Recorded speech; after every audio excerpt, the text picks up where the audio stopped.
other than that, I'm actually looking forward to how the meta shapes up. I'm really looking forward to how this is going to work out. And obviously, our first match of the day introduces Team Vamos and one of their stars, their youngest stars here in the tournament, Error 404. We had a chance to catch up with the man who was so aptly named based on maybe a little bit of a mistake, but now it is caught on and caught by fire here in the MLBB community about how he's feeling going into the first match of MSC. We're now back here with Error 404 from Team Vamos. This is your first international. How are you feeling?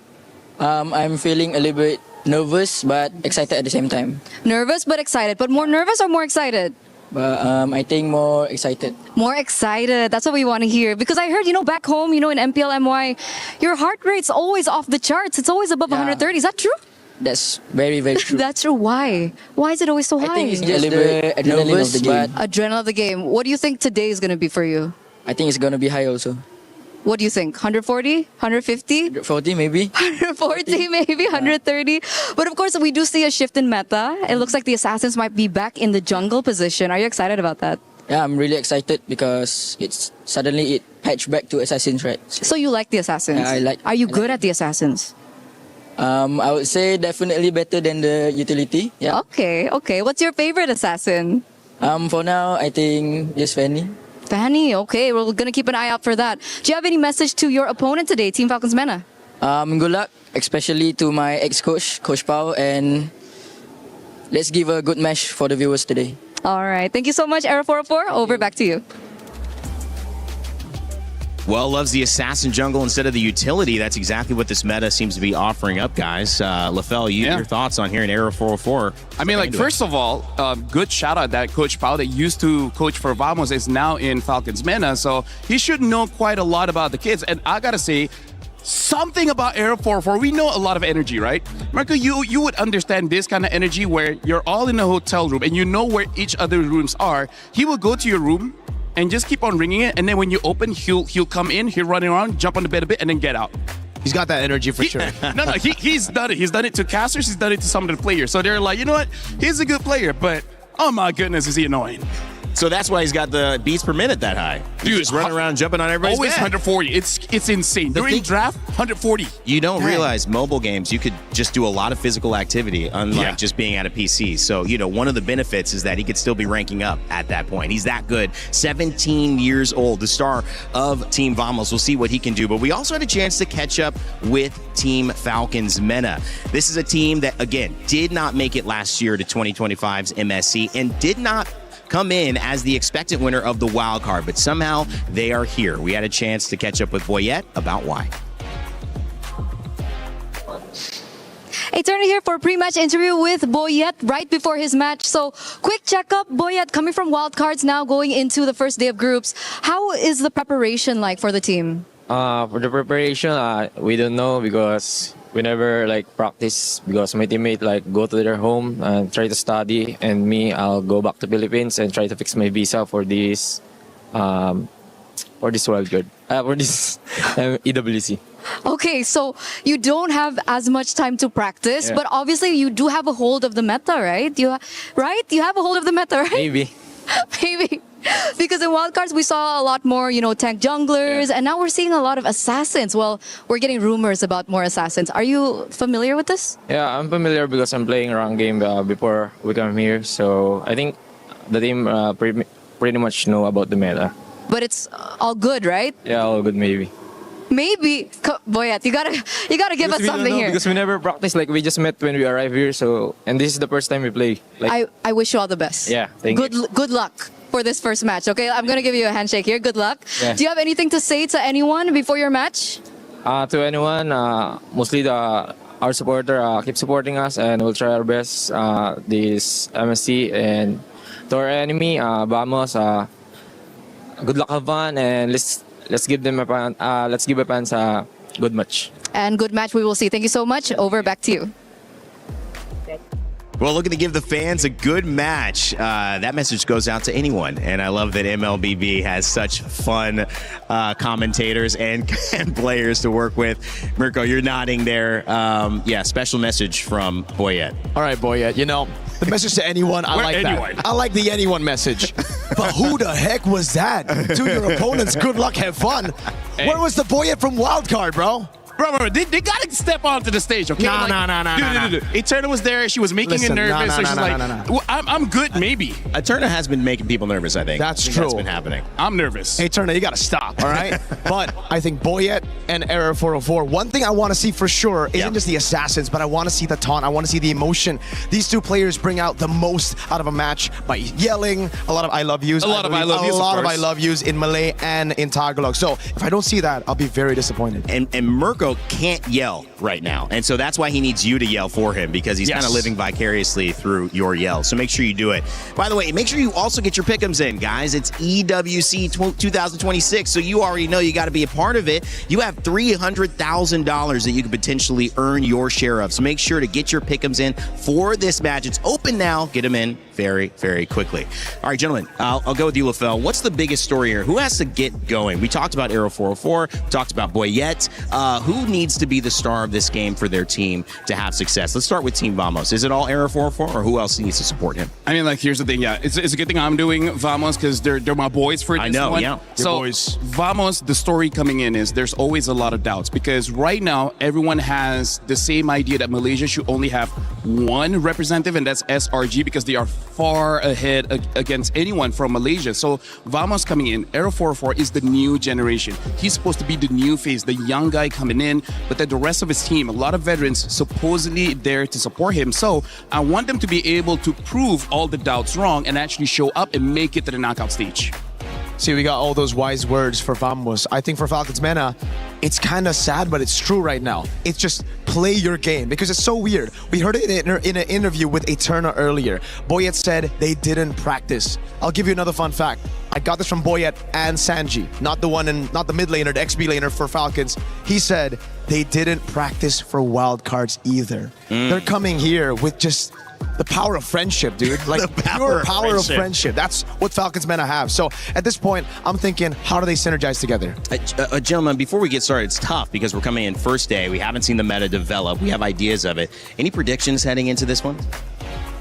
I think Close set? Are we seeing close. close? Full 3 games for me. Okay. Yeah, I feel like that definitely can be the case in terms of the heroes. I'm looking forward for Vamos to use a setter for supply, something like an Arlet, and then come into the in the jungle. Either a Ling or a Nolan. It's kind of like Arrow 4 style of play. I'm thinking more of the Nolan to be safe, but if they see an opportunity, I would like to see the Ling. I would love to see Fast from Air 404, but for Boyet, maybe he actually takes this assassin meta to subvert our expectations. Maybe he goes for the utility jungle, because we've seen a lot of it already at MWI. Well, high expectations. That is one way to describe what MSC means to these players. Another way to describe it is what is at the end. $1 million and a chance at glory, regional pride, and the moment that every player dreams of capturing a championship. Let MLBB begin.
Welcome to MSC at EWC 2026. It is amazing to be back. And ladies and gentlemen, for another year, Rose and Milosh are your hosts for this year of MSC. What incredible time we had. There you go. That's all the fans out there. Last year we had a lot of fun together on here, Rose. This year we get to do it again. And every summer is MLBB season. We had it earlier on where only last week MWI wrapped up and Team Vitality were victorious, but it does not end there for MLBB. You continue on and start off with MSC. You know what, Milosh? Today we have 16 teams, the best in the world, battling it out for their nation's pride, prize money, and of course, club championship points. A lot on the line for all of these teams, as you said. So how about we bring them out on stage for you? So big introductions. First up with Team Falcons Philippines. Flap, Kyle, Hachi, Super Marco, and Okwen.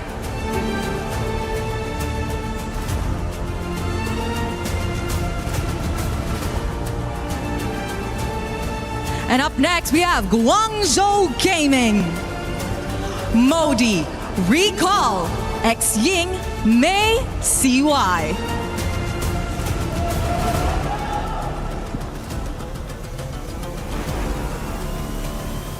Hometown Heroes Team Vitality. Shogun, Nile, Moreno, Eamon, and Finn.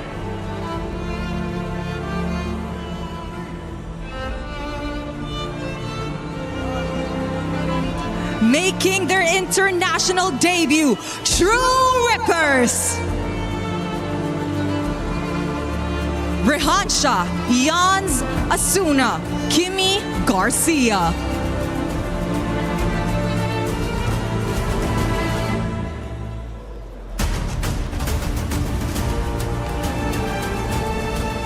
Please welcome Team Spirit. Kid Bama, Czar Egoist, Sunset Lover, Hiko, and Sao.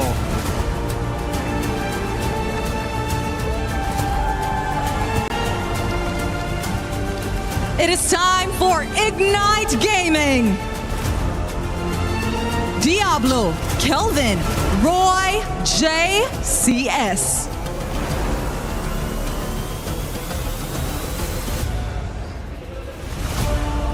GK Esports. Aizen, Zeno, Quanok, Yaga, and Shen.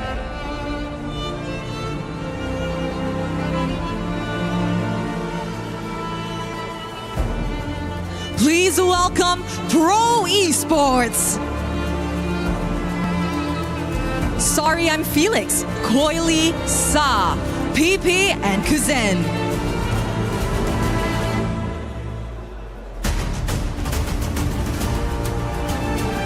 Joining us on stage, it's Aurora Gaming.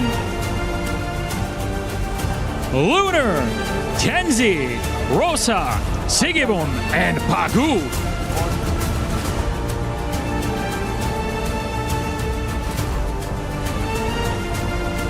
And of course, it is Onyx time.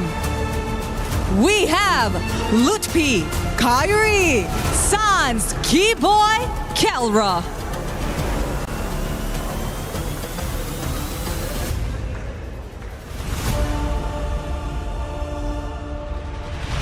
It's in the name, it's Entity 7! Akashi, Hide on Bush, Shin, Doom, and Vagoon.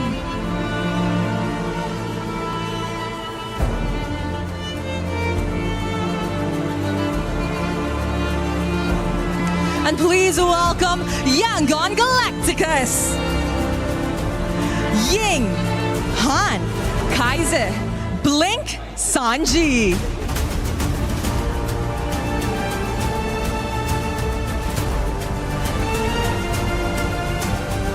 The Huff and Puff, it's Selangor Red Giants. Cram, Stormy, Innocent, Yums, and Sakai's.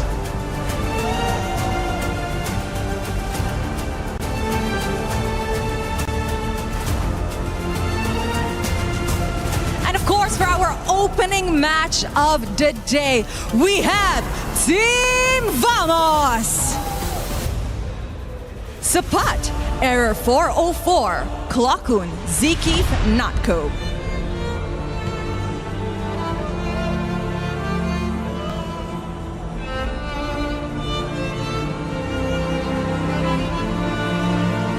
It takes two to tango, so please welcome their opponents, Team Falcons Mena! Sanji, Boyet, Cuffin, Sano, and Troll.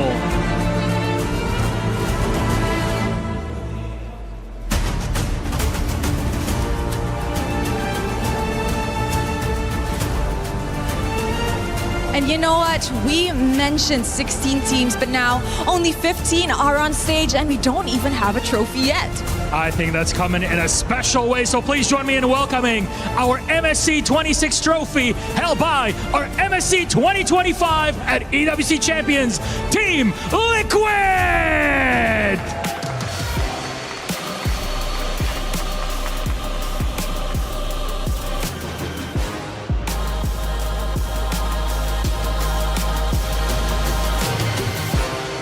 Sanford, Carl TZ, Sanji, Teddy, and JP. In pursuit to defend their title, Team Liquid is in the arena.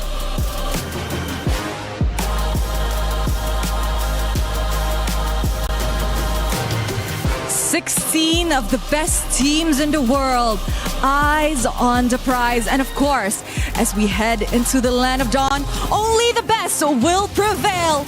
It's time to rise above.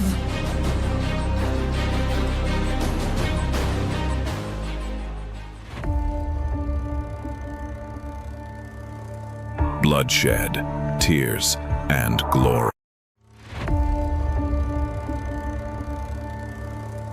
Bloodshed, tears, and glory. The land of dawn calls for contenders once again. Against all odds, GK Esports is here to win MPL MENA Season 9. Guangzhou Gaming! They go straight to the main stage. Ignite Gaming! MPLSG Season 11 crowns a new team. True Rippers are your champions. The place where a new chapter begins. The newcomers. MSC at the EWC Paris. For many of us, this is our first. We may be the underdogs. We may have sacrificed everything to come this far. We'll prove why we belong here. It's the first MCT Grand Finals and Entity will be your first champions. Bro! Esports is the reigning champion! Team of Falcons will push forward to the main stage of MSC. Congratulations! Vamos as you punched your ticket to France for EWC! Breaking barriers, defying limits. The aggressors come with nothing to lose. We carry the expectations of our country, our families. The fans who believed in us. This is the stage we've been working toward. Maybe this is where a new Dutch house is born. Aurora Gaming have wiped the Young Gun Galacticos out. Megatron have not merely joined the Kings, they have become the Kings. And the Dragons of the North defend their Empire spirit. Challengers of the throne, the Titans stand ready. We have already achieved what many thought was impossible. Whether it's defending our regional title or taking down the champions of our region. We're here to break curses and set new milestones. Falcons AP Runner moving on through the grand finals. Slangor Red Giants are your new champions. MSC 2023 champions. Honor! Team Liquid is your grand champions. The names that shaped history, the kings and legends. It's been a while since we stepped foot onto the world stage. It's been a while since we brought home an international title. Our fight continues because our story isn't finished. Our legacy awaits. The journey to rise above begins. And Team Liquid bringing in the trophy, letting everyone know that they have been put on notice. They are going for the defense of MSC. What a journey that was, seeing you guys were hyped on that. Yeah. Before we even jump into this game, the draft starting soon, just, Mirko, what does this mean for these teams coming here to play for MSC? This means everything, man. This means everything for all the players, not just playing for EWC, going to Paris for MLBB. You know, I don't think any of these players, I think I speak for a lot of the talents as well, no one expected this game to bring us all the way to Europe, to Paris. To compete here, it's an honor for them, and to represent their regions, their organizations, it means everything in the world and more. Gentlemen, you know what I saw there? It's a lot of motive. But before that, this is my champion's pick. Yeah, and it's 2 champions, 1 game. My champion's pick, the event is now live from now until July 27th. So make sure to get involved. Lafell, you were saying. Like I say, man, watching that video, it was so high because the thing that I got out of that is the motives, man. Like everyone here, there's more than one reason why they are here. They got the spirit. They got the energy. They're fighting for their family, their friends, the pride of their country, and also just to take down the final boss. And Carl, like, that was such a hero shot by saying, try. I'm here. I'm waiting. If you guys can't stop me, I'm going to win it over and over again. If we were to tell a story before it happened, and we were going to give a little bit of a prelude and an idea of what could be the story for Team Vamos or Falcons Meta before they jump into the draft, Mirko, what would it be? Would it be rising against the unthinkable odds to secure what no one expected them to have? In your words, how would you put what begins right now? Absolutely. I think especially after that opening, you saw the peak of MLBB. Now we go all the way down to surface level. This is where Vamos and Falcons Meta started. Heck, Falcons Meta had to start below sea level. Jeez. I mean, like, here's the thing. Everyone has proven that they're good enough to come here at EWC. But once you're here, good enough is not it. Nope. Even being your best is not enough.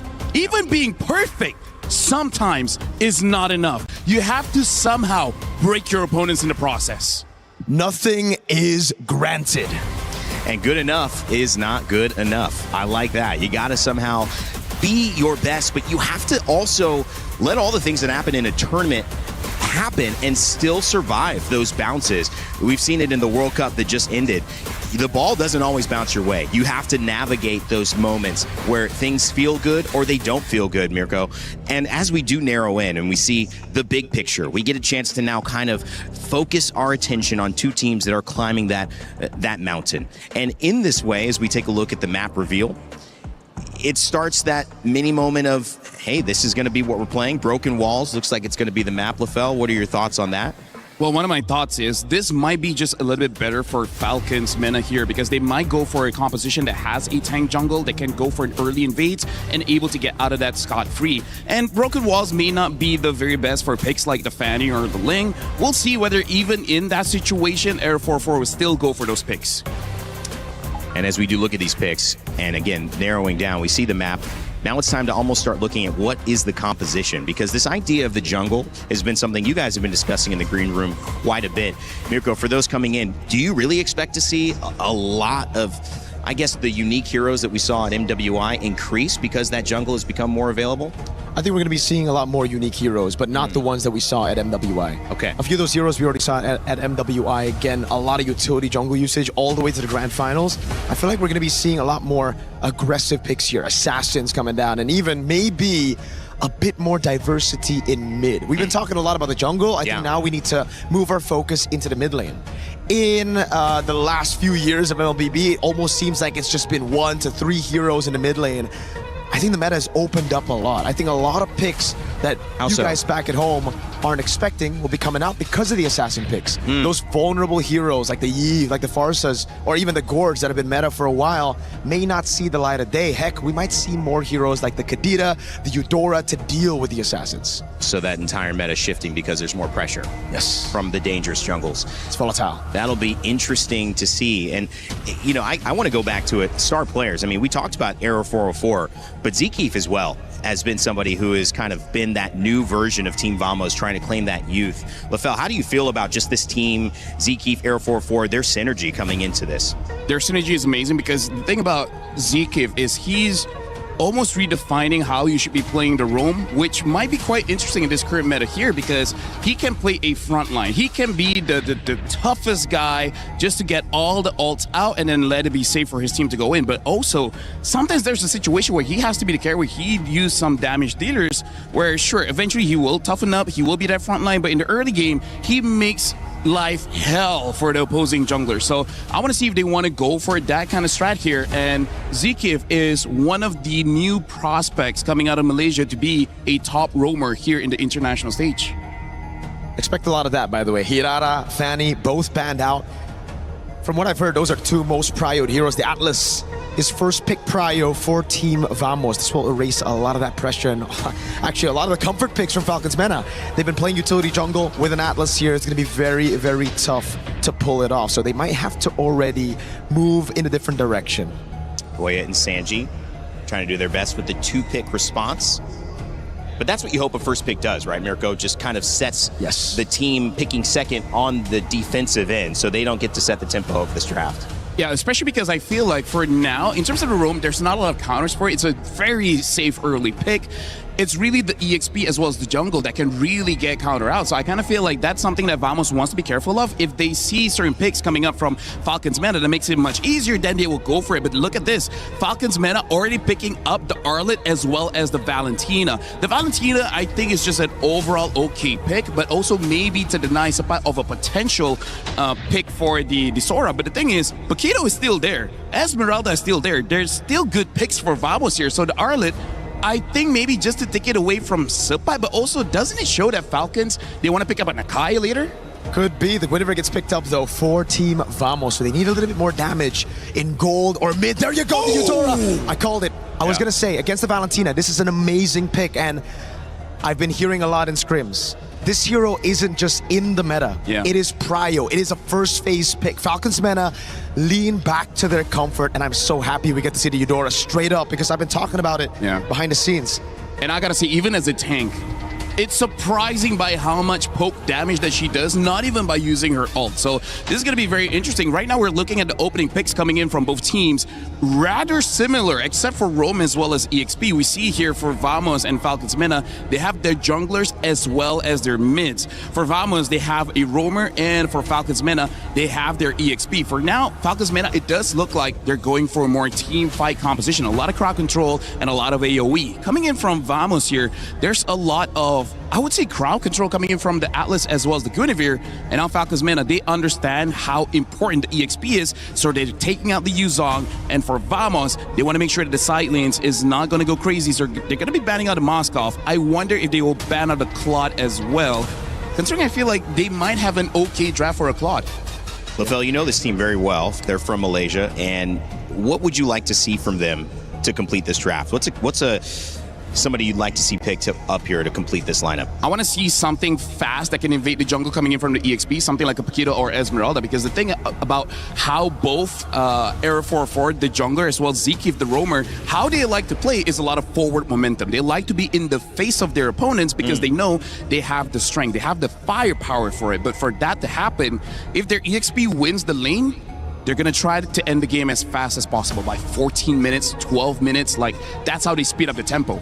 And I feel like, especially for Vamos, having a person like NatGoat in the gold lane makes it a lot easier for them to move around the map. Like, they don't need to go just for neutral objective fights here, because, again, Falcons Meta, they kind of have a combo to control neutral objectives. So who's to say it's all about neutral objectives at this point? You have a winning matchup in mid with the Eudora against the Valentina. You have a very, very mobility-centric composition with the Guinevere, and the Atlas I think they might go strong side gold here. They ban out the Moskov. The Claude could be an answer. They go for the Cho to deal with the Atlas. I wouldn't be too surprised if we see a Bruno here for Vamos. Yeah, honestly, like Natco, as long as he gets a pick that can survive a lot of engage, which, by the way, I kind of feel like, sure, these are 4 scary heroes for Falcons Mena, but I feel like there's quite a few gold laners that can survive that kind of onslaught. So now all we're looking for Vamos here is the gold lane as well as the EXP. The Esmeralda is still up, but they do need a little bit more damage, so I wonder if they want to go for something else. Yeah. In terms of Natco, there's a lot of picks in the gold. There's still the higher of the Claude, and like you said, the Bruno. I feel like none of those are bad choices here. Well, typically, you know, we've talked about kind of coming into this, the difference between the aggression versus the calculated approach of these gold laners. Natco being, as Mirko had said, just very, very aggressive, wanting to push tempo, but Sano wanting to take his time, get to that late game. They're getting their last couple of picks here. How do you feel this has set that storyline up between 2 different styles in the gold lane? I feel like having a weak side Claude here for Natco is going to be amazing, especially because it really does feel like they're going to be playing a lot of 4-1, maybe a 1-3-1, but I'm really feeling like a 4-1 formation here for Vamos, letting Natco absorb maybe 2 sides or 2 minions in the gold as well as the mid, and now a Bruno for Team Falcons Mena. I gotta say, for Vamos, I'm liking the idea here, and Falcons Mena, it looks like a very easy to execute draft. Yep.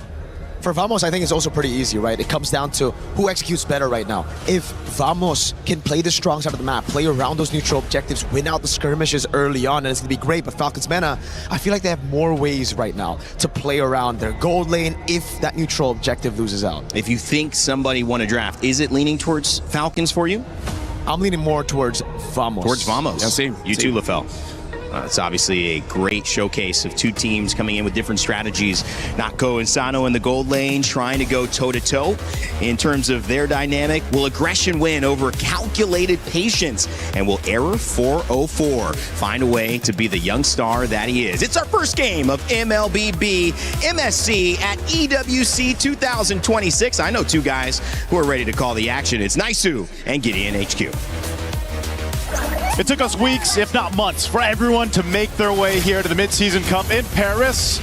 And we're going to find out the next champion for MSC here at EWC 2026. It's going to be Naisu Gideon to bring you the action to start off our group stage. Gideon, we have to talk about the Eudora. Oh yeah, this is interesting. This is really interesting to see because most of the time, most people wouldn't even consider Eudora to be part of this particular meta, and Clockwood has already missed a couple of minions, which is already pretty bad look for the start. But the laning phase is by far the hardest part for the Eudora.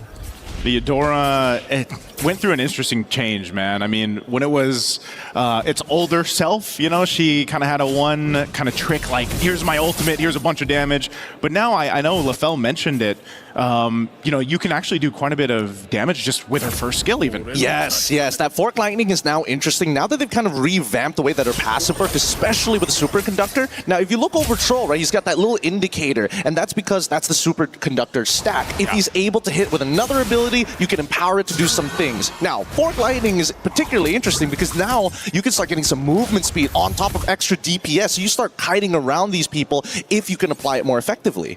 Yeah, one thing too is we got a chance to go ahead and call the games during the wild card. You know, we got to see Falcons Mena make their way through that gauntlet that it was. Again, even those best of ones were pretty brutal. We know that they developed over those weeks, you know, or that week, those days that they had to play. We heard that they didn't even have much practice, you know, but they managed for the first time to get to the points in the group stage here for MSC after all that they've been through. And again, this is a team that we talked about that has this kind of innate synergy between each other, right? They've played together so much on the international stages. Is it going to happen?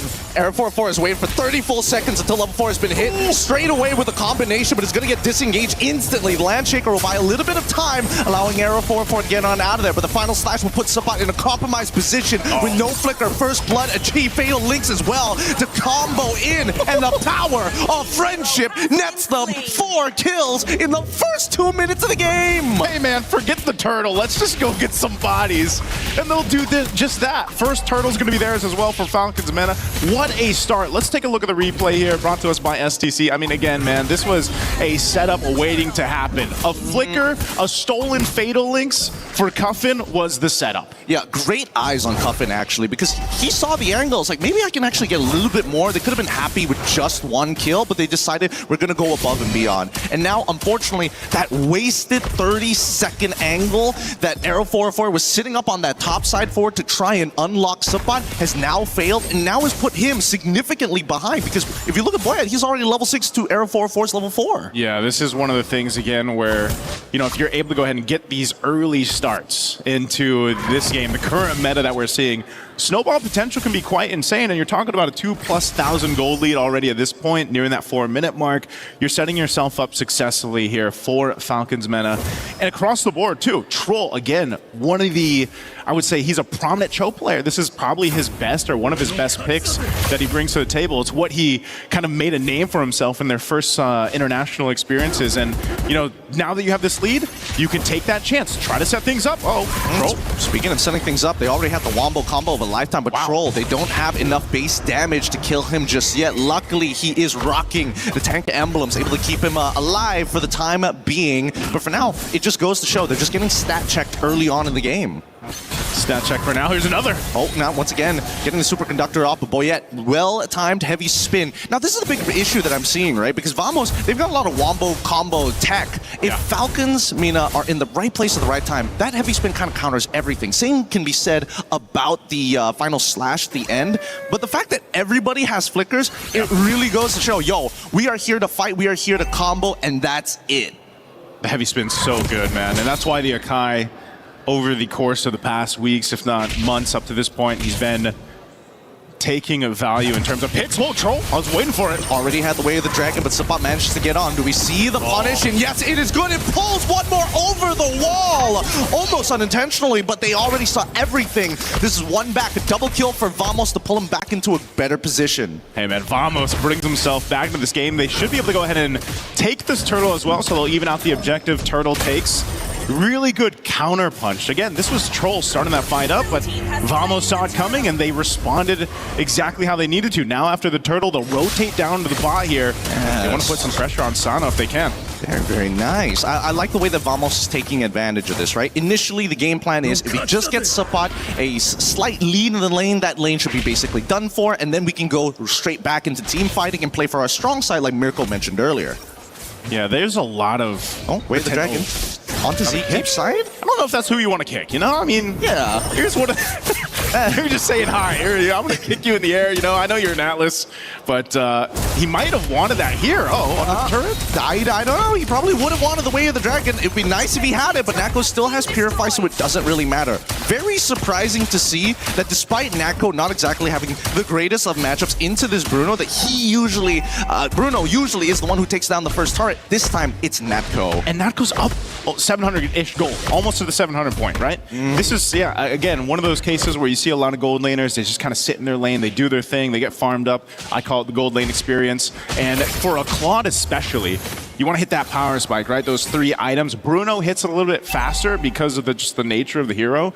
But, you know, right now, both gold laners are set off in a really good momentum in their own. This is Zeke actually looking for a potential pick, but not going to happen. Now Natko can just go ahead and switch over sides and continue to farm up.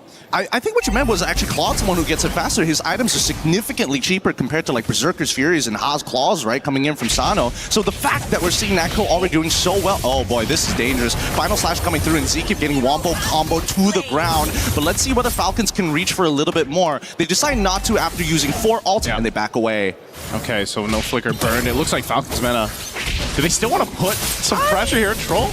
They're trying to call it. I think that at least for Trolls, it shouldn't be anywhere close. I'm not 100% sure. This Cuffin definitely can steal an ult. A little look there at Boyet. Here we go. Turtle, 3rd one of the game. Last one here. Fighting for space.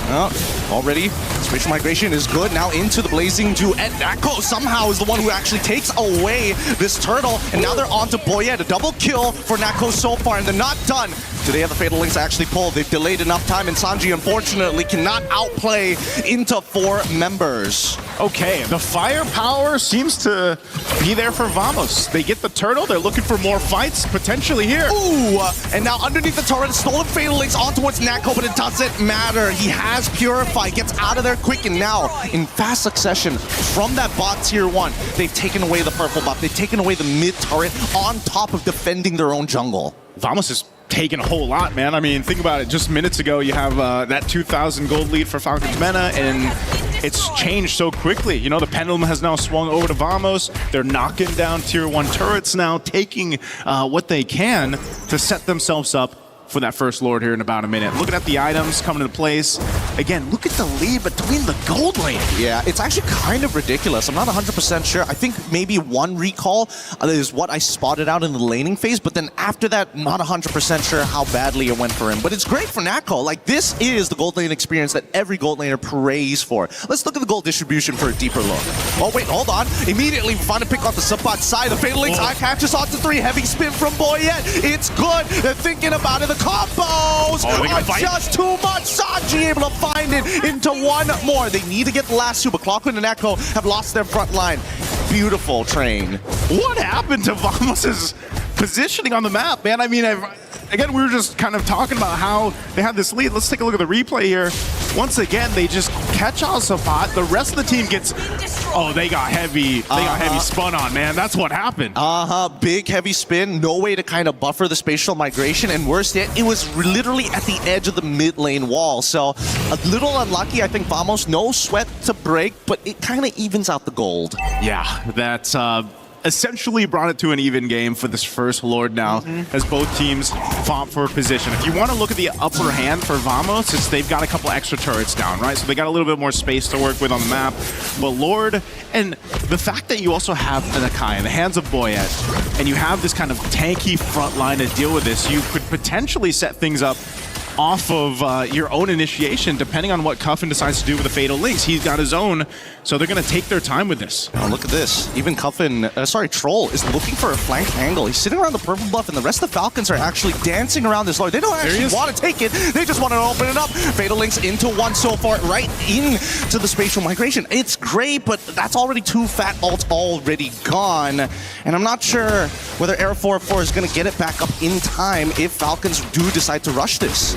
Yeah, it looks like they want to. It's half health on this Lord. Troll still trying to zone out here. Oh, Way of the Dragon already good. Fatal. Oh, wait, Air 404 gets pushed out of it, but he's still, with a spatial migration, gets the Lord in time. Sano in the back line gets caught by Natco, and by then, this fight is already over. They chase the last remaining members, and even with a Lightning Truncheon, it might just not be good enough. Cuffin, no more ways to dash. ZQ kills him, and now the score is 9-8. Wow, what a fight from Vamos. Not only were the Lord secured by Arrow 404, but you got to give it to Sapat, man. He zoned out the proper members from Team Falcons. Natco followed through after that. You're going to look at the replay here.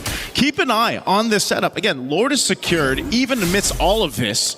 But then where Sapat goes, he even burns the flicker, zones out Sano. So much of your damage profile is gone there. Natco was sticking to him, and that's how he's capitalizing on the kills. What I'm most surprised of the fact that they were able to steal the Lord. Like, everything that could have gone right for Falcons was already in the mix of this piece of bread that they were trying to bake, but unfortunately overcooked. And now Natco getting attacked by the epic spin. Luckily, the Winds of Nature keeps him alive long enough. Way of the Dragon's going to kick him down, but the rest of the team can't seem to finish it off. Sanji gets him at the very end. Now Clockwind finds the trade. Subpot gets them back, and with the damage dealers gone, this allows Vamos a free in on the attack. For stolen Fatal Links onto 3, but Cuffin can only do so much before he dies. Subpot takes him out, and it's over. Sano takes out 1, and this might be it. Sano finally is skilled just enough with no ults and nothing left. That should be it for Vamos.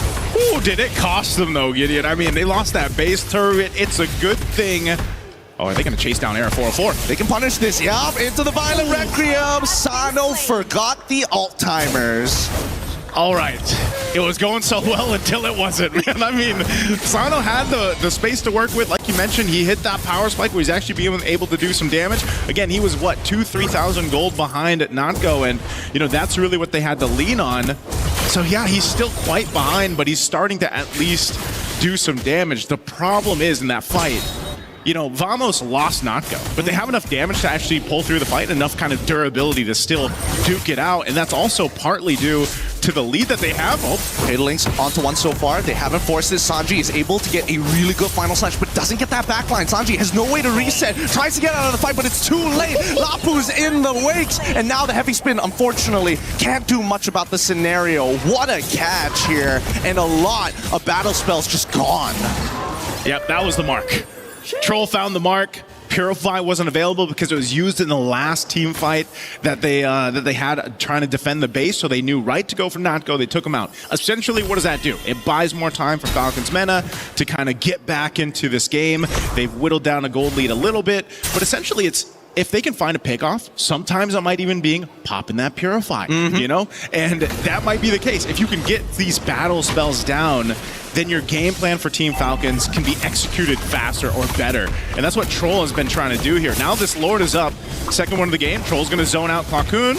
They've already used spatial migration at this point. How are they going to close the distance? The backline needs to get zoned out. Sapat jumps in with the bravest fighter, but they're immediately focusing their energy onto Sanji. 50-50 here. Who's going to get it? Sapat flickers forward onto Sano. Blazing Duet as well. Right onto Coffin. Stolen. Fatal Links pulls him away, but that Lord falls into the hands of Clockhoon as they clean up the rest of Falcons, who have to run back and defend the base. Oh man, again, Team Falcons, it looked like they didn't know exactly how to execute the team fight there. And you know, if Sano is just zoned out the whole time by Sapat, what are you going to be able to do there with your damage? But right now, base turret in the mid will go down. Oh, now trying to make this play. Clockhoon even flickering forward and trying to make the wombo combo. Comfin goes down, and now nobody can clear the wave in time. Sanji, he has an opportunity. He's back up with Troll. They're looking to clear these minions as soon as possible. He's thinking about it, but he needs the help. Final Slash comes on through, but how long can you sustain before it all turns black? Vamos closes out the game 18 to 11. I'm not gonna lie now, Naisu. I see Vamos as these young guns, but this is the first time I've seen them so eager to win. Yeah, this was a game that they knew they wanted to cap out as soon as they saw the light at the end of the tunnel. For game one, anyway. You know, it was very quick with how they shifted things in their favor. They adjusted their fighting prowess around the objectives, and that was the main thing. They also really excelled on punishing some positioning mistakes that were there for Team Falcons Meta. But again, game one, it's only day one here, the group stage for wildcard, you know, or for MSC. You have a lot of things that can be adjusted from this as we take a look at the replay here. Yeah, no, absolutely. I think there were a couple of missed moments from Vamos, right? Their over-eagerness did eventually cost them some pretty big timers. Like the Winds of Nature that was early purchased by Nako after the Trinity. For the early game, obviously they had some sort of a plan. Unfortunately, wasn't able to execute it perfectly, but they always managed to kind of push the agenda. And I think that's the really beautiful thing from both of these teams. Yeah, again, fighting around objectives was the main thing for both the compositions that were brought to the table, but I think a big part of this, you know, you mentioned it, Claude, the power spike that he was able to hit faster than the Bruno, but also just the amount of lead that he had. And being able to follow someone like Sapat on that Lapu Lapu really gave you the space to just do so many things. And again, looking at these highlights, especially this team fight, Team Falcons Mena had the idea they had to get rid of Natgo, they had to pop the Purify, they had to get him out of the picture, but even then I feel like they were just not able to go toe-to-toe in terms of team fighting, even if they got Natgo out of the picture. Yeah, I mean, it's just the hard stat check, you know? You can't keep up with somebody who's got more items than you. They're naturally going to beat you if they have more numbers. But I think that Falcons have some really good ideas, and Vamos is not invincible. This over-eagerness to try and, hey, we can win this fight. I'm going to start things up. You guys have to follow up. And unfortunately, they fail to forget that these are some of the best teams in the world. They're not going to miss that opportunity to sucker punch you when you're not looking. Yeah, one of the things here, that's game one. We're going to be throwing it over back to the studio. You and Gideon, great commentary on that game one, and Vamos takes the win, and they were not Vamosable, as we were saying backstage or on the studio. Welcome back. My name's Rain Day. I'm joined by Mirko and LaFell to break down the action in game one. Mirko, Vamos had a lot to say in that game. Sometimes it went well. Sometimes you couldn't really understand what they were talking about, and they let some of that lead go, but they ended up closing it out. Yeah, as Gideon mentioned, man, it's just classic Vamos. Over-eagerness to make plays, over-eagerness to be aggressive in the early game, trying to utilize that composition. Got them in a few dicey situations, like that crazy miscoordination by Sapat and also Error 404 up top. But, you know, all is good. They were able to come back, you know, recover from that and do really, really well in the mid game by taking those neutral objective fights as expected. Yeah, I feel like in that game, one of the reasons why the eagerness wasn't that punished that well is because really what Vamos was trying to do was to disrupt the tempo, because they understand the timing for Falcons Mena where they like to set things up. So Vamos did not allow for the setup to really happen. In fact, there are some situations where they disrupt that setup by Air 4 going in. Even though he's the jungler, he's the first one to go in. And I feel like for Falcons, the reason why it didn't look all that well is because I don't think they utilized that draft that great. They weren't able to get the catches. There are some counter engagement that was good, but not enough. Yeah, Sapat on the Lapu Lapu, obviously a big initiator and helped that team zone out. But also, I mean, in terms of the storyline there, at the M6 Swiss stage, I mean, we were kind of prepped on what this matchup means. Most of that team not here, but Sapat, one of the only members of Team Vamos when this team was formerly named Twisted Minds. The majority of this Falcons Meta team took them out of M6. So Sapat maybe still has something to prove, maybe a little bit more to his match than some of the others, and he certainly did it in this game. Yeah, he recovered really, really well, and they were able to come back in this game from that early. Wait, how bad was it? Was it like 1,000 gold lead early on, right? The four-man pick. It was almost 2,000. Yeah, it was almost 2,000, and then it goes down to 1,007 to 700, and then over to Vamos. I gotta say, Sapat, the biggest change a few years back until now. Those years, he was doubtful. He was like, I don't know if I can do it. But now he's like, you know what? I don't care. I'm the underdog. People don't see me as the potential champion. No pressure. I'm going to go in fearless. Yeah, and sometimes that, like, kind of being in the moment, losing out on it, but sticking through it, it makes you a little fearless. You're like, what else can go wrong, right? Morale is very important, man. Having that confidence, as this guy's doing 6-7 as well. Yo, Vamos right now, if I look at them again, if I look at Falcons Mena, I think it comes down to also Falcons Mena leaning towards their utility jungle picks that got them the wildcard win. The Akai pick was fantastic in the wildcard. Here as well, you can see why they picked it up against the Atlas. But I feel like if you look at this game again, you see that massive gold lead, you see that massive XP dip between the junglers, and you can see why it's going to be very hard for an Akai this meta if you fall behind. If you get all this early neutral objectives, all G, brother. But if you lose just a bit, which happened, I don't know how that happened, by the way, Natko stole the turtle once, and then the second or third time was Eudora. The only reason I don't want to clip it is because there's so many times he just retreat early. He literally retreat early, and there was like about 100, 200 HP left. Yikes. Eudora stole it, and Claude stole it. Well, you actually looked at a couple of clips that caught your eye. We have some telestration you're going to do for us, Lefel. Break down what you saw on that game one. So I got two clips here. First of all, we got to look at the first mistake that really happened where for Vamos, like I said, over eagerness. Right now, I want you guys to see here the positioning of Air 4 as well as Sapat. They're not on the same page. It looks like they're going for different targets here. Maybe the idea was Eric could solo kill the EXP lane here, and then Sapat, he just wants to zone away, making sure that the two members of Falcon does not arrive. But the problem is, as we play the clip here, we can definitely see the damage is not enough, as well as we see the Akai really pushing Sapat out of the way to the point there he had to use his flicker. And this is all while the turtle is going to be the next contest. This is not great coming in from Vamos, but it does look like they have a good idea that we just want to win the fights. We don't care about the neutral objectives at this point, and we can see it's heavily punished here, where looking at Falcon's lineup, you can see that they are a more team fight heavy composition with a lot more AoE and a lot more crowd control. So that's the first clip here that we see, but we also got to look at the second clip of where Vamos really turned things around, but it is also off of the mistakes coming in from Falcons. Thank you very, very much, Mirko, by the way. Yeah, great assistance there. Yeah, right now we see Sapat already use his bravest fighter, so he actually doesn't have a great way to engage the fight. But look at Aero 404. At this point, it really does look like Vamos, their idea isn't for those neutral objectives. They just want to go for the kills. As we play the clip here, we see that Troll is moving forward. They don't have full information of where everyone is, and then they just go for Troll because they want to eliminate the crowd control. That's the biggest aspect of why they lost in the previous fight. So they go on to this, and then we'll see here, actually Boyet had a slower retribution time. If I can release for a bit, hold on, 1, 2. Okay, hard for me to pause during that moment, but you can definitely see Vamos, they got the turtle, but that was not their intent. Their goal was to get for the kills, and they were able to do that. So good on Vamos, and then I feel like that's just something that Falcons has to look out for. Great showcase and great assistance there. Assist of the game. We don't have MVP right now. We do have an assist of the game. That was Mirko, assist of the studio segment. Guys, I mean, that was to me also kind of the thing that Vamos made sure they were going to do, which is set the tempo. Yep. And I like how they also went to their strengths, which is we may not have the best team fighting team, but we can get individual picks really well. And when we do that, we can win the team fight. Yeah, I think also, if we're talking about that team fight composition from Falcons Mena that Lefel pointed out, we have to take a look at Falcons Mena's eagerness to be the proactive team.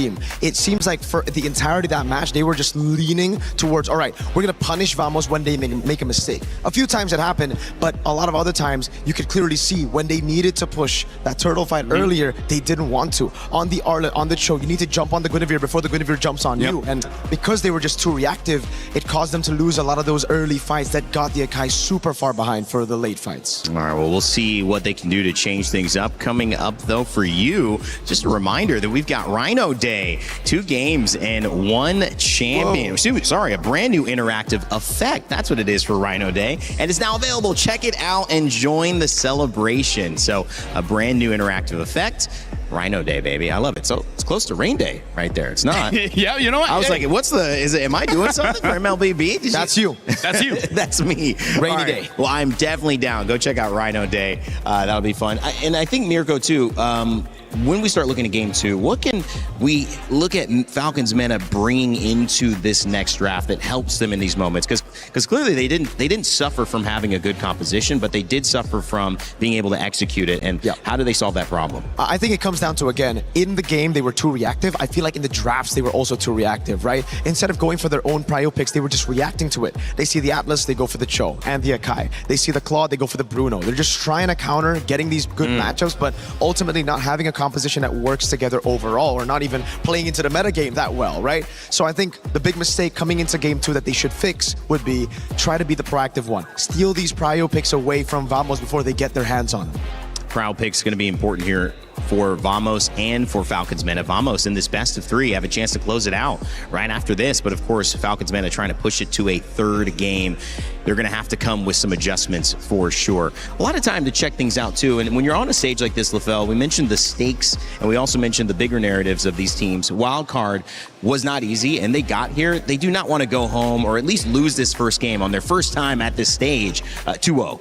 Something that I do have to say is a lot of teams, they suffer from the fact that there's 16 teams and sometimes you can't have the same mindset for all 16 teams, right? For example, we saw just now that Falcons try to play more methodical, play more slowly, play more reactive. But against a team like Vamos, this is a game that who starts first, they will most probably win unless they just miss a lot of ability. So I kind of feel like it's difficult, but you can't look at Vamos like Team Liquid. You can't look at them like SRG.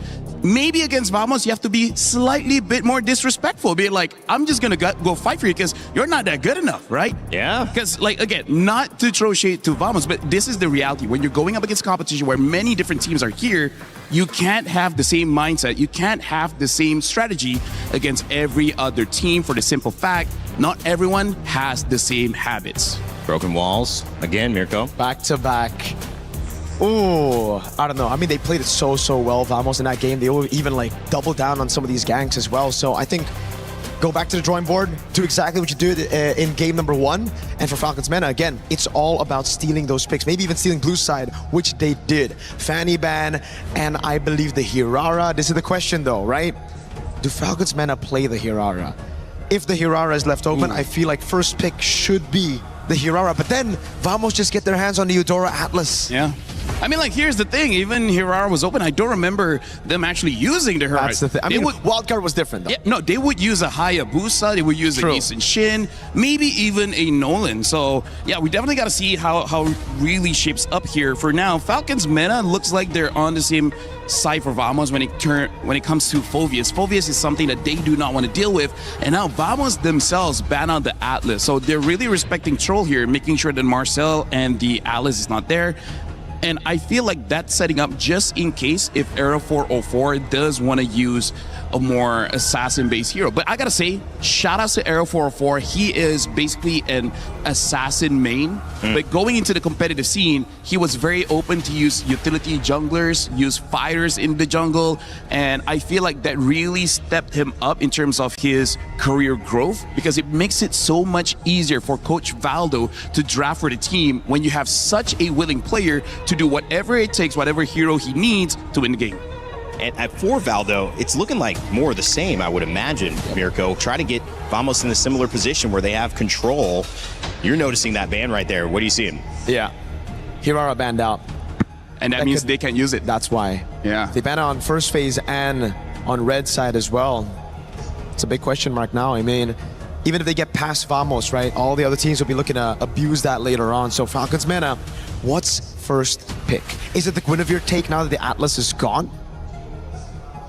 I honestly don't know. Like, the thing that I was kind of surprised at was that in the early phases, we don't see any Eve at all. And I still feel like Eve is one of the stronger picks here. Juicin actually could still be. Yeah, but the thing is now Hilda has been banned, right? Hilda, Atlas, as well as Marcel. I'm really looking at Vamos like they want a very fast game. And this is just already very, very tough. They banned out the Fovea, so at least they can pick up the Freya here and flex it to XP Gold. That's what I'm thinking right now. Vamos. They clearly did that intentionally. They also have an Esmeralda to play with if they want to deal with the Freya. There you go. Freya first pick for Falcons Mena. Now Vamos. Do they still go for the Eudora, though, is the question. I feel like even if the Eudora may be the third pick here, because I feel like whenever Freya is present, there's really no mid that's completely safe. You know, maybe a Zushin can protect yourself, maybe an Eve can protect yourself. Eudora, you're probably hoping for your roamer to back you up just a little bit so that you have enough damage to make the Freya a little bit scared. But I haven't seen a scared Freya in a long time.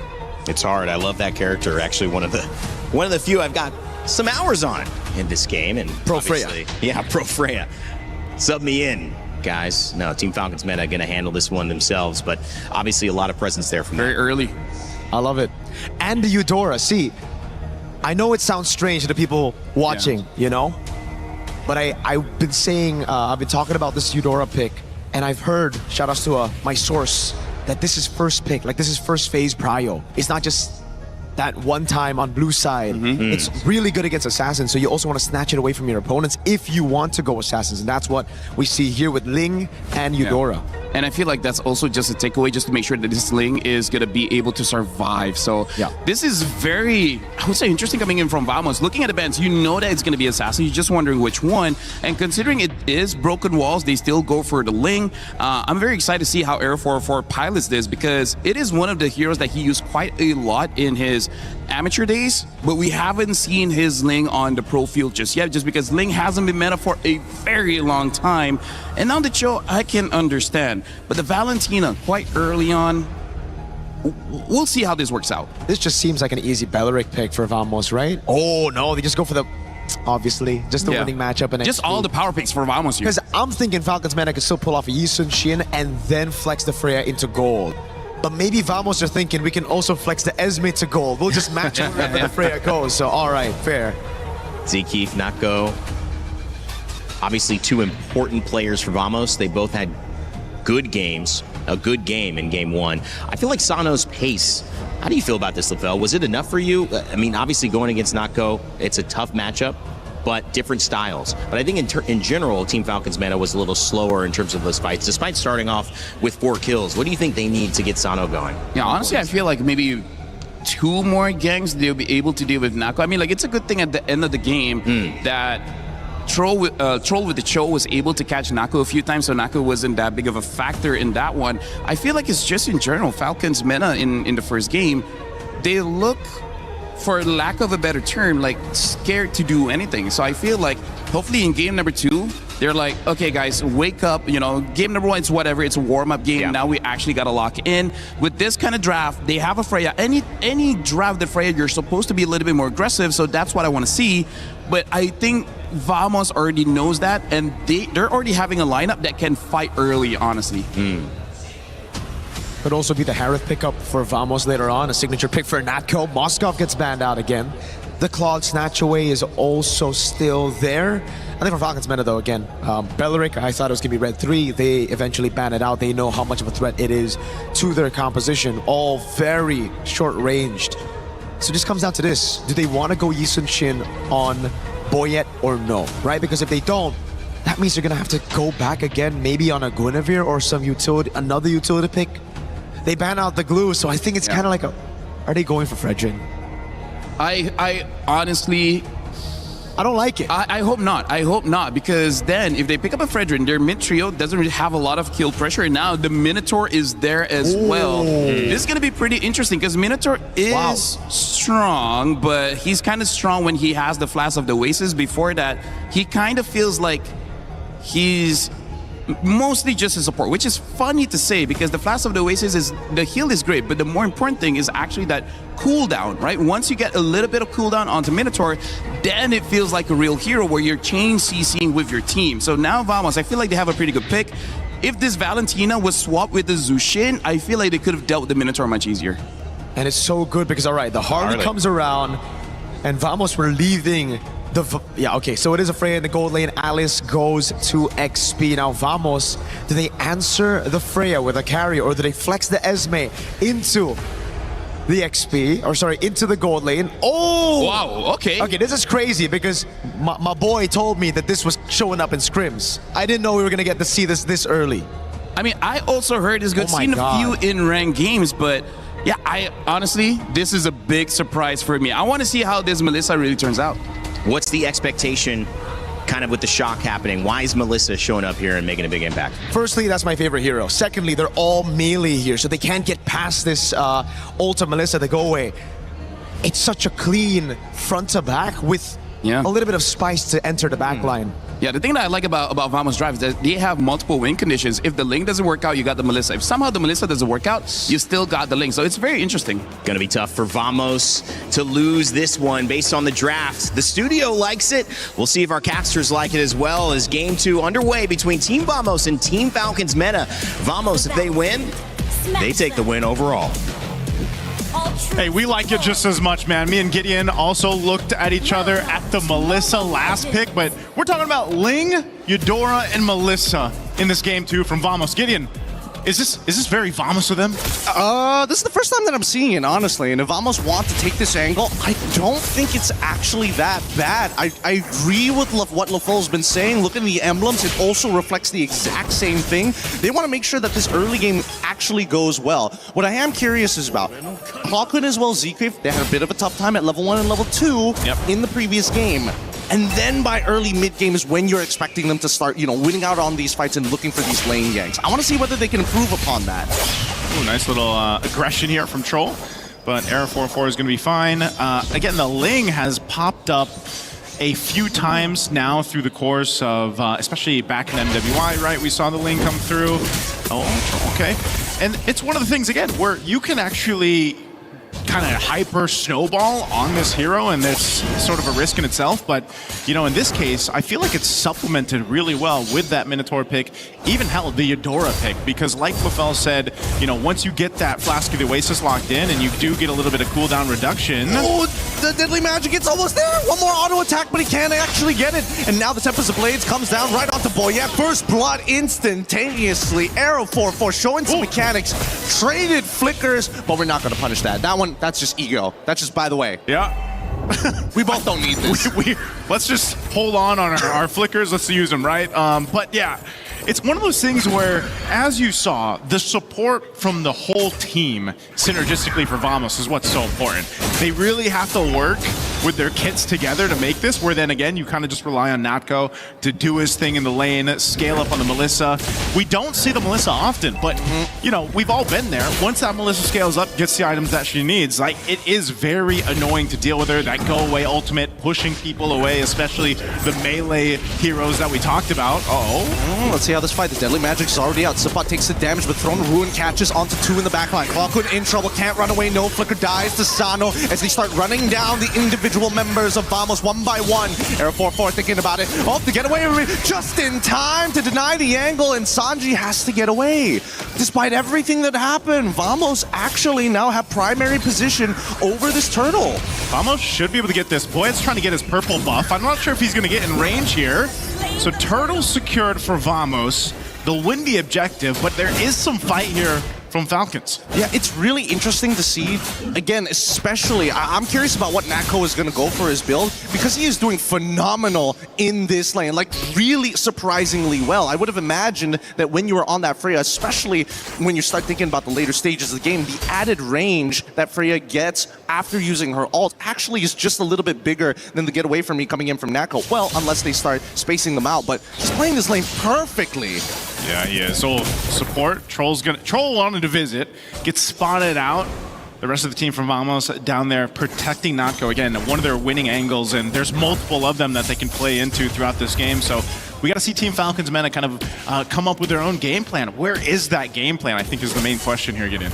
Well, I mean, the arsenal is ready, the flickers are up. I think it's about finding the picks, right? Because here, Natco can only trade back against Sano for a certain amount of time. At this point, Sano should be strong enough to win out these trades. His natural base HP is pretty high, so he is strong side. I think for Vamos, it's about trying to deny Troll. If they can put Troll, make him lose his like flicker, kill him early, get the way of the dragon out, it becomes a lot easier to deal with some of the other problems like Boyet or in particular Sanji and Sano. Part of that game plan for Team Falcons Mena also might be, again, for Cuffin. This Valentino was talked about quite a bit in the draft, you know, now that's come through twice. And, you know, most likely from the other side, what ultimate's he going to take? Probably the Minuan Fury, right? Try to set things up. Not sure if there's much else that he can utilize there, but that's one of the things. If it's Troll trying to get a pick, and let's say he's, oh, hold on, bottom? Yep, this is guaranteed kill here. Natco tries to get away, but Sano says, it's all right. You know, I can still throw my abilities through your shield. It's not considered an auto attack. It's good enough. Yeah, as soon as I said, if Troll can get a kick, he gets a kick on Natco. So good play made there down in that bottom gold lane. Perfect timing for this turtle to be up too. He's going to be back up, but they'll try to blitz this. Oh, Troll right immediately on top of Clockwood, even though he had some peel, it's just not good enough with Throne of Ruin on top of him. Air 4-4 now cannot join this fight. He's thinking about trying to go for the steal, but he's getting blasted between the walls in midair. Now Tempest of Blades already up, looking for a trade onto Sano's side. The kick already came back up, and immediately Natco gets punished for it. They're looking for anything, but unfortunately the timings are all wrong. Supot getting doled by 4 underneath the turret. Oz Esme, and finally Cuffin secures that kill. Phenomenal fight there from Team Falcons, and I don't know, man. Natco's got to be feeling it. He's been kicked twice now by Troll. Definitely not feeling too good. And just when we thought, you know, as we look at the replay here by STC, you can see how this fight breaks out. You even come to this fight, Natco just revived, dies again off of the kick, and so now you're further behind. So that same scaling that we see in Game 2 is not going to replicate what we were able to see from Natco in Game 1. Yeah, I think that Vamos might be allergic to getting Purifies at this point, right? Everybody needs that flicker to make a play, to get out of some pretty tight situations. The more reliable spell usually is supposed to be Purify, but at the same time, that makes you a susceptible target. Everybody is going to target you as soon as your abilities are down. And that should be said about everything, because now with quick rotations here, Sano should be able to take this top tier 1 without much contention. Okay, turret down, Sano is able to do that. He is a menace to deal with. He's even got the Vengeance, which kind of just helps him, you know, dealing with if he decides, like what we've seen with the Freyas most of the time, they're able to go 1v2, 1v3 in some cases, and you get a start like this for Sano, you're going to be a big obstacle in the way for Vamos to deal with when it comes to these team fights breaking out, especially when we get past this next turtle, then the Lord. So now it's Vamos' idea to, you know, how do we make this work? Troll has been doing a great job just either zoning out, like being a threat, utilizing his kit, whether he kicks someone or not. Oh, wait, Tempest Ablaze, they've already thrown out some good abilities, and a combo Boyette, and then into the Minoan Fury.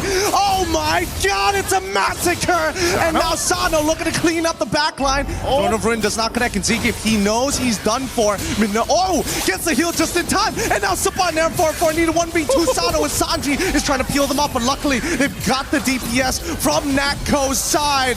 Oh man, the reinforcements from every single angle. They might not be a professional team, but afterwards they should be paratroopers. They are dropping in hot.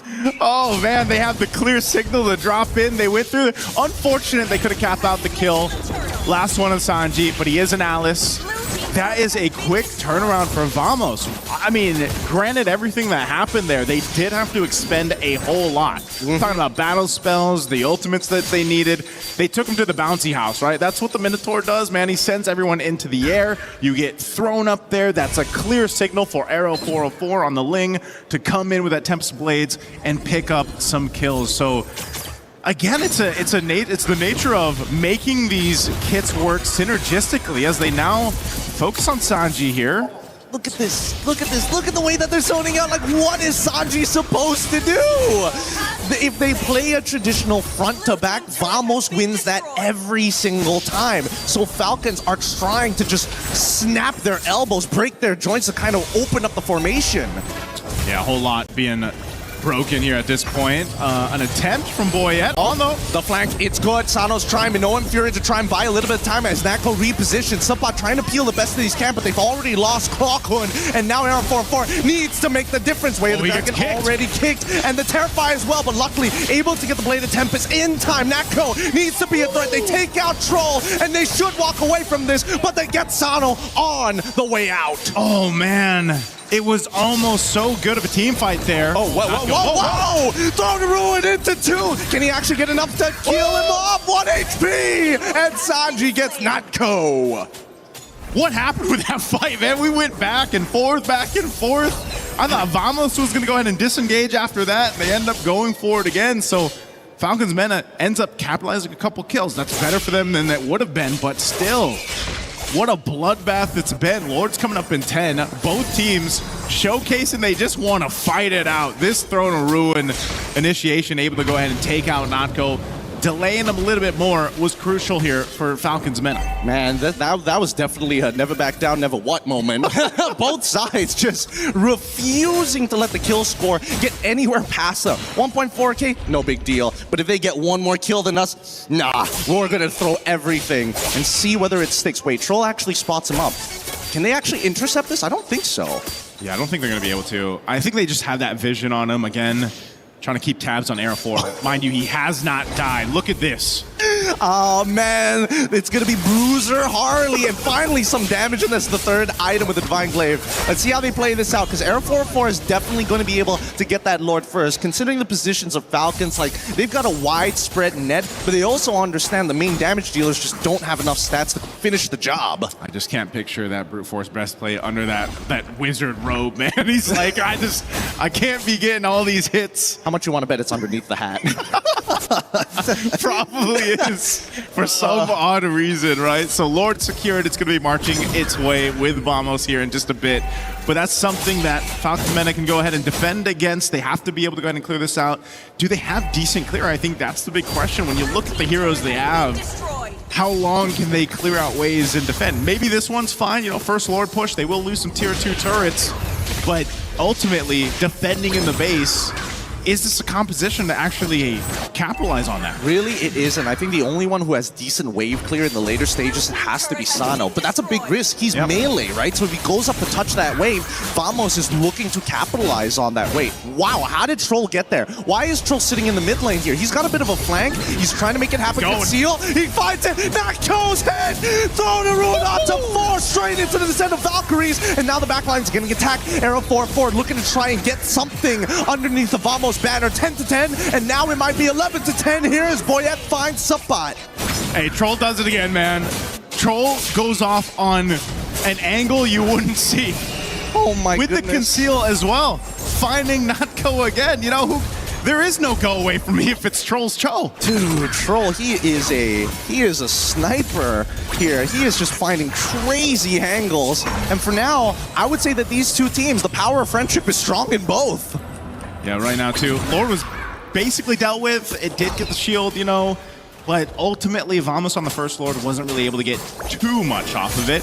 Much better for Team Falcons Meta that they were able to go ahead and stop that push from happening.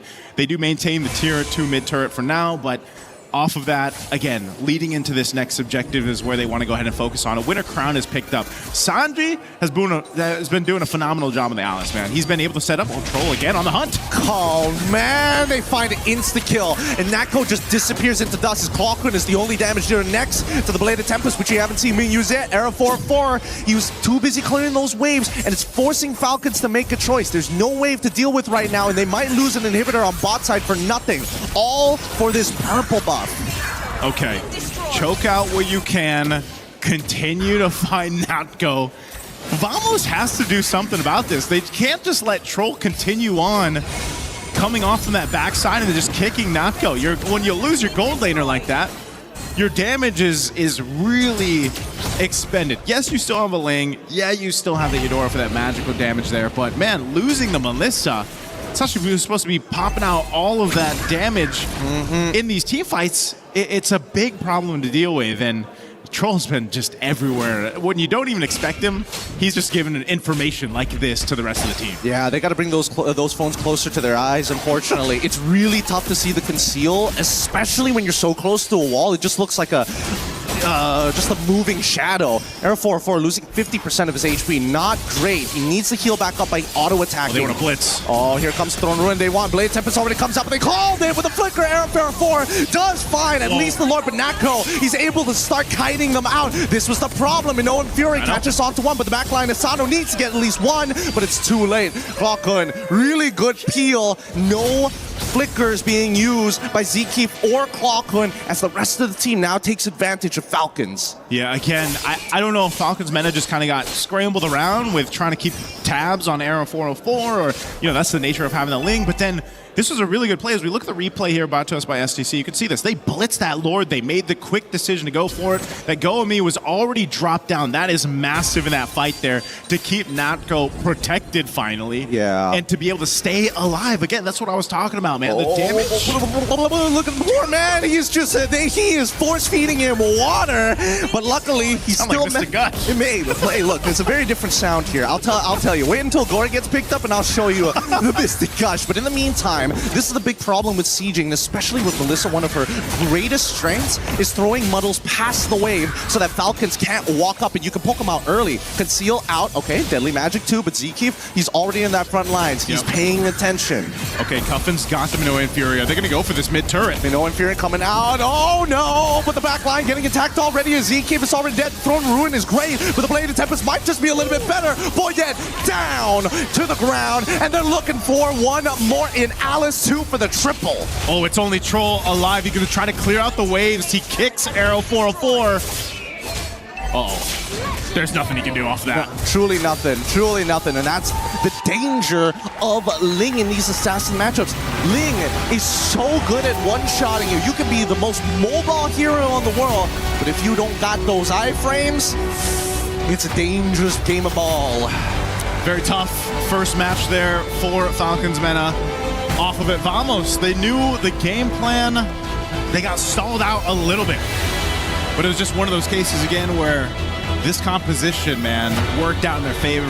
You're talking about a 10-0-4. This is probably, in the past couple of weeks that we've seen the Ling come through, this is the most deadly Ling we've seen. Oh yeah, no, this is standard military practice versus guerrilla warfare here, right? The rigidness of this composition is what makes it so good, but on the opposite end for Falcons, they gotta figure out ways to really get creative in getting those backlines, and to be fair, they were great. Sanji and Troll, by far, amazing engages into the backline, and that's what dragged this game out for so long. Yeah, this is, they had their moments in the game. You know, as you're looking at the highlights here from STC, there was multiple moments where it looks like they had this game in their hands. They were able to go ahead, take the team fight over to Vamos, but then they also got into these instances where I think their head was on a swivel too much. You know, they had to look around too much, and then they just got in this position where it was like, man, how do we keep track of Aero 404? Because when we're caught in this team fight that's being breaking out, as you see us looking there, it's like, hey, we forgot there's a Ling on the other side. This guy's going to shred through us, and we're so hard focused on Natko. But then, again, when Natko can survive, and Aero 404 can roam around and do his thing in the skies, basically, you have free reign. And that's the thing. I think that right now in Mobile Legends, the meta needs to understand, yes, it is risky to have a singular win condition. We need to see multiple win conditions in a composition baked in naturally. Well, let's go ahead and throw it over to our interview for this matchup. An amazing opener match coming up from Team Vamos, and right now with us on stage, we will be having a quick chat with Aero 404. How are you? Very good. Okay, now, you know what? Let's talk a little bit about the game, because prior to the game, we saw an interview with you and ENTRÁ, and you looked very stressed. You looked very tense. Now that you won your opening match in MSC with a 2-0 clean sweep, how are we feeling? I feel very relieved because we got to close the game 2-0. Now, I'm sure a lot of the Malaysian fans back at home are definitely happy with your win today. Now, let's talk a little bit about the game. We saw that in your opening match, you picked Eudora twice, and the Ling came out, played perfectly. Talk to us about the Eudora pick first. I think we got it from other teams in scrims, so we just started practicing it, and we use it today. Yeah. Do you think it's going to be an effective mid laner moving forward? I think it's a really meta pick right now, Eudora. Okay, now next question. The Ling. How are we feeling about the Assassin picks making a comeback this MSC? I know that you're an Assassin user yourself. Yeah, for me, I'm happy because I'm an Assassin user, so it's my time to show my heroes. Oh, I cannot wait. Is there anything you want to say to the Malaysian fans watching back at home? Thank you for all the support, and I hope you guys can support us for the next match as well, and we will do our best. Aw, thank you very much, Aero 404. I'll see you on your next match. That's it from us. Let's show it over to the studio to break down what happened in this amazing clean sweep match. Throwing it back to you guys. It's my time to show my heroes. Aero 404 puts that on the screen of every single player from Team Falcon's meta, because there's something that they just could not compute in that win. Unkillable was the Assassin heavy jungler, and they take the win 2-0 Team Vamos against Team Falcon's meta. Mirko, Lefel, and I'll go to you first since you are our Malaysia man here. I mean, that was a team win for Vamos that was, to me, it left no questions, right? Even despite a lot of people thinking that it was going to be, look at these predictions, 92%. Vote for Falcons coming up, but it was a 50-50 for ours. If you didn't see that, most people thought this would be a lot more even, and Aero 404 showed that's not happening. Yeah, for sure. People do know me as the Malaysian man, as they call me that for MM. Yeah, MM for a few years. But yeah, I gotta say that was exhilarating, because I think, Mirko, we're on the same page here, where we haven't seen the Assassins for a good 2 to 3 weeks. Seeing how Aero 404 pilot that lane, that was refreshing. That sets up MSC so well. We see tank junglers like the Gwyn, it works out well. And then you see the lane, and then after that first match, that's the best way to open up MSC, because now you know it's uphill from here. The meta is gonna look so good. And you gotta remember, it was a Fanny and a Hirara banned out. So already 2 Assassins banned out. Then we see the Ling contested as well. We don't get to see the items here. I actually came into it. All right, so we got in game. I saw the Melissa pick and I was like, all right, Melissa. Then I went in, I saw the battle spell and I was already disappointed because, hey, usually on Melissa, you go Inspire. I would know. I'm a one trick. You're not really, but I play the hero a lot. But then we look at the game again and we see the build path, and it's different. It's no longer just the 3-item power spike of attack speed. Here it is. Here it is. He goes for... So it is. Wait, he still goes attack speed, but I've heard that in scrims, the reason they don't go for Flicker and Purify is because they go Corrosion into crit. So I don't know if in this case, they saw a lot of tanky guys, so he wanted a bit more shred, or what's the case, but again, if you go crit, if you go flicker purify, then we'll see. I guess we'll see. Because I still think it was interesting to see flicker instead of purify anyways against the Cho. I mean, maybe also because, again, it's their first match. It's one of those things that they just forget to change. Because, you know, maybe there are some human errors. That's but true. I feel like after that game, maybe Coach Valdo is talking and is like, that was fine, but against other teams, we might get punished. So let's remind ourselves to change the spell when we get into the game. And I feel like now the interview with Boyet, it strikes us a bit different. Now it's like, yo, you didn't have enough practice. So if you didn't scrim too much, you don't know what the meta picks are, right? And the Eudora, the Melissa, it definitely messed with them. And when you know you're getting kind of beat in the macro and kind of the decisions before the game, you're kind of like, wow, wait, are we ready for this? And now it does kind of make it seem like they knew they were going to have to go back to the drawing board, study up a little bit, and get ready for their next match. Good thing is we still have more games for Team Falcons Meta. They're not out yet, but it's a great start for Team Vamos as they take the 2-0. Team Falcons PH and Guangzhou Gaming. Well, you thought it was 92% to 8% that Guangzhou Gaming would take the win over Team Falcons. And of course, Falcons in that 92 percentile. We'll see if that is going to happen as we come up with that as our next match. Of course, Vitality Rippers and Team Spirit Ignite closing out our day as well. I mean, like, I'm with the crowd for saying 92% for Team Falcons Field. I agree. Let's just say they are one of the champions to win it all. I want to see how, with this as a matter here, Kyle will perform, because that's also back in 2024, one reasons why they made it all the way to the grand finals. I'm just so excited to see Kyle, Niall, Kyrie, all of these guys on Assassins, man. I am so excited, seriously. It is going to be fun. It already was very fun. And if you've got that right, we want to know. And especially if you want to see if you can get it right next time, join the 92, join the 8, see if you're right. Check out our tournament pick'ems, esportsworldcup.com/play. Scan the QR code. You can let us know if you know who is going to perform in these upcoming games. Up next, we want to show you a little something from our game Acecraft, which has a brand new co-op mode called We Fly Together. Check it out. We'll be right back.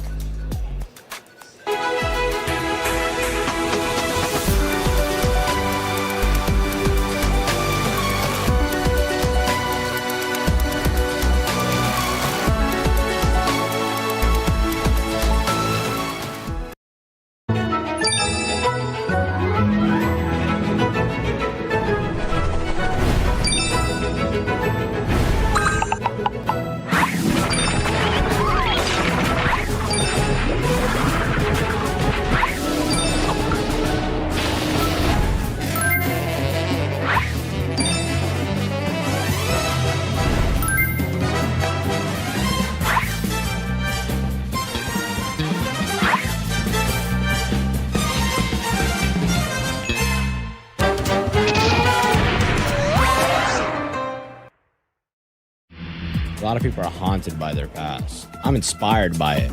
They're not just playing for themselves, they're really playing for their entire family. They have defeated their demons! They have crushed the curse! He thinks he can come in here and play my game! Let's go. He knows nothing! Let's go! Tyler, why? You're done. Raw energy! House for powerful, blow the house down!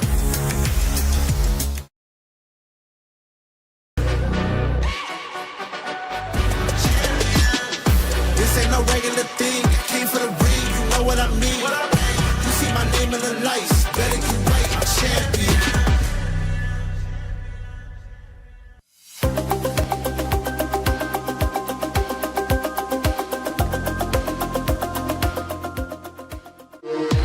We were there for every click, every clutch, every respawn. We were there for the years of grind, and we're here. Now, the proud founding partner of EWC, powering the biggest event in gaming, shoulder to shoulder with the world's best, making history. Greatness deserves a stage. Lenovo Legion, reach your impossible.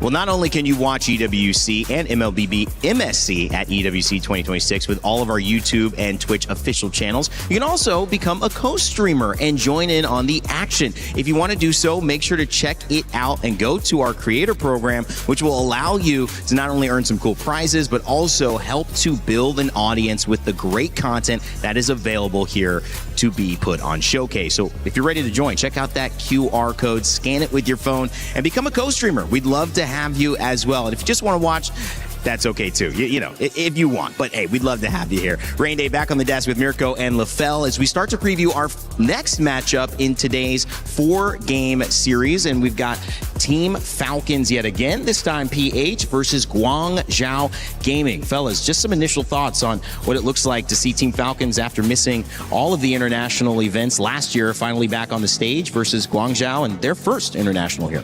Well, I think, you know, they fixed a lot of the errors. They reinvigorated the roster as well coming into this. I think Team Falcons PH are looking very, very strong coming into this. Yes, they did lose in the grand finals, but I think it was also a different meta. In the current meta, I really feel like Team Falcons PH has what it takes to do what they did in the past. MSC 2024, the first time at EWC, they made it all the way to the grand finals. Something that I do have to say, where I feel like I talk about this backstage, it kind of feels like they're trying to go back-ish to the 2024 meta, right? Because in MWI, even the grand finalists are the same. And that's why for Falcons PH, that's why I'm like, wait, hold on. This is looking like familiar territory for them. So I'm actually looking forward for Team Falcons PH to be surprisingly, unsurprisingly good here. So same finals, but a different champion this time in MWI. So Falcons, SRG, and Falcons winning this time? No. Is that the script? So, Is that the script? Hold on. Malaysian man. I mean, like, it went all 7 games, and at the final game, you know, the $1 million pick happened. We'll see if that happens again.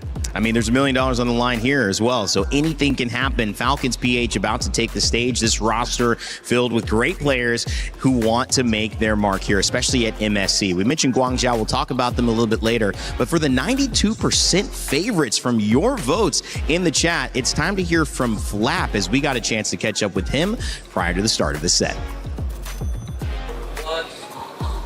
We're now here with one of my favorite EXP laners. It's Flap. Welcome back. Hello, guys. How's Paris treating you? It's all good.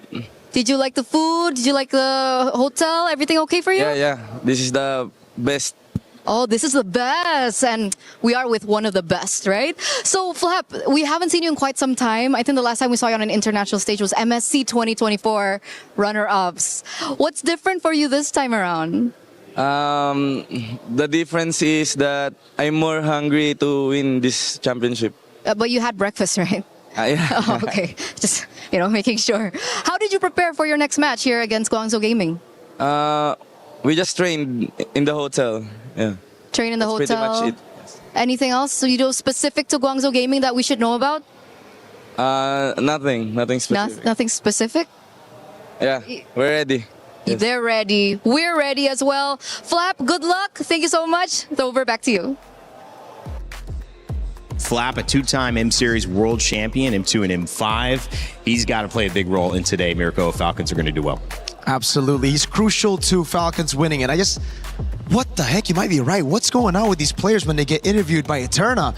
Who is that? That's not Flap. Hey, I mean, like, here's the thing. Flap does the thing. He always like taunts and poses. Who is ENTRÁ's that? posing some problems. Hey, you don't know. ENTRÁ behind the scenes. She's a girl boss. She intimidates. You know what? She might have just arm wrestled him right before that.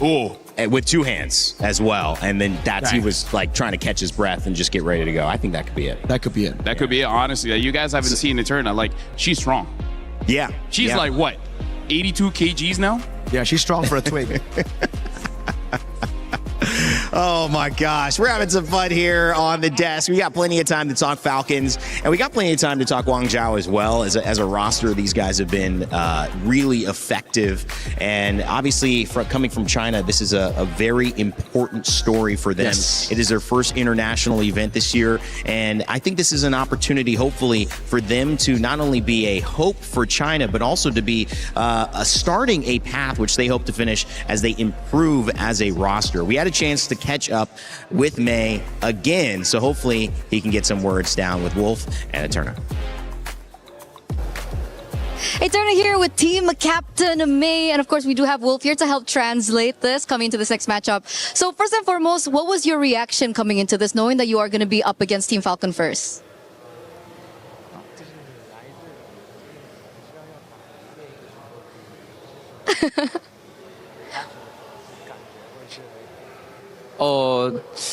我是挺开心的，因为能对阵世界冠军菲律宾的世界冠军，而且他们的教练其中之一是我们 GJG 之前的 coach。He said that he's happy and he's glad that he's able to go against Falcons, knowing that the former coach of Guangzhou Gaming before is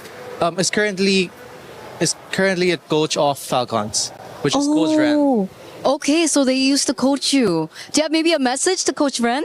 Yeah, Coach Ren. You have a message? 我希望比赛能互相发挥好吧，就是我很珍惜这次对战。He said wishing good luck to both teams. Okay, wishing good luck. And you know, speaking of Filipino people, you also have a Filipino player on your team, right? You have Sai. Did Sai mention anything to, you know, beat the Filipino team Falcons? 西外不是菲律宾人吗？他问这是西外有没有说啥，就想打巴黎的人或者啥。他说他想赢 Super Marco。He said that he wants to defeat Super Marco. Oh, okay. So he just personally wants to defeat Super Marco. Fair enough, fair enough. You're going to get that matchup later on. And of course, as team captain, what are you going to say to your fellow teammates before this next matchup?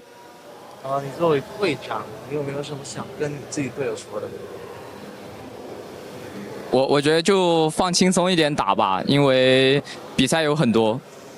He said that he's just chill and enjoy the game, just knowing that there are going to be a lot of competitions. Okay, so we can feel confidence, we can feel, you know, chillness coming in from this team. So once again, good luck, and we're throwing it back to you. I think he passed the Eterna test. I don't know about you guys. I think he did well. But maybe that's because of the translation that had to occur. He has a friend, yeah. Gave him a chance, and he had a buddy nearby. All jokes aside, there's no jokes in this matchup. There's a very few tougher opponents that Guangzhou Gaming could face in an opening matchup than the Filipino Titans of Team Falcons PH. But if they are going to prove that they deserve to be on this global stage at this level and that they can make a run, Mirko, some would say this is the type of team they have to beat. Oh, absolutely. You know, we got to see a glimpse of what Guangzhou Gaming had in their arsenal at M7 wildcard, and they were the favorites to actually win it. Unfortunately, they didn't, but they stole the show a couple of times. Modi, fan favorite of the chat. Everybody loves Modi in the chat. He's amazing on these playmakers in the XP, and I feel like him and Maze, they're going to have to work double time here if they want to get a win against Falcons PH. LaFell, what's the most important matchup here? Is it Modi and Flap in that EXP lane? What do you think is the need for this game's focus to be on in terms of who wins or who loses this matchup? I mean, it does look like this is the meta where we're going to be looking at the EXP as well as the jungle here, because here's a general rule for Mobile Legends. If your EXP is losing, your jungler is losing as well, because your EXP laner really opens up the map. And when the map is open, your jungler can get a lot of farm. And by proxy, you're making the other jungler weaker time by time and time again. So yes, Modi is an excellent player, but Flap, man, two-time M Series champion. Like, that guy is an icon in Legacy. the EXP. If somehow Modi can take down Flap, now that's the bigger statement. Like, that's one of the things where even if you lose, it's fine. You can say you beat Flap. And that's also, I think, the different stages of where these teams are at. So many of the players on Falcons have trophies in their trophy cabinet. It's kind of completing the cabinet now with MSC, because this is one of those trophies that many of the players do not have, right? Yeah, not gonna lie, a bit annoying. A bit annoying? A bit annoying. They have so many trophies. Could, you know, like give us some. Yeah, that's true. I mean, I would like for them to share, but it's okay, because to be the best, you got to beat the best. Yeah. That's why they still have to beat Vitality. They haven't done that. Yes, you're right. Yep. Vitality champions for sure. This one undefeated at EWC across 3 years and M Series across 7 years. Never lost a single game. Never. Wow. Well, and the hometown org at this point, with Paris being the home of this MSC. I mean, that was one of the things you guys talked to me about as well, learning the game this week and having the privilege to speak to you guys about the importance of this tournament. One of the things that was echoed was the fact that this is in Paris now. It wasn't always global. And the fact that it is, it adds even more to the importance and the impact of winning. Absolutely. I think you heard from the players as well, man. They feel like it's the best. Flapteasy literally said it's the best because, man, I think for them, it's just a dream to visit Paris at the start. They would have never thought that MLBB would bring them here and to compete here at the biggest stage for MLBB in front of the world, in front of millions of people watching. That's the dream. And for Flap, that's why he's hungrier than ever. And speaking of team vitality, speaking of Na'Vi, speaking of Team AG, and all of those orgs, they're playing for something maybe even bigger than just a single championship. They're playing for the club championship trophy. We've got Chris ready to give us an update on how things are faring so far. 2 weeks of competition have passed here at EWC, and the Club Championship is well underway. And well, as you can see from behind me, the totem is starting to fill up. Still plenty of games still to go. None other, of course, than MLBB, the MSC, currently ongoing. So that should be interesting as we do continue on. That's what you guys are all here for. Irrelevant of that, though, we do have an update of how things have been working out across the board the past couple of weeks. Right now, it is Na'Vi who are leading the Club Championship with 1,750 points, but they're only competing in one game this week. Vitality, however, who are currently second, only 300 points behind, are competing in all 4 games. So that's a massive moment for them to potentially catch up and see if they can do something about it. Falcons are another team who we have been talking about plenty, currently only sitting on 600 points, but also competing in all 4 games this week. A really interesting one, actually, that they are competing in, a wild card that came through for Falcons through the qualification stages to get here and play in EAFC, is MS Desari, one of the owners of Team Falcons, formerly a FIFA World Champion, of course. He's going to be going through it and see what he can do when things do come down to it. Let's see how we can do at EFC. That's a hell of a story to continue with. But yeah, I'll be giving you updates across the Club Championship throughout the rest of the week. Thanks a bunch, Chris, and also reminding us all that Falcons are back-to-back winners of the Club Championship. Will we see a new Club Championship winner this year? We'll find out. Stay tuned for all the action. We'll keep you covered with what's going on in the CC. Now, as we head back to MSC, on the desk, Mirko, as we preview this lineup, what to you stands out as the biggest narrative? Again, we've talked about Falcons being winners. We've talked about, them representing the Philippines. We've also talked about the story with Guangzhou Gaming. What rings the most important here in game 1? I think it comes to just understanding the meta right now. Both teams. I think it comes down to understanding the meta. We saw earlier a big contrast of one team really pushing all of it, all of the meta picks from scrims that they said as well into the stage, and the other playing it very conservative, playing it with the old picks. So right now, I think it comes down to who has adjusted better, Falcons PH or Guangzhou Gaming. And you mentioned that the coach of previously Guangzhou Gaming is now the coach for Team Falcons, Ren.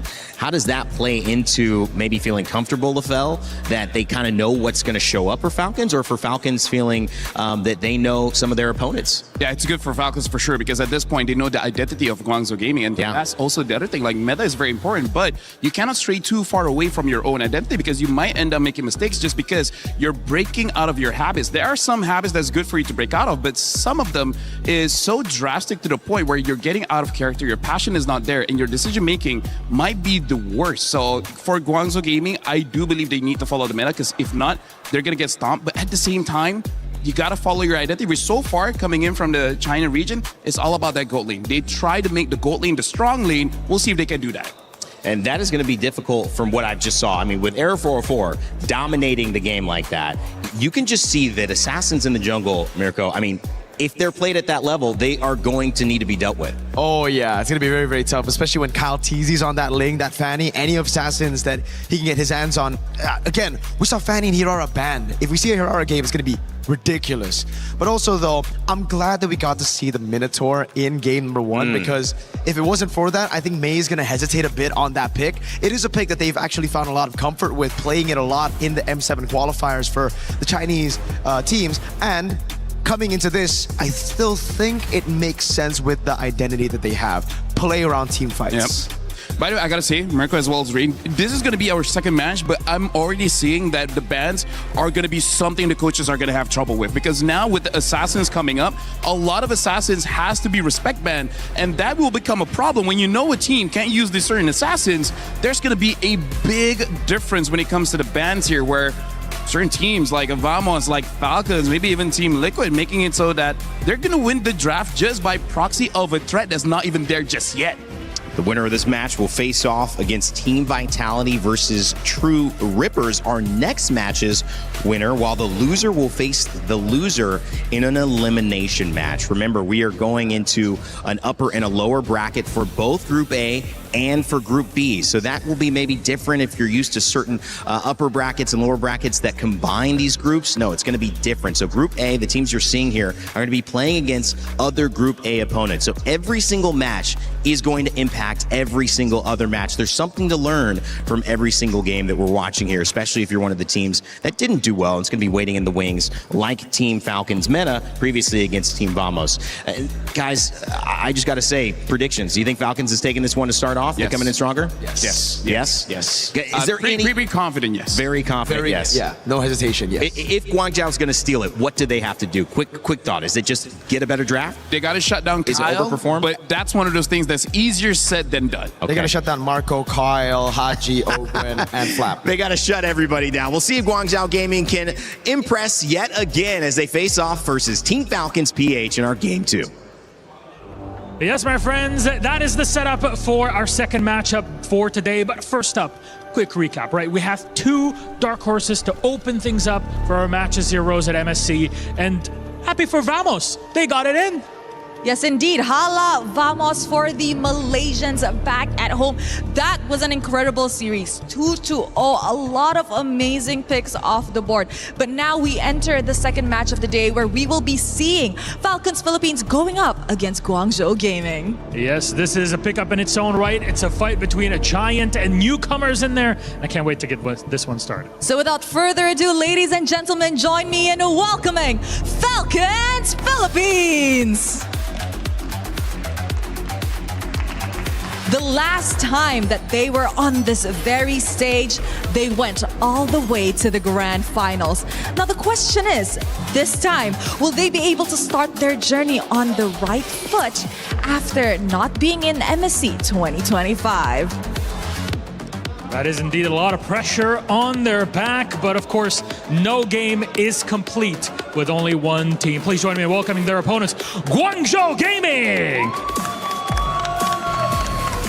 From heartbreak at M7 wildcard to the main stage of MSC, their journey has been a treasure to witness.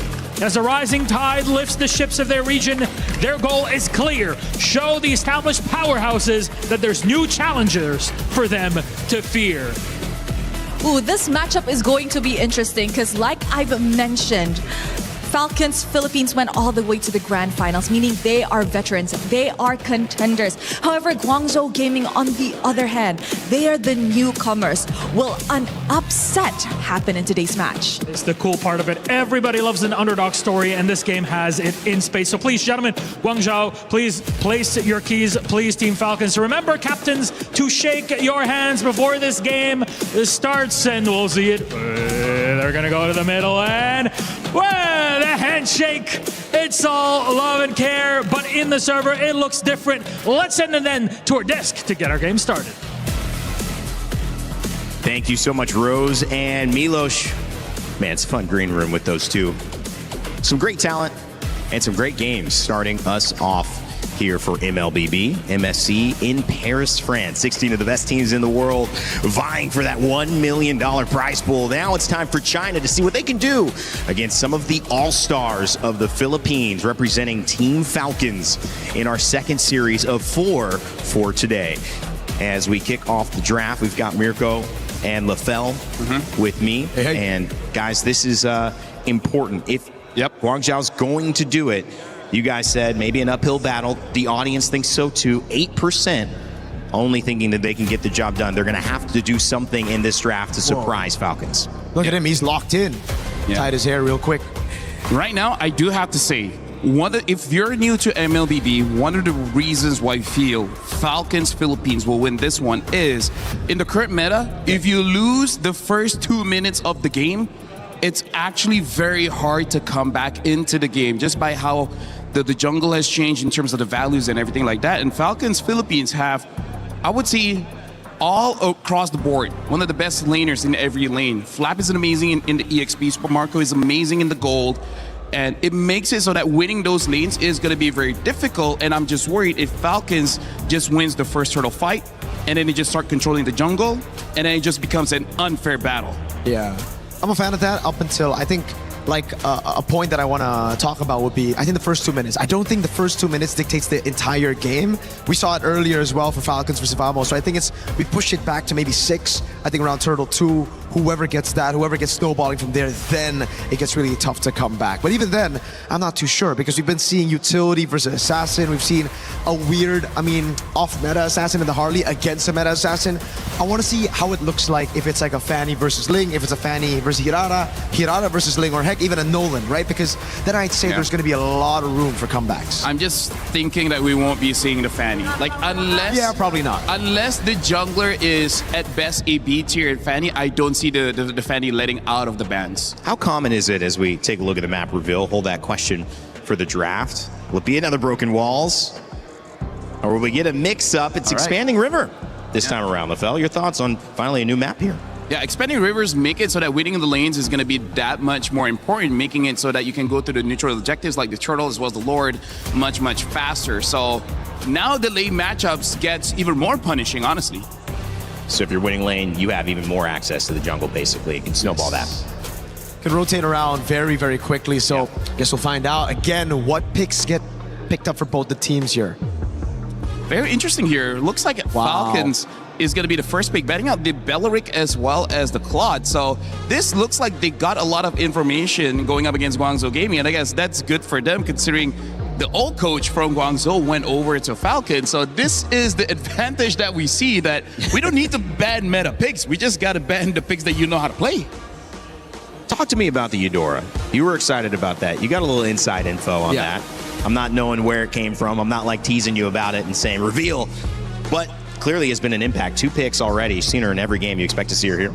I think so. If both teams are planning to go for Assassins, it's great to night pick. That's #1 against the Assassins, but it's also very good against the Assassins, right? You can lock her down. So the Atlas gets banned out there. Final ban. I think we will see more Eudoras. Maybe not first pick, though. I think first pick here. Oh, Hirara got banned. Fanny got banned. Even the Freya. The only pick that we've seen banned out that it finally gets open here would be like the Phoveus Jusin. So I'm thinking maybe those 2 for Falcons for first pick. Personally, for me, I feel like the Zushin is still a pretty strong pick, but considering how many dashes, the amount of mobility in this game, it's not a great time for the Zushin. So that's why I'm not going to see a lot of it. Ling first pick here. We got to see Eudora. If not, this Ling is going to be so free. Yeah, Eudora Phoveus could be the answer, but they go Esmeralda. Esmeralda Eudora? Yeah, I think they just want to win the lane, picking out the Esmeralda. Quite good in the lane, but is not an answer towards the Ling. So a little bit of disconnect here where unless they win the EXP so hard, you start controlling the jungle, it's going to be pretty difficult. And a very early Harif where, again, coming from the region of China, they do like their gold laners. But my worry is, if they pick up a Moskov, I can see it. But picking up a Harif here, they're not having any crowd control for this Ling. I don't even think they have enough burst damage for the first 12 to 30 minutes of the game to deal with the Ling. Are you happy if you're Falcons to try to grab Eudora yourself? I'd say yeah. I'd be down for it. You know, the Eudora just to deny it on the other side? It's great on the deny, but it's also great with your assassin, right? Because usually when you're on the Ling or any other assassins, you need a bit of burst damage, and bro, give me some time, friend. I was gonna get to the Brody. You gotta get your points in, I'm sorry, man. I was answering the Eudora pick. I know. That was me. I messed you up. I messed you up. You would have said it's okay. Harith Esmeralda gets picked up. This is the question on the Falcons roster. We know at M5 they play strong side gold lane so well, and this is what we've been talking about as well, the Brody pick and the Dyrod. So you have physical shred, and then you have double carries on physical damage. Bursty as well. Oh my God. I gotta say, Raid and Mirko, we're on track for 90 unique hero picks at MSC, because we're already second match, and we're seeing a lot of new picks here. Guangzhou Gaming goes with the Hilda, good and bad here. The Hilda should be good to pressure the Ling, but going up against a Dyrov likes it when you have a lot of armor because there's so much that he can take away. And at that point, Ling won't be punished. Ling will have enough damage to take you down. And it's a winning matchup. I've been saying this from MWI. We've been seeing an MWI CC to answer the Esmeralda, where in reality, for me, I'm like, where's the Dyrov, right? This guy just got buffed. My boy's playing it in ranked. It's pretty good. It just smashes Esmeralda in lane. Even the Hilda's going to find a lot of difficulties walking up. It's not great. Your physical defense gets shredded, and you have 2 bursts right there with you. And you're talking about win conditions. The Dairoth and the Ling, both 2 characters that feel like if they get going, it's going to be hard to stop them. So a lot of... All 3 of them, honestly. Yeah. And then the Eudora gets banned out, right? So they're taking away another burst damage hero. I gotta say, this is one of those games where Falcons can end it very easily because Brody is one of those heroes back in the day is just a turret destroyer. Got a world championship skin. Yeah, world That's championship Marco. skin. Like, here's the thing. The moment your eyes are on lane, you're like, this is a problem. We gotta, wait, where's our turrets? Wait, why is he in base? Wait, did the game just end? 10 minutes? Too many things to focus on. I gotta say, Brody is gonna steal so much turrets. The Link can steal so much turrets. This is already a nightmare in terms of micro, but more importantly, the macro. Like, there's so much magic gonna happen in this game. So you mentioned Moskov. Is the answer something that's global, something that can help on those rotations when you have someone pushing a lane and you need to get over there quickly? That's why it would have been a better pick over the Harith, really. Because, like, I see the Harith, I see why they went for it. Again, Guangzhou Gaming, they're known for team fighting, but they needed something to answer the side lanes. If you know Falcons, they're definitely going to try to play those side lanes. They're definitely going to lane or play for lane dominance. Yeah. And they got it on every single lane. XP, it's a winning matchup. Gold lane, it's a winning matchup up until the Harith gets all the free resets. Rain, I gotta say, for everyone that's not super familiar with the MLBB draft, this is very uninteractive, where you're just picking up heroes that you want to use without considering the opponent's pickup. So it's basically like you're playing rock, paper, scissors, but you only go for rock. You don't change the paper, you don't change the scissors. And you'll win a little bit of the time. But in a best of 3, when an opponent's knowing a little bit about what you do, it may not be enough. And that's the worry here for Guangzhou Gaming. I don't think Zushin is the answer. Like, where's the damage? I think right now Falcons just go for the Gord Kalea, right? Like, you already reveal all your cards here. You just go for extra burst, so it's good against the Harith. You have that range to bully the Juicin in lane. And it's an answer to Esme as well with the Shred. So my question is this. You have one more pick, right? And we're talking about them playing rock. How do you salvage this draft? How do you get the win condition? Because Guangzhou needs something that they're going to be able to rely on. Right now, their biggest problem is early game damage. Like, it's weird to say the most damage that we'll see in the early game is their roam, is their tank. And sometimes it's enough, but most of the time, it's not. Now they have a Lilia as well as the glue. They already have a damage problem. Now it's worse because the glue cannot die, and Lilia level 2 can take down basically everyone from Guangzhou, so this is a mismatch in draft. I thought they would take the easy road of just Gord and Kalea. Instead, they read past the pick. They know Guangzhou Gaming only have a utility jungle left in their arsenal, and they go for Lilia, someone that can stay in the mid lane, independent, bullying both, while the glue roams everywhere. Mirko, this is the kind of draft that, in my eyes, creates despair. Like, the more you look at it, the more you fight against it, as the time goes on, it's like, wait, our chances of winning is going down and down and down. This is a draft that will make you feel very sad. And now it's forced the Nolan pick out of Guangzhou Gaming. Nolan, notoriously horrible pick against a Ling, and especially a Brody that can kiss you. Dairoth versus Esmeralda in the EXP lane. Flap and Modi. That Dairoth looking to cause havoc, but if it doesn't, well, they've got the Ling as well. 4 new heroes picked up to add to our unique hero total for this tournament already. Series 2 starting off with a bang. We'll see if it's China or if it's the Philippines who can take game 1. Thank you so much. We head on in to the land of Dawn, and we're excited to see how this game is going to be played out, because for the first time in a long time, I have never been so confident in Falcons just cleaning up kills. They have so many ways to clean up fights, but it's all up to Haji and Kyle to make things happen. And I, for one, am pretty sure that they can accomplish just that. Team Falcons and their mechanics, no doubt, they could carry that out, but Guangzhou Gaming. They forced out an early flicker from the hero you expected to be most aggressive in the early game. And this is the scary thing about this game, right? Because you're looking at everybody. There is no particular winning matchup, right? Especially in those side lanes, unless they find a big mistake. So they do need the extra bit of support. Guangzhou, especially for Mei and Xing, all they gotta do is maintain control of mid, and it's gonna be super difficult for Ogwin and Haji to have that impact that we're looking for. Yeah, at the very least, they're holding down Mei in mid, so he's not able to really get out of there as much and go into Kyle's jungle. But that's a lot of pressure already on their mid duo. Beautiful stuff coming out from Guangzhou, right? That's already 2 big battle spells out super early on, and now they can start going for the invades. Look, Kyle is just taking so much damage from Mei. Never mind. I just said Mei couldn't just really go straight into Kyle because of what Haji and Ogwin were doing, but with the amount of support that they've been providing one another, with this rotation you've seen firsthand from Guangzhou, things to be somewhat favoring their side. Yep, even the battle spells is also telling us the exact same story.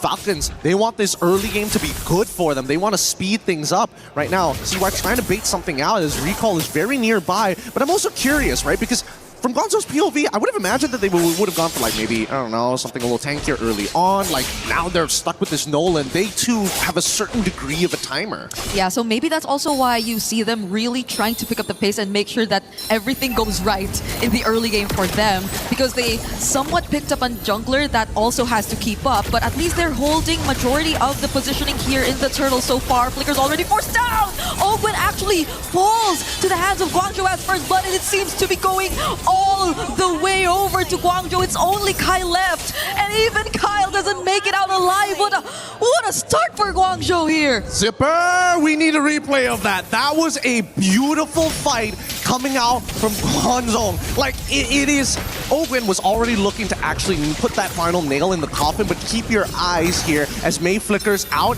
and baits the entire team into an unwinnable fight with Xing, making sure that Lantern Flare was up the entire way. With Turtle in the hands of Guangzhou Gaming, this is by far a really good start. I wonder what information and preparation they've done, because again, Guangzhou, you know very little about this team. Even the heroes that they've used in their recent qualifiers don't tell you much about their playstyle.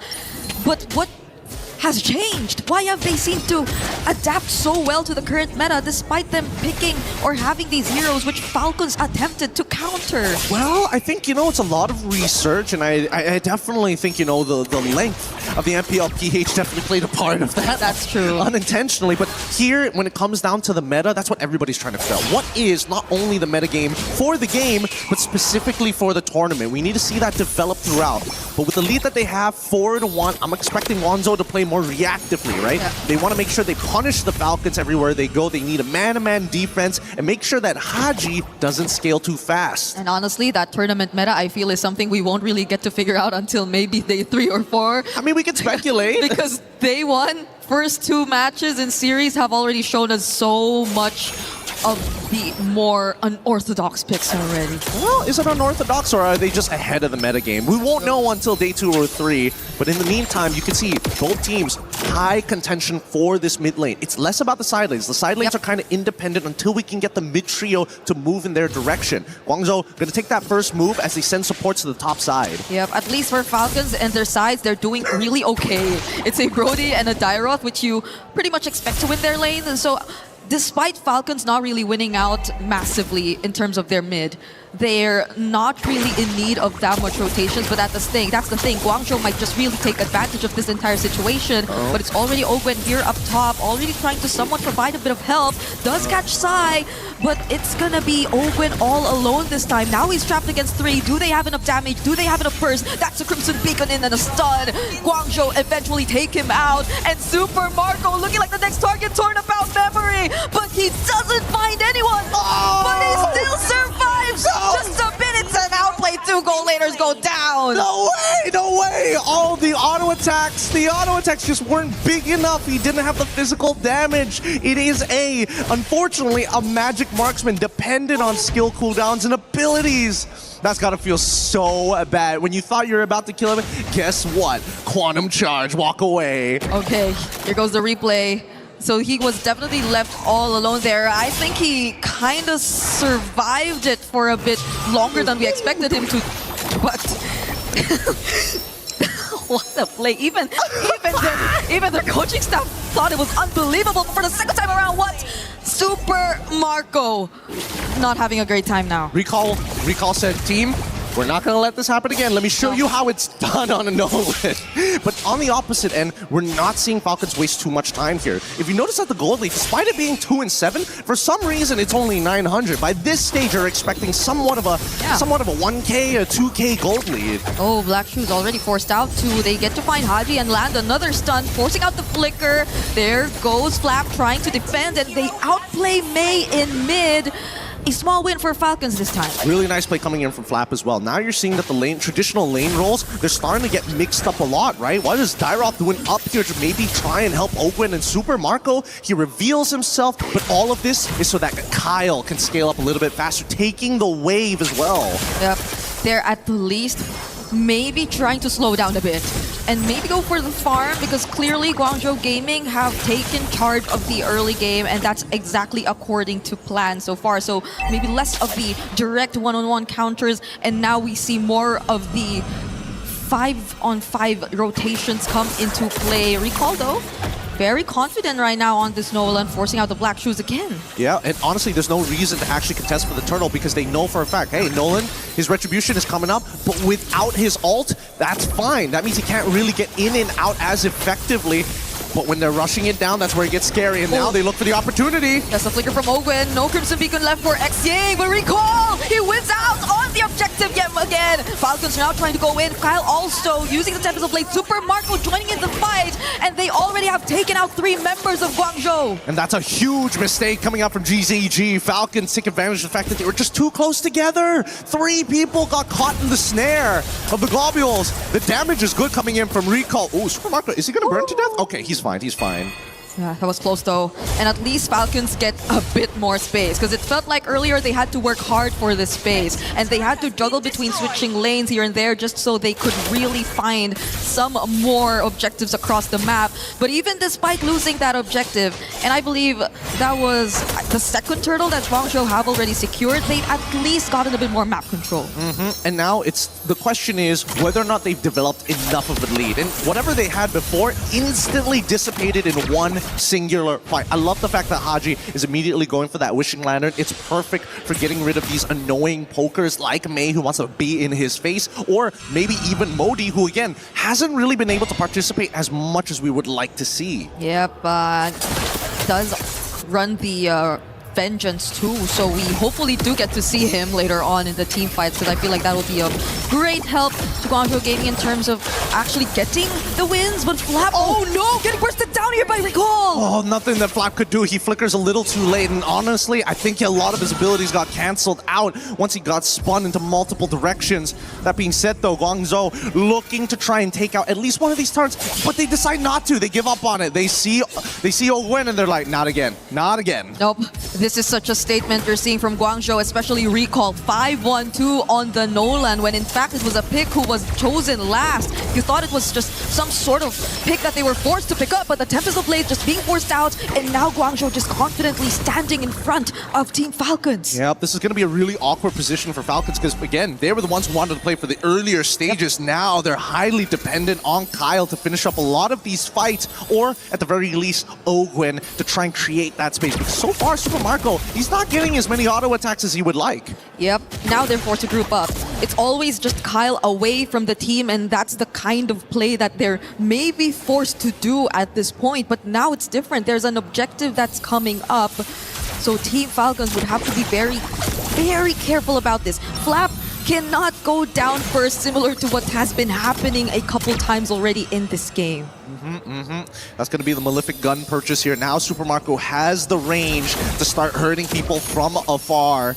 Question is, are they going to be able to get into the pit? Because Guangzhou, they've got a really good control around it. Oh! Ogwen goes in, flickers in, but he gets bursted, and now the Salmon Force has a response too from Psy. They're just flushing Falcons out of this Lord Pit, and they're taking control! Black Shoes too, forced out by Recall. Tempest of Blades, but can they get more? They find Mei, and that's going to be a 1-for-1. Not too bad, but the fight's not over just yet. Guangzhou, understand that, hey, all right, we may have stuck a little too close together, but this time around they spread apart instantaneously as soon as they saw Ogwen walking up for a potential engagement. That being said, though, at least for GZG, dear Lord, where did he go? How did he know?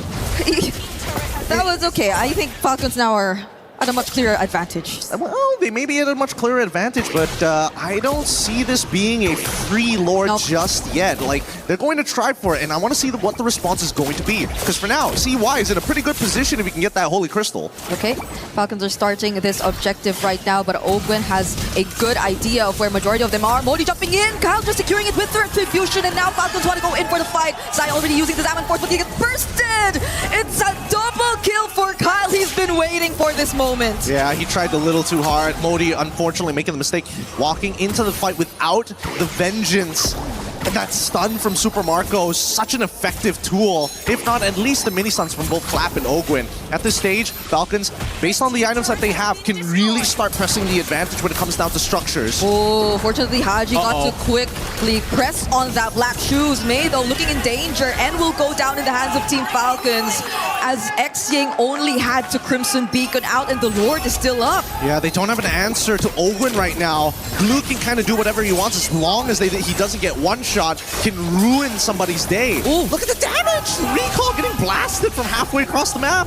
And the Black Shoes are back for Haji if in case Guangzhou actually forced that fight, but they're not really going to do so. They just focused on evening out majority of their resources across the board. That's going to be all outer turrets already taken down, and in the blink of an eye, you're already seeing a 5k gold lead in their hands. Now, let's talk about how they're getting this, right? Before this, barely nothing. A lot of team fights, keeping it simple, kinda even. GZG, mega lead in terms of kill score, but doesn't have that 5k lead like Falcons have right now with a singular kill. And a lot of this is about time efficiency. With GZG's movements, they're sticking together. Notice, top quadrant, all 5 of them are there. Nobody's dealing with that bot wave. And that's why Falcons' overall macro is more efficient gold-wise in comparison to GZG. Yep, that's why even if you thought things were kind of slowing down, that was just Falcons playing their game. And now it's going to be Modi bursted by Flap. Now that you see them grouped up, this is exactly how they want to utilize this lineup. Yeah, and it's great because, again, the one combination people don't think about is the shred specifically from Flap. If Flap and Marco work together, no matter how tanky you are, they're going to cut your armor in half, if not more, now that he has the Malefic gun. Okay, Conceal. Could there be another flicker play? And there you go, Mei! Barely surviving this. Winter Crown already forced out, and the flicker too, but they just want that base turret. Guangzhou are not gonna force the chase. No, they can't. They can't afford to.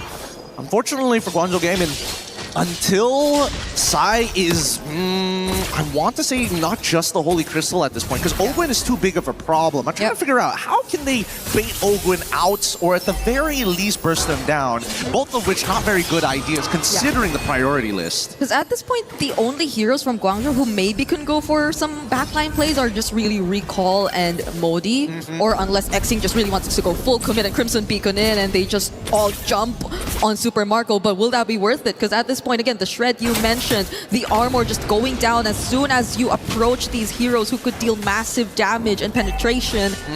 And not to mention an objective too coming up just in a bit. Yeah, this is particularly tough. I will admit that at least for Guangzhou Gaming, they made sure that Haji slowed down, but now we're already in the later stages of this game. Slowing Haji down is not possible. He hurts. Yep.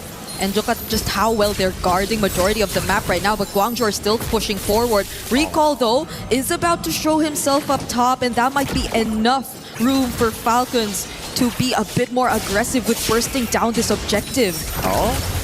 Oh, it looks like they're trying to sell this fight. Oh, Ogwen and Flap trying to zone out the members as Falcons just secure this objective, but Ogwen still finds one. Do they want to push through with this fight, though? Haji providing the damage, and it's going to be enough. Super Marco's already called a killing spree, and Kyle on the back lines, finding Xing as they take out 3 it's just Modi and Recall. There goes the fracture, but it's gonna be okay.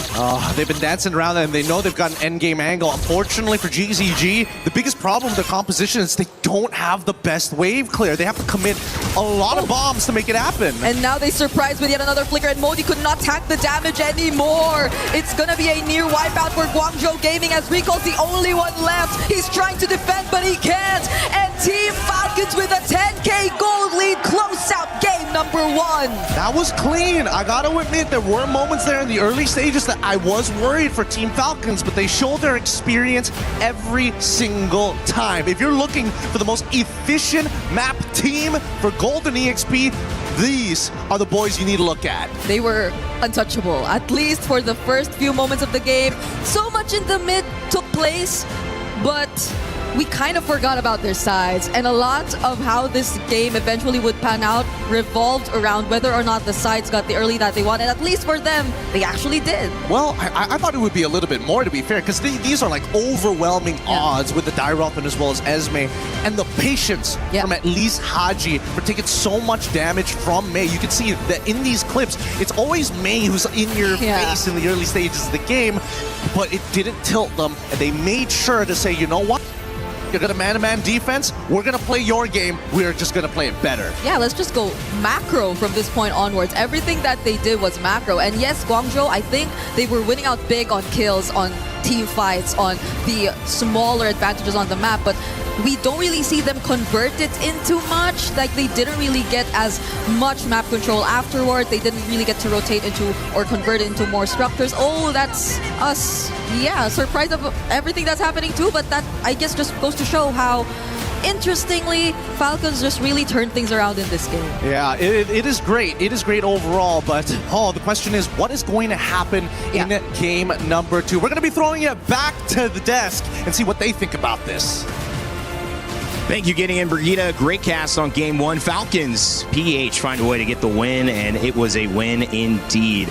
They dominated later on in that game, but it wasn't domination early on. You saw Guangzhou find a way to kind of surprise them in the beginning, and I think that group style of roaming the map helped them early on, but it started to show up as a weakness in terms of the gold and trying to claw back into that game later on, Mirko. Yeah, it was tempo control, obviously, with Esmeralda again. Early on, the Dairoth had her number, level 1, level 2, but then after that, Modi just constantly cleared out faster, rotated quicker, got that falling star moon set on 3, and unfortunately for Falcons PH, they got caught off guard. But after that, I think it's just signs of an elite team where they're losing early on. They lose out on almost all the objectives, kills as well. At a certain point, it was 2-7 on the scoreboard, but it was only a 900 gold lead for Guangzhou Gaming. So Falcons PH, even though they were losing, they had control over the game. It never felt like it was an insurmountable issue going up against Guangzhou. Falcons always seemed like they were in it. I mean, like, I would say that is something that Guangzhou has to look forward to after this, because it's clear that they do have the mechanics, but how do they extend the lead? That is what makes you into a good team, into a great team. How do you make a 200 goal lead into 2,000, right? So I feel like they got very excited, getting a few kills, especially around those objectives. But one of the clips we saw earlier was how the Harry was willing to die to get the kill over to the Brody. It would have been great, because knowing that Brody was going to recall anyway, right? If he stays, he's going to die. So instead of sacrificing yourself, clear the minions, get the turret, and that's how you extend the lead. So I feel like that's something that Guangzhou have to look out for, because there was a lot of wasted opportunity where they 100% should have gotten more on the map, but they just don't have that experience just yet. Those little moments, 54,000 to 43,000 gold. It wasn't that way, but it became clear that Falcons were going to take the lead of this game. Oakland caused a lot of thoughts to be centered around him and how he, can't believe it, that SpongeBob skin coming in. It's so funny. Patrick is amazing. I was like, excuse me? What's going on? I thought glue was being played. But obviously caused a lot of attention, and that was one of the game plans. Didn't work out on a few of the dives, but after that, really forced Guangzhou Gaming to play around him. Yeah, all this game, I feel like Oakland's is going to play the distracting game, right? He went for the classic itemization, though, of the glowing one and the cursed helmet, and that's why he was so squishy at the start. Every time he went slam, pass, it would either be I get the mount or I might die straight up, right? So he ended up being a diversion so that the rest of the team can actually get a few of these picks here and there.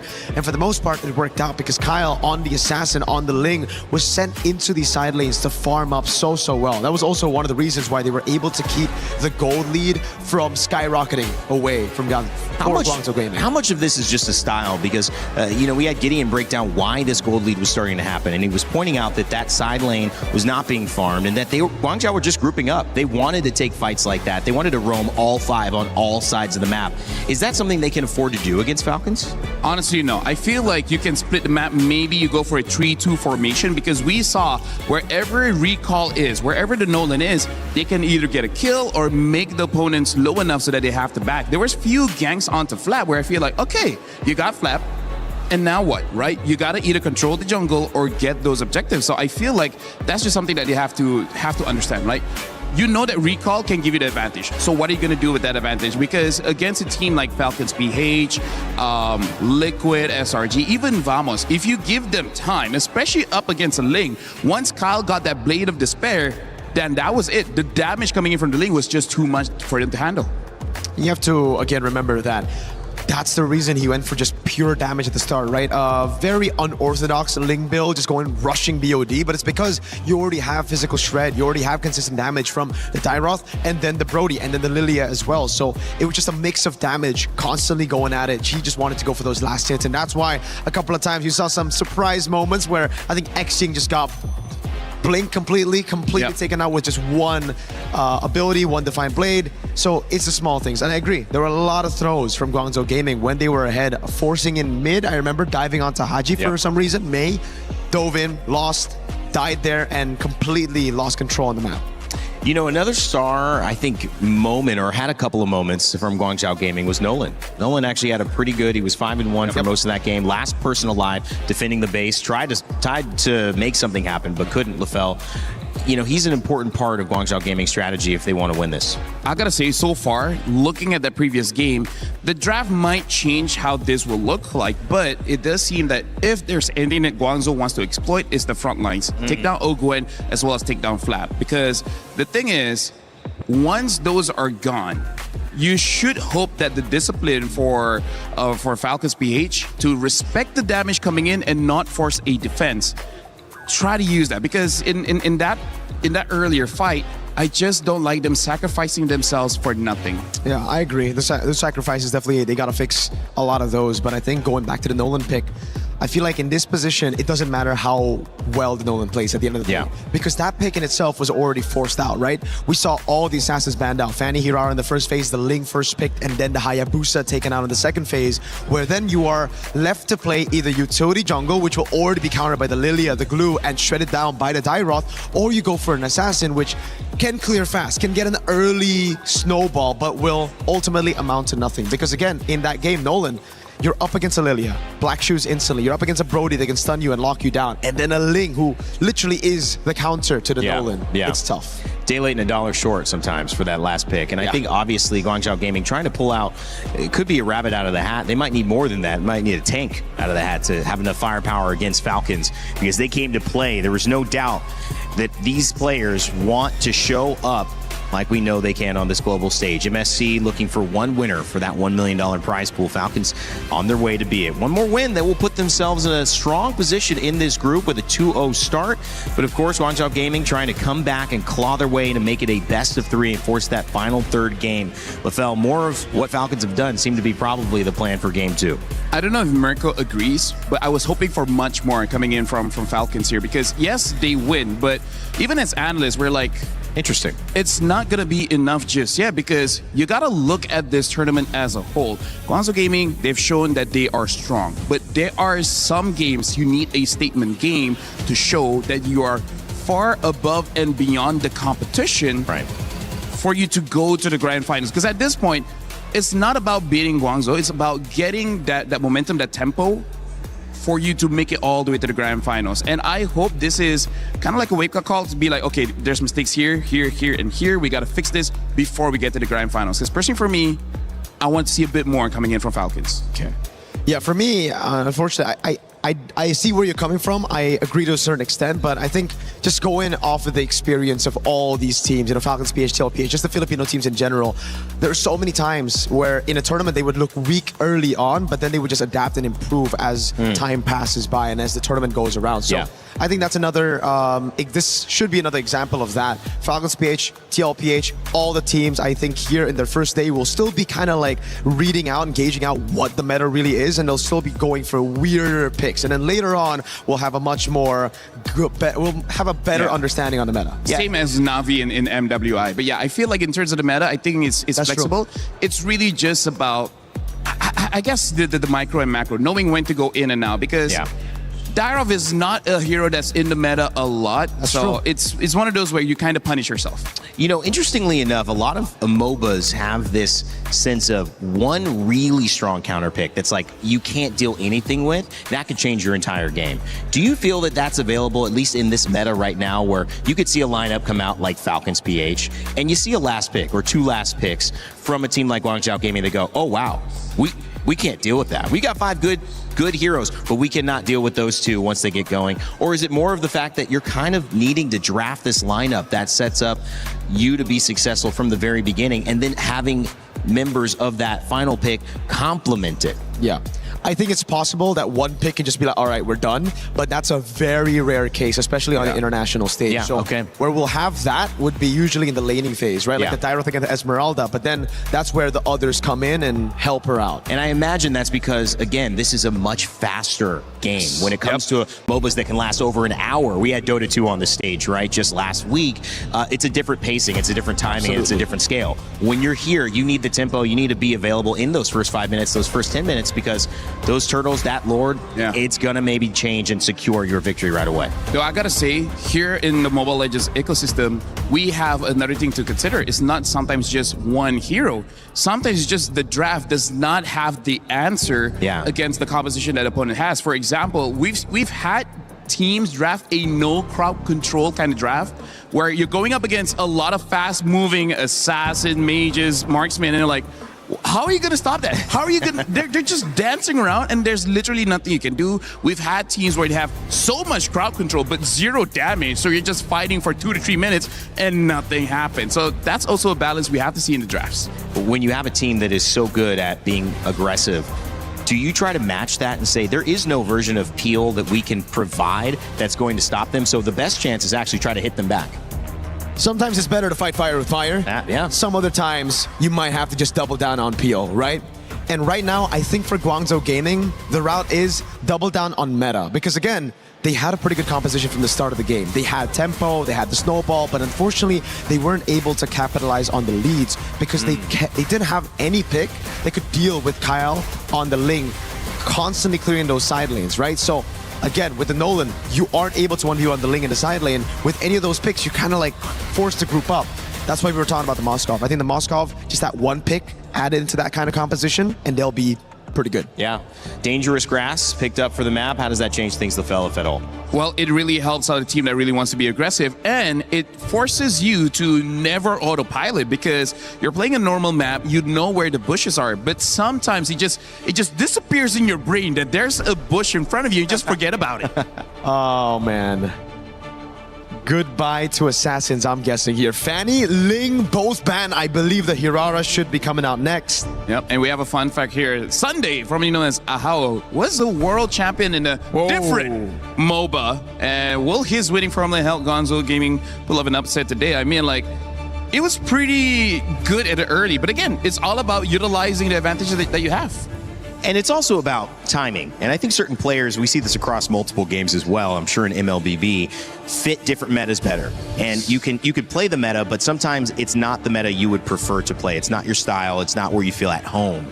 So having a winning formula in one game, in one meta, may not translate over to what we're seeing now, which clearly has given us a little bit of a different look here as we see our bands start to come out for Game 2, Falcons versus Guangzhou Gaming. Yeah, back again to that point though, hey, I've seen a lot of different coaches come in from different MOBAs, and it's always a clear template that they bring into the team, right? Early games, great. They have these templates where this is where you need to group up. This is how you get prio over your laner. This is how you get prio over the map itself. But then it's the mid and late game where we get to see a little bit of that question mark. And it's because compared to other MOBAs, this is a lot faster, like you pointed out, Rain Day. And because it's a lot faster, it's almost like they're coming into it with the mindset of, all right, we're going from gear 1 into 2, 3 constantly, but in MLBB, it's kind of like you go gear 1 and you kind of have to skip the next 4 gears into 5. Yeah. Something to note as well, the longer the game goes, the less that the coach can really impact on the decisions of the game, because that's why certain shot callers in Mobile Legends is so highly valued that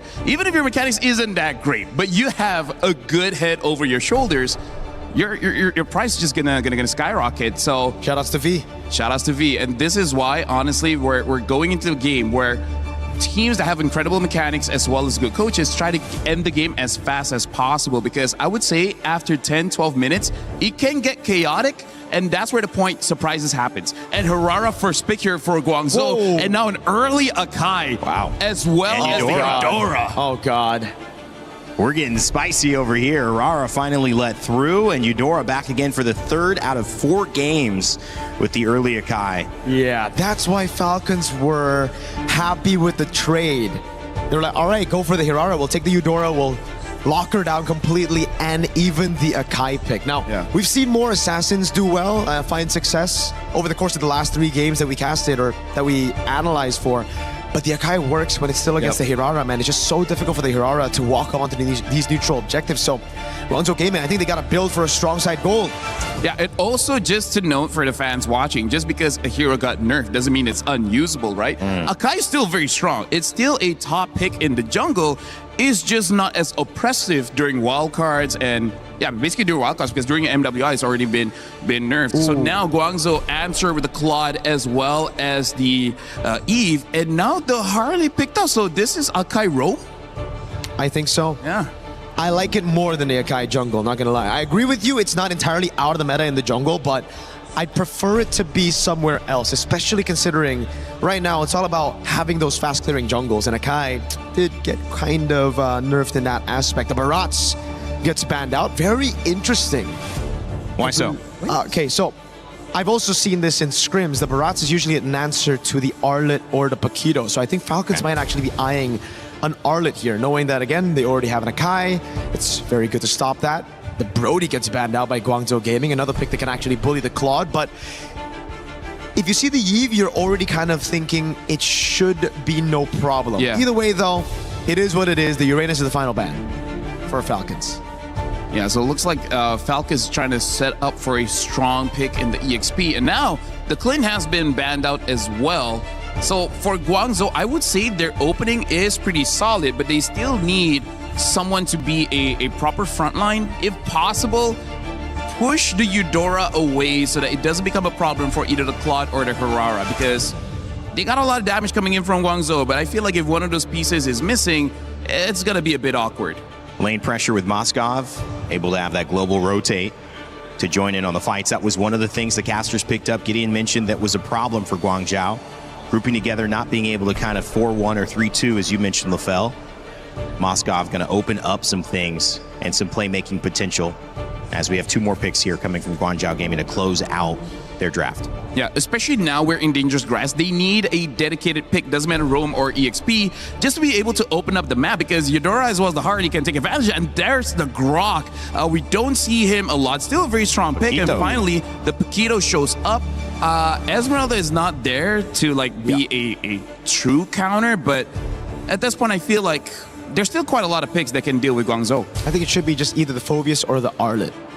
Well, yeah, the Fovia is still open, yeah. The Arlet, you're going to get bullied quite a bit by the Paquito, but then you're just relying on the stuns coming in for the resets with the Akai and the Eudora in your team. If you want to take more into your hands, you would go for the Phobius, but instead, they go for the Sora. I gotta say, Falcons PH... Just for dive?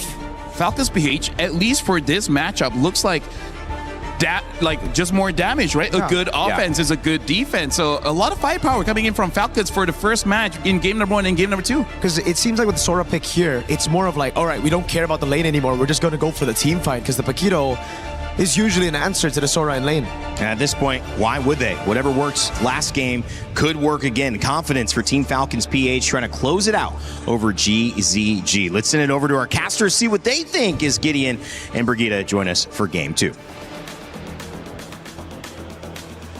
Thanks so much, Reindeer. Let's jump right into this. We are ready for battle, of course, but right now, it's about trying to figure out how to get underneath the skin of each of our competitors here. And so far, currently at match point, it's Team Falcons who are leading that charge. We want to see how GZG is going to try and turn this around. And I agree. I would want to see more from Team Falcons as well. It was already brought up by our panelists. Initially, I think heading into this tournament, you were really expecting them to be one of the cleanest, but game 1, GZG pushed them to the limits by just a little bit. So this time around, though, things seem to be pretty different, draft-wise especially. Oh, what a sneaky little invade here by Kyle. Able to take a camp out. He figured out the starting path and was able to take at least one of these camps. This does mean that it's going to be a bit of a delay. However, we're going to see Recall here going to try and contest this. It's dangerous stuff, and admittedly, they played it well. Even Haji getting into the right position to see it happen. Yeah, somehow equalizing the advantage in the early game, given that Kyle did take away one green camp. But a quick look onto the emblems as well. There seems to be the mid duo taking that PYT.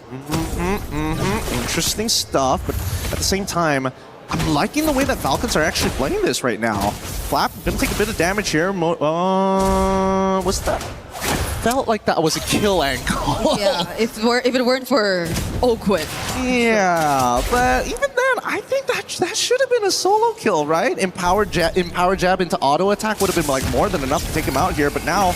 Oh, this is something unexpected. Xing did not expect that, but it was still Guangzhou who actually picked up first blood. They find Haji in exchange of Xing, but it's a double kill now for Kyle, and it seems like they got the better trade. A much better trade, in a matter of fact. And May understood, again, this Grok can be a game changer. The problem is that it's very timing based, right? You have to maintain control over tempo. It's not a fight on a dime type hero. You really have to kind of set the plays and really find the right angles.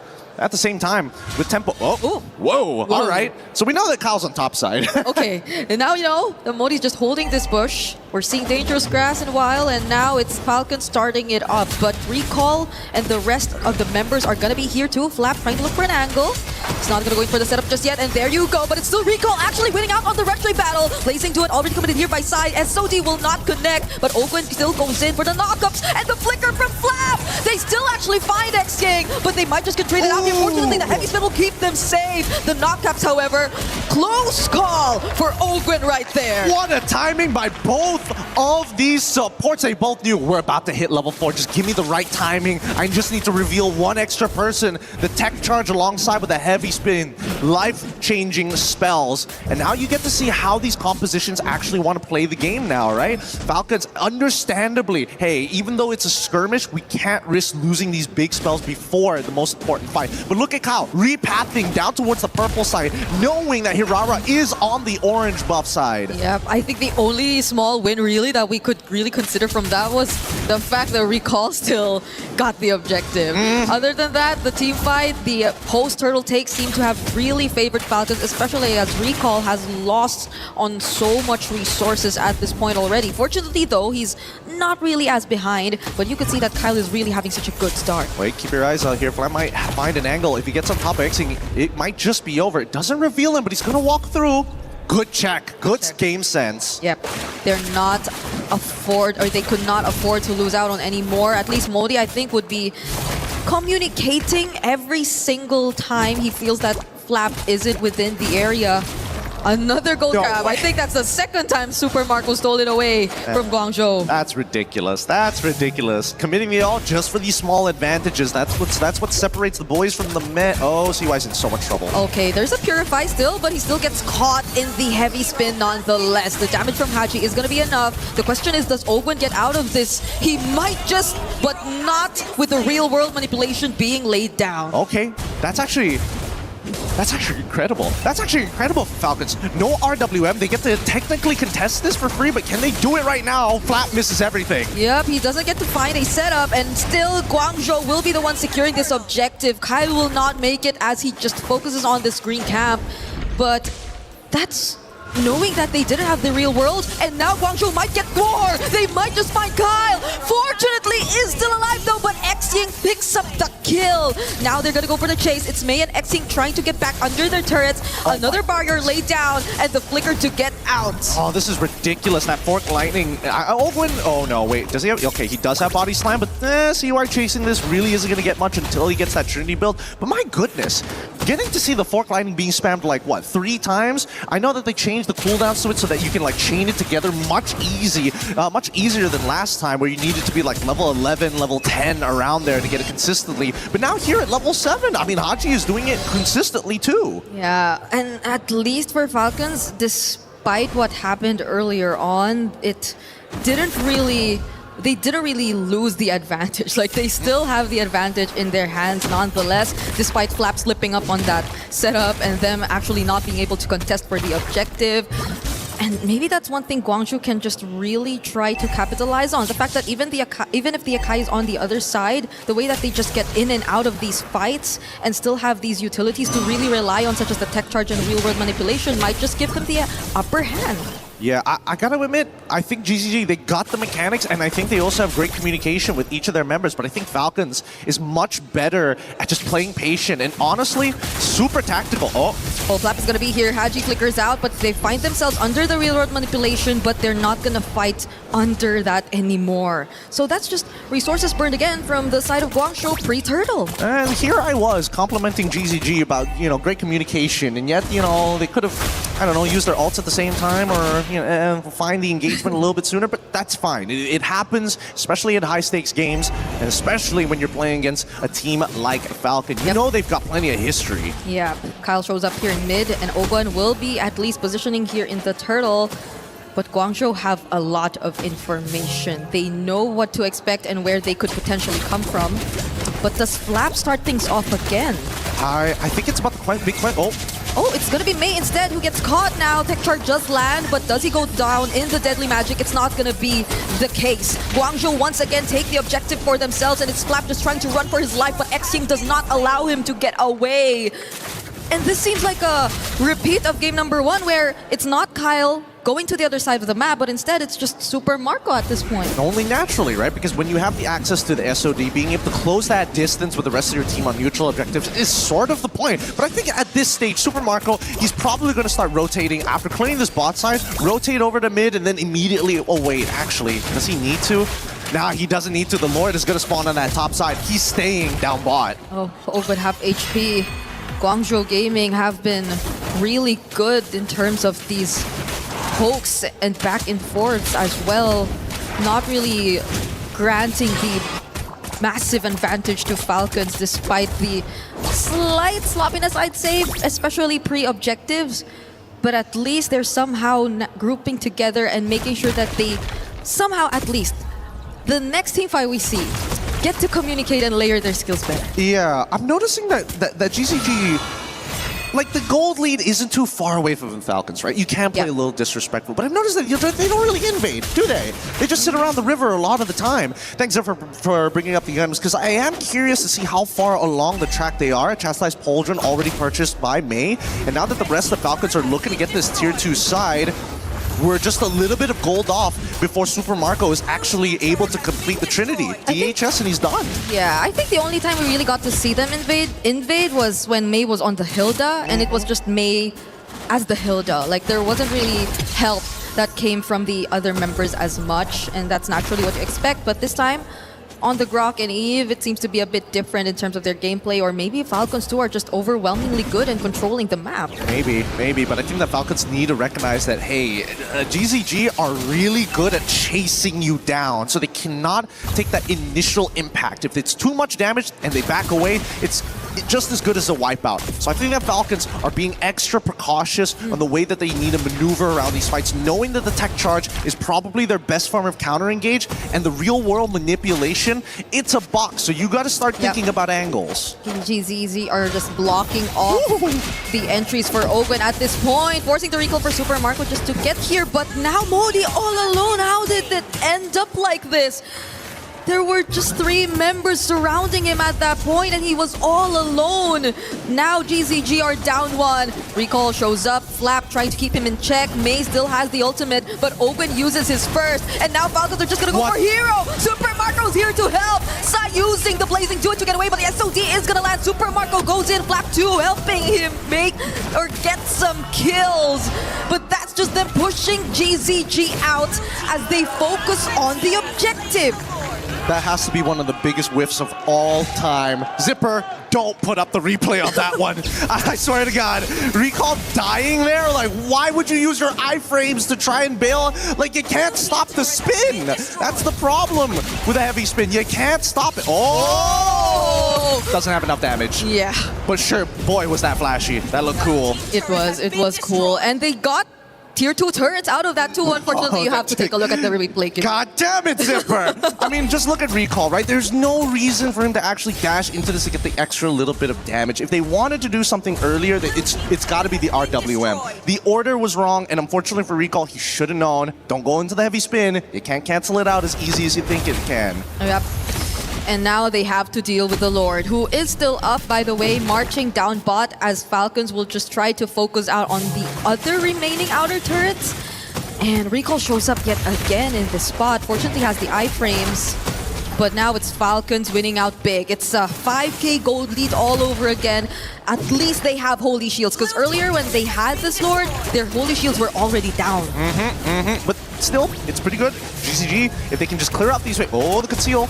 Oh, Flap's gonna go in, does find one. Real world manipulation used as a response though. Kyle's just gonna focus on X-King! Deadly Magic definitely gonna take him downside. Doesn't have enough damage with the Blazing Duet just yet, but Recall will finish the job. They find one in exchange of 2. Kyle being chased by Modi, but this is not enough. Super Marco goes in! SOD threatens them and they cannot chase after Kyle anymore. Modi though!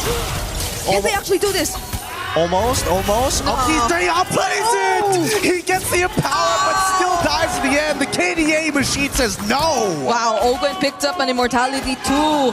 Were they expecting the team fight to last a bit longer than it should have? Another Deadly Magic onto May. But this is going to be a croc, so they're not going to take him down. Yeah, typical Paquito things, am I right? You know, it's just like Suyo when you're just about you get that first kill and then you purchase the Sky Piercer. Same goes for the Immos, right? It happens at times. But for the time being, we can see that like they've got good damage here. I am curious to see what they have. Thank you for the item, Zipper. 3 already done. Malefic Gun on the way through. Winds of Nature, good purchase here for Super Marco. They understand that it's going to be up to the Blazing Duet to kind of make up for the lack of damage. Yeah, so we see that how surprisingly Modi lasted a bit longer than we thought, apart from the fact that, yeah, Haji's skills were mostly on cooldown, I'd say, but this is looking really devastating. The damage that you can expect from Kyle is really massive, and now Etienne gets caught by Flap once again. It's just Flap doing all of this pressure onto the back lines, and he surprisingly nearly took him down.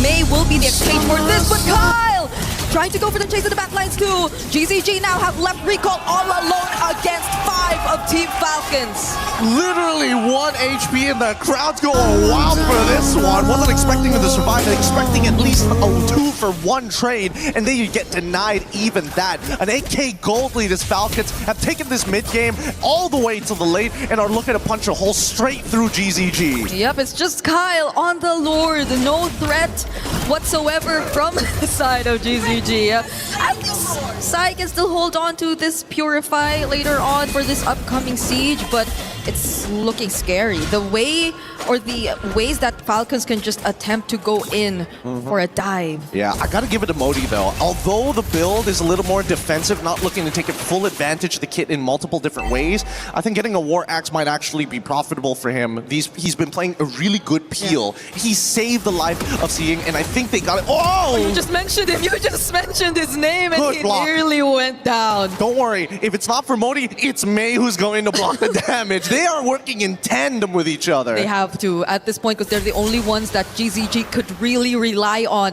when it comes to the all-out team fights. Kyle is going to hold this bush. Recall has no idea, and the Lord is going to march down here as well. They get this turret for free, and now Oakland goes in. Already down half HP though, so you got to respect the damage coming from GZG. they're dancing around this and they understand, man, the waves are not exactly in the best position, and unfortunately, in comparison to Guangzhou Gaming's lineup, it's a lot harder to get the siege down.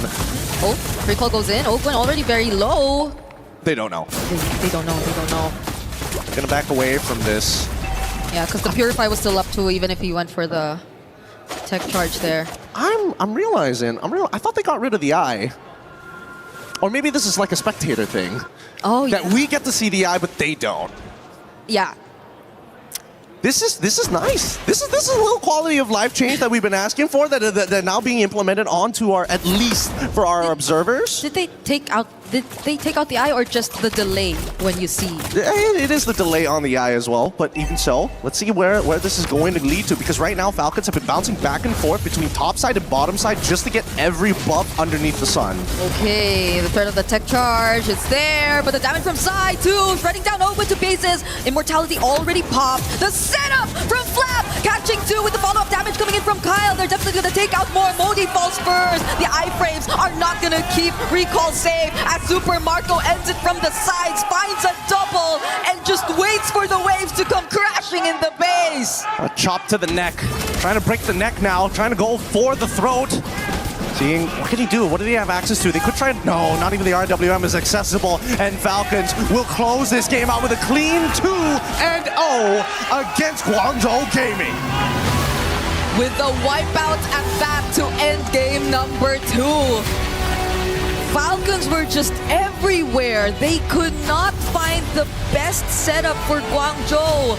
They had to worry about all these backlines, these surprises that had to come in from Team Falcons. But this is a learning experience. It really comes down to the little things in the game that slowly add up.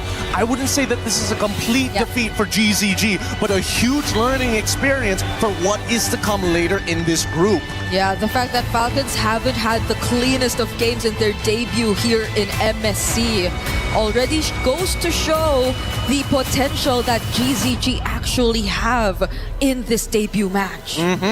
It's some good stuff and a very good showing so far, as our second series of the day has been exciting just to see what our professionals are pushing the meta towards and what they've been experimenting. And I kind of like it because now they're showing multiple flex picks, and even over and going on the Sakai opens up opportunities for other teams to say, hey, this could be a drafting technique we can utilize. How long have we been wanting for different picks in the mid lane, right? You get it in the first day of MSC, where the Eudora seems to be showing up more often than we expected it to. And the flex picks on the picks you're so used to seeing in certain roles as well, the direct counters, the draft sequences. There's just so much to understand and uncover here in MSC. What is that? They get you every single time. You should expect it these days, especially now that the meta is heading towards Eudora. Because now, there's so many things Eudora can do. The extra movement speed, the multi-stun, which has been changing a lot of these fights. Like a surprising amount of AoE that most people don't associate with Eudora because it's been too long. Now, we're going to head on over to the stage to have an interview with our winners, Team Falcon. Hey guys, Rose here with Super Marco up on stage after a 2-0 lead sweep up against Guangzhou Gaming. Super Marco, welcome back to MSC. How are you feeling? I'm feeling good. You're feeling good. He's shy. Now, Super Marco, I want to ask, how different is the Super Marco this year compared to the one we saw in 2024 that made it all the way to the grand finals? I think still the same because I'm still motivated and I'm eager to win. Wow. No, that was a really good answer. Okay, let's discuss game 1. Because in the first game, we saw that the first few minutes of the game was primarily dominated by Guangzhou Gaming. So did you guys get shocked, honestly, at how aggressive they were in the early game? I think they just maximize our errors in early game. That's why they got the advantage. And how did you guys manage to keep yourself composed and come back for the later part of the game? We just maximize their errors. That's why we came back. You guys capitalized on the mistakes that they played out in the game, which honestly boils down to experience if you ask me. Now, Super Marco, 2 matches into MSC and we have witnessed some very, very interesting picks that has debuted this year, like the Brody coming out from you. So I want to ask, what made you guys decide to pick Brody? I don't know. Brody's just meta. There's no other reason. It's just meta. It's just meta, so why didn't you pick your Brody skin?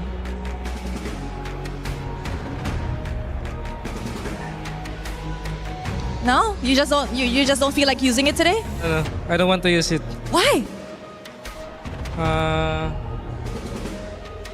I just don't feel it. You just don't feel it. Now, I did hear that some players don't like to use their own skin because they said that they feel like it's cursed somehow, that when they played on the international stages, they do end up losing. Is it the same case for you? Yeah. There's a curse. All right, we shall not ask further. Super Marco, is there any words that you want to say to the fans that has been supporting you guys? Thank you sa mga... Thank you sa mga pumunta sa venue tsaka sa mga sumusuporta sa amin dyan online. Sana supportahan nyo kami next match. He said thank you to everybody who came down to the venue and of course to those watching at home, and he hopes that you guys can actually support them in their next match. Congratulations, Super Marco, and thank you very much. That's it from us here with the post-match winner interview. Throwing it back to you guys at the studio.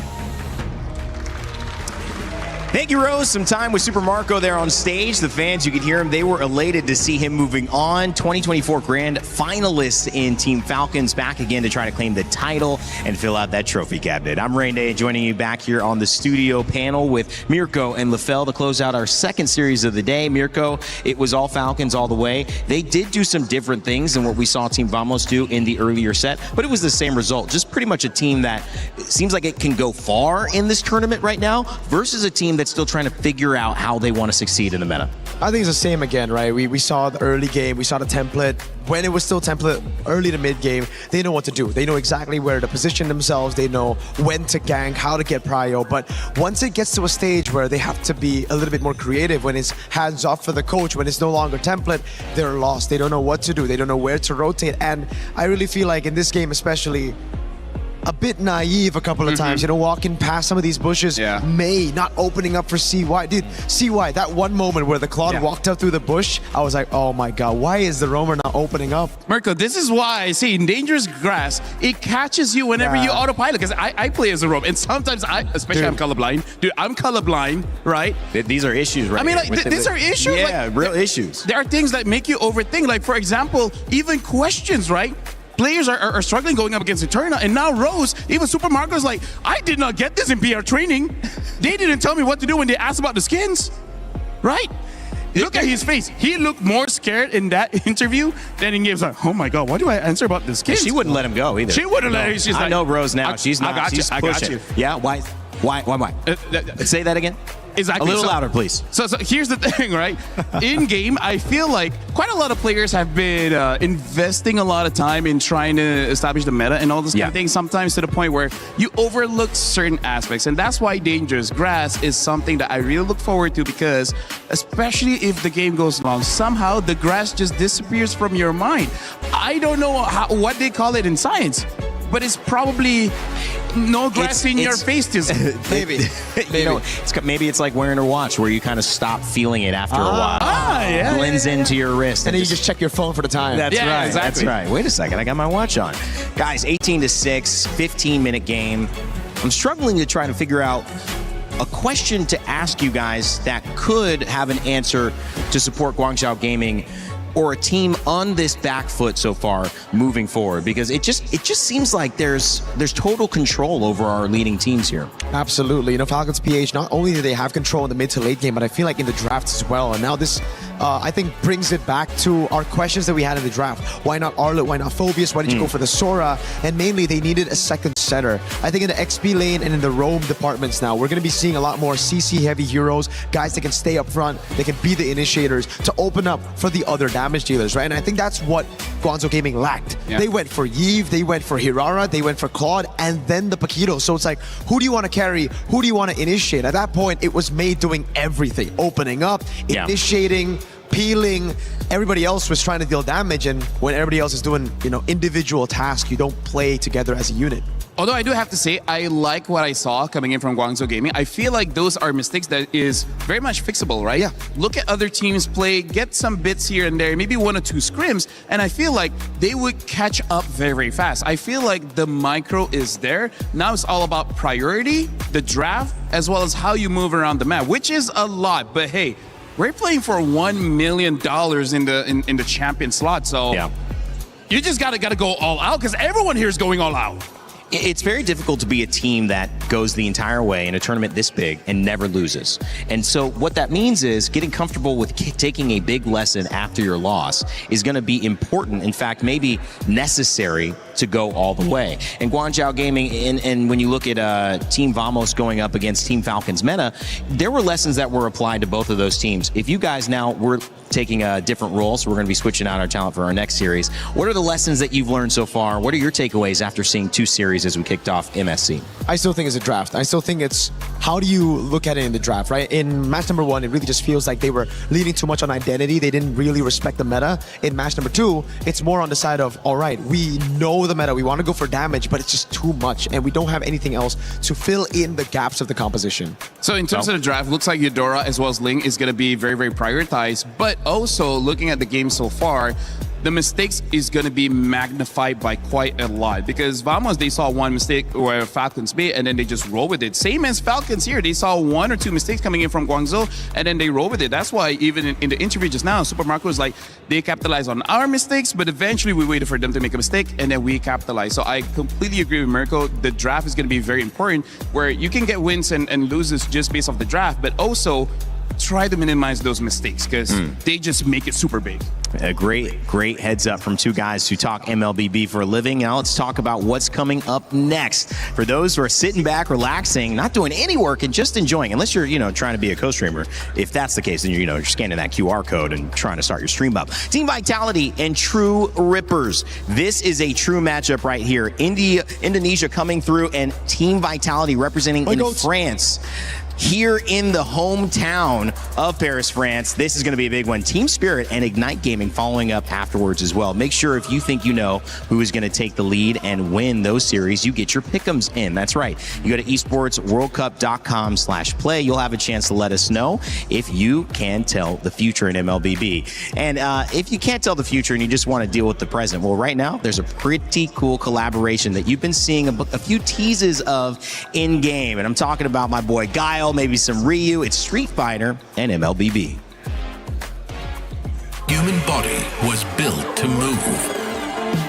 Not trapped at a desk in one singular posture for 12 hours a day.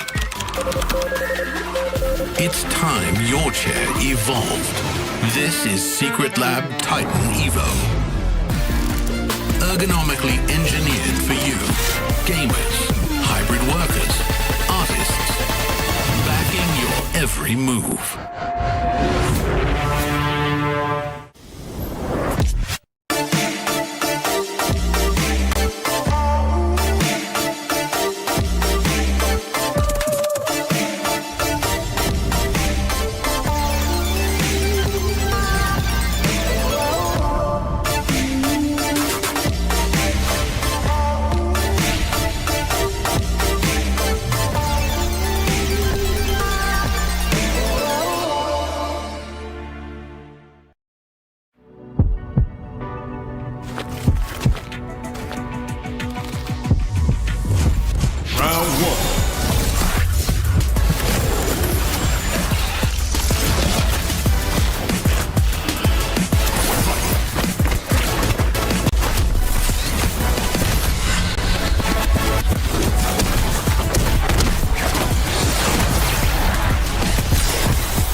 He can come in here and play my game. Let's go. He knows nothing.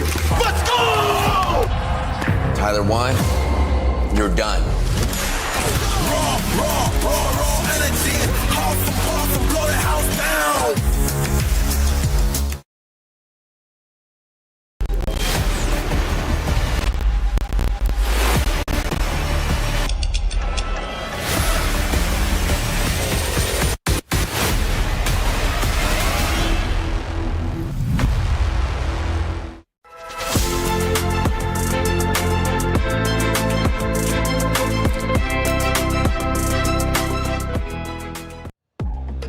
16 of the best MLBB teams from across the world have traveled to Paris, France for a chance at $1 million and raising the trophy, cementing themselves in MLBB history, and hopefully a little bit of glory for whoever they're representing. This one is a big one because we've got hometown Team Vitality going up against Indonesia. Incredible stories here to kick off our third series of the day, and I want to welcome you back to our studio. My name is Rain Day. I'll be your host here throughout these 2 weeks of MLBB action at EWC. And of course, I'm joined by some amazing faces who know this game and you know very well also, Rinmar and Trex. Rinmar, it's great to have you here, man. You've been watching these first couple of series. I mean, we've had some great games so far and some strong moments from teams that are clear competitors here. Yeah, I love what we've seen from the meta. Trex and I were talking about it behind the scenes and on the way here. We were expecting excitement and unpredictability, and we got that. It is exactly what we've got. We've seen things like Ghidorah pop up. The Ling is back. So many. I mean, we saw Brody earlier. Yeah. I mean, overall, we're at a place right now where the meta can go just about anywhere, and we are literally just getting started.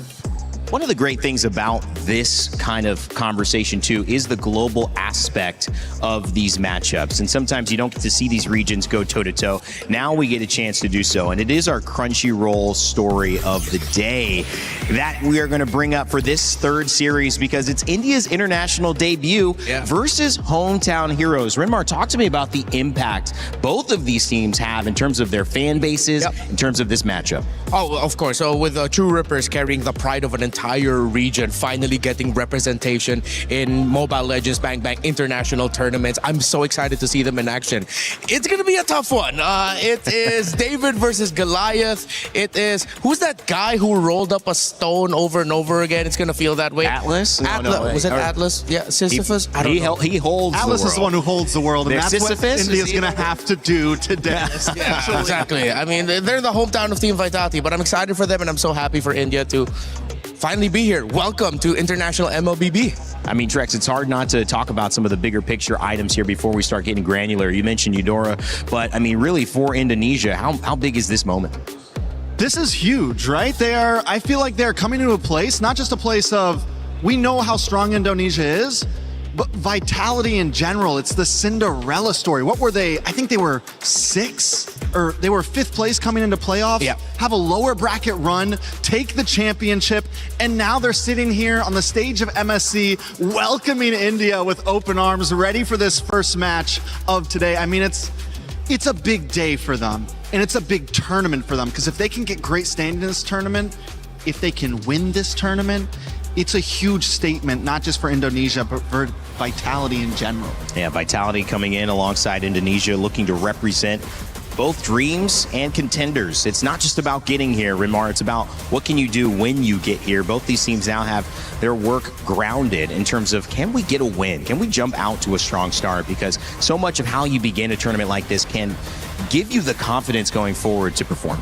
Yeah, and for True Rippers walking to the stage, I'm pretty sure they understand the magnitude of the series they're going to be going up against, the competitors across them. But it's good for True Rippers that, yes, they're also representing India, but then they also have 2 Indonesian imports with them. They have Rehansha and Ians, who both came from Indonesia's development leagues. They're hungry to prove themselves alongside players in the region who's been hungry for this opportunity. Yeah, and Team Vitality also just coming in from, having that org represented here in France. That's got to feel big for them. You see the team members on the screen here as well. We actually had a chance, like before, to have some time to speak with Team Vitality's Moreno to talk about what they were feeling heading into today's series. I'm now with Moreno, the maestro, for his upcoming match. We're going to talk to him before we get into it. Moreno, you're coming here with so many fans and, expectations from the Indonesian fans. How does that feel for you?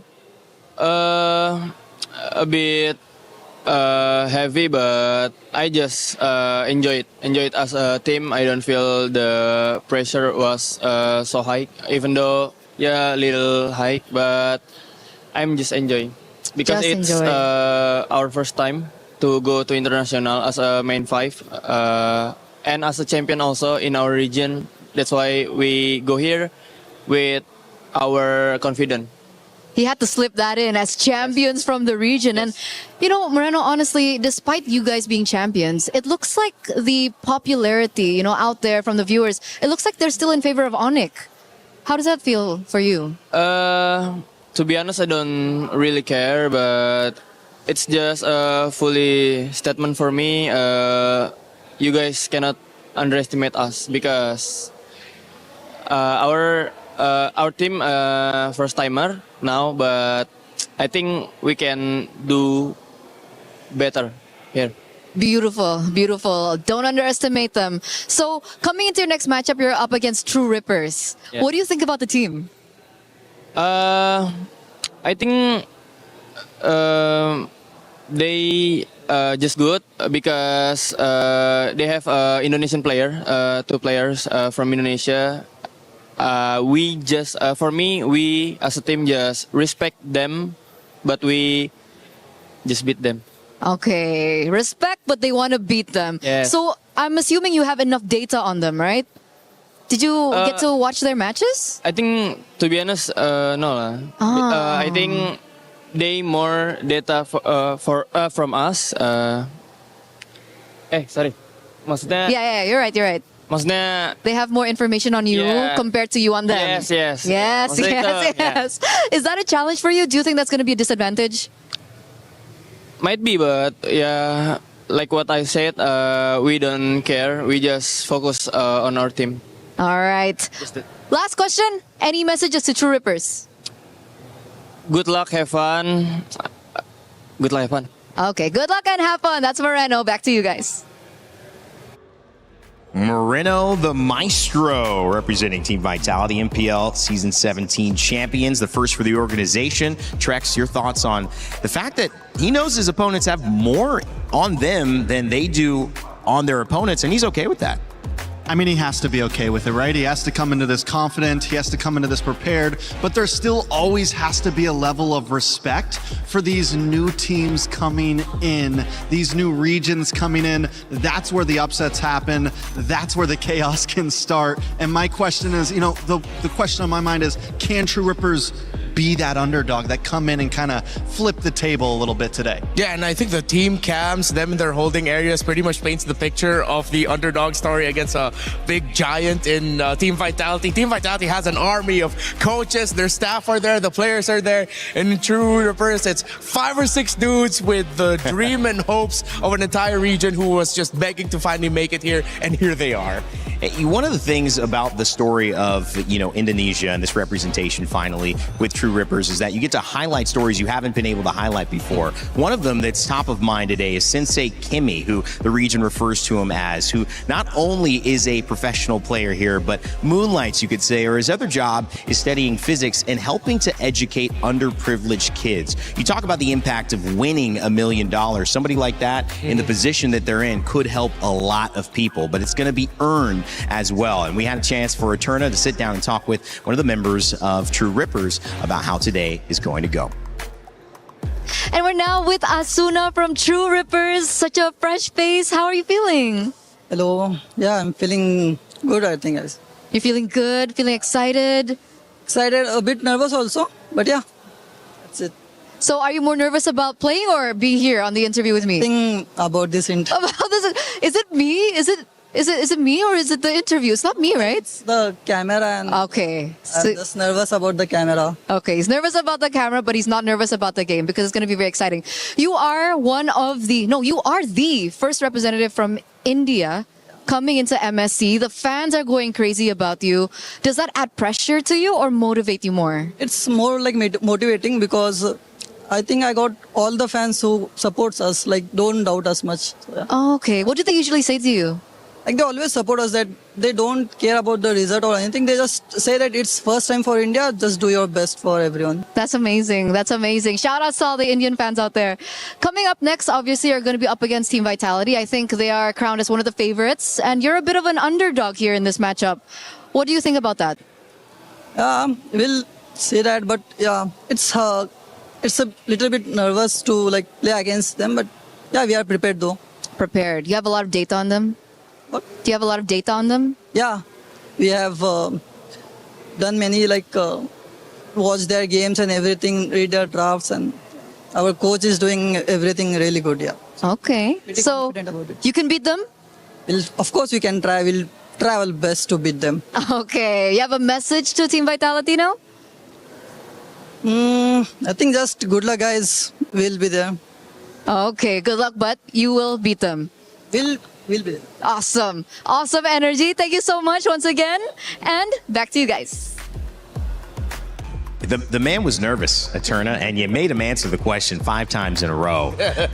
You know, you could have let him off easy, but no, if you're with Eterna or Rose, you're going down in an interview. That's all I got to say. You're losing the interview. You are not getting out easy. Fellas, I mean, that is kind of the cool part about this, because they said, we don't really expect to win. We're happy we're here. We know our fans are happy we're here, and I think that's good, but it kind of also, does it help relieve some tension knowing that what we do is hopefully like a bonus, like we're playing within the idea of like house money, like we don't really have too much to lose because we're already here? Yeah, definitely. It was a statement just making it here in the first place. Growing up, my parents never told me, hey, you have to win this spelling bee.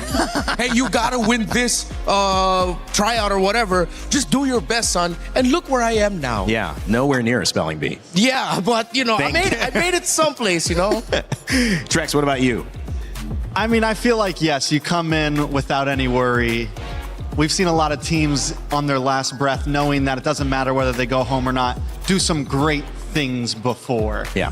I'm hoping that they still have drive, though, because you still need that hunger. Yeah. You still got to want to win. And right now, True Rippers are just kind of a blank card for all of us, even us as casters. We don't know how they're exactly going to play. Yes, we've seen some of their games, but what's their mentality going to be on that stage? Is it going to be carefree? Is the pressure going to be on? Are they going to be nervous like they're talking to Eterna? You know, exactly how are they going to walk out there? And that's going to be, you know, this game 1 is huge on how we see True Rippers for the rest of this event.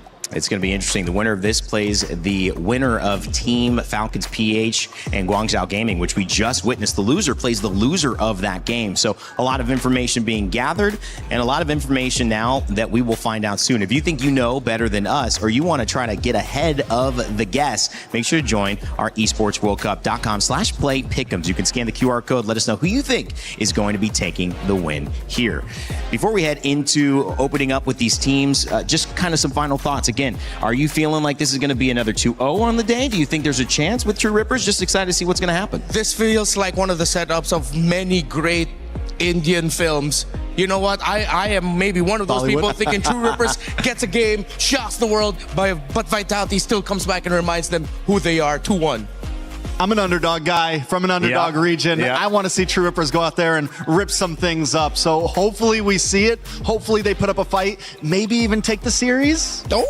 I like it, man. It's rare that Americas are an underdog here, but MLBB has just made it happen. Trex and I, looking back, you know, we got nice to a little bit, but he left us, you know, with the Philippines. Like, we're losing people here. Guys, if you think, again, you know, make sure to get your pick'ems in. It is an amazing story. The hometown of Team Vitality going up against the new representation from Indonesia. We'll see who takes the cake. Oh my, that match too was an amazing match to watch, because if we recall correctly, Milosh, Guangzhou Gaming was in the lead in game number 1, and suddenly Team Falcons PH was like, nah, we're gonna clean sweep this.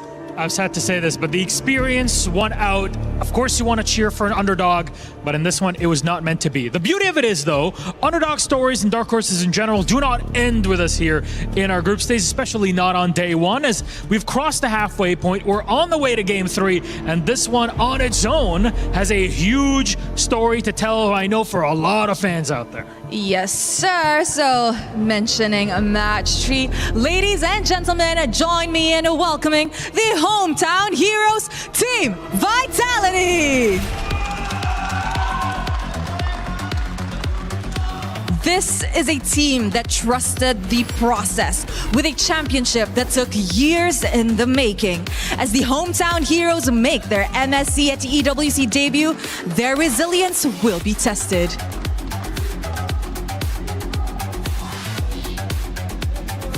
Big day for Vitality and their fans also here joining us in the arena.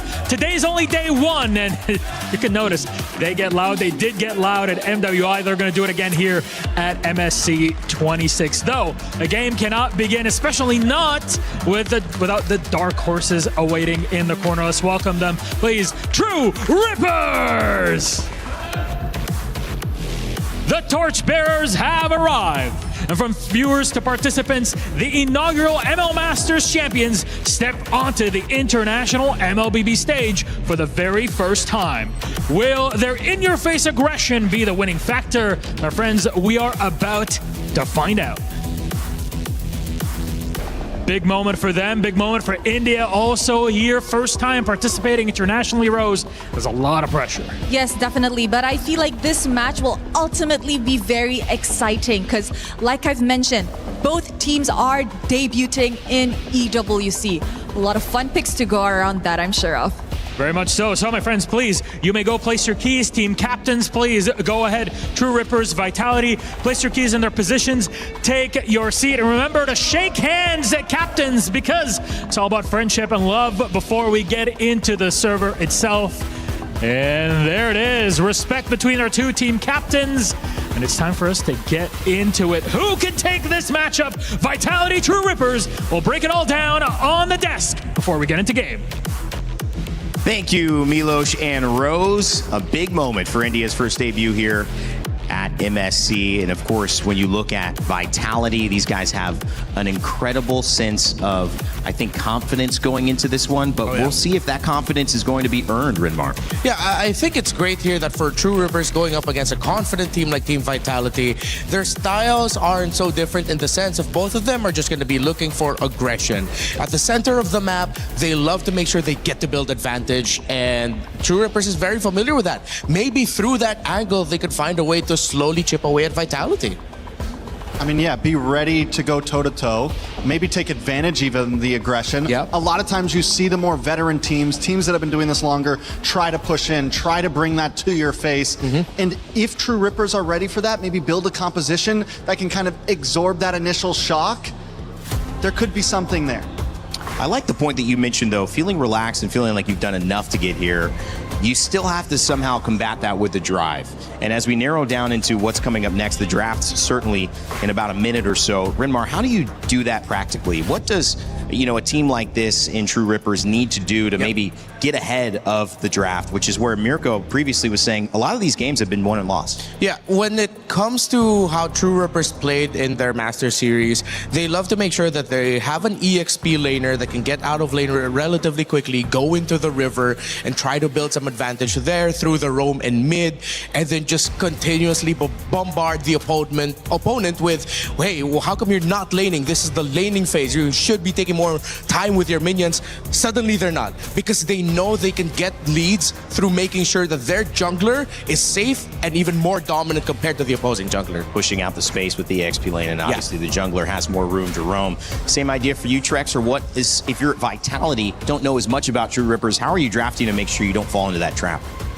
I think you play your game. I think it's harder to say in draft right now just because of how sporadic everything's been, the new picks. We're going to see exactly how it goes. We do have Flying Clouds coming in as the map choice, but I think in terms of gameplay, they have to just come in confident in what they're going to do and be ready for any surprises that True Rippers might bring. And that's where I think draft is key, because that's where new regions coming into MSC, coming into MLBB, you start to see things get a little crazy. Maybe a surprise pick, maybe a cheese pick, maybe a comfort pick for one of the players that no one is expecting.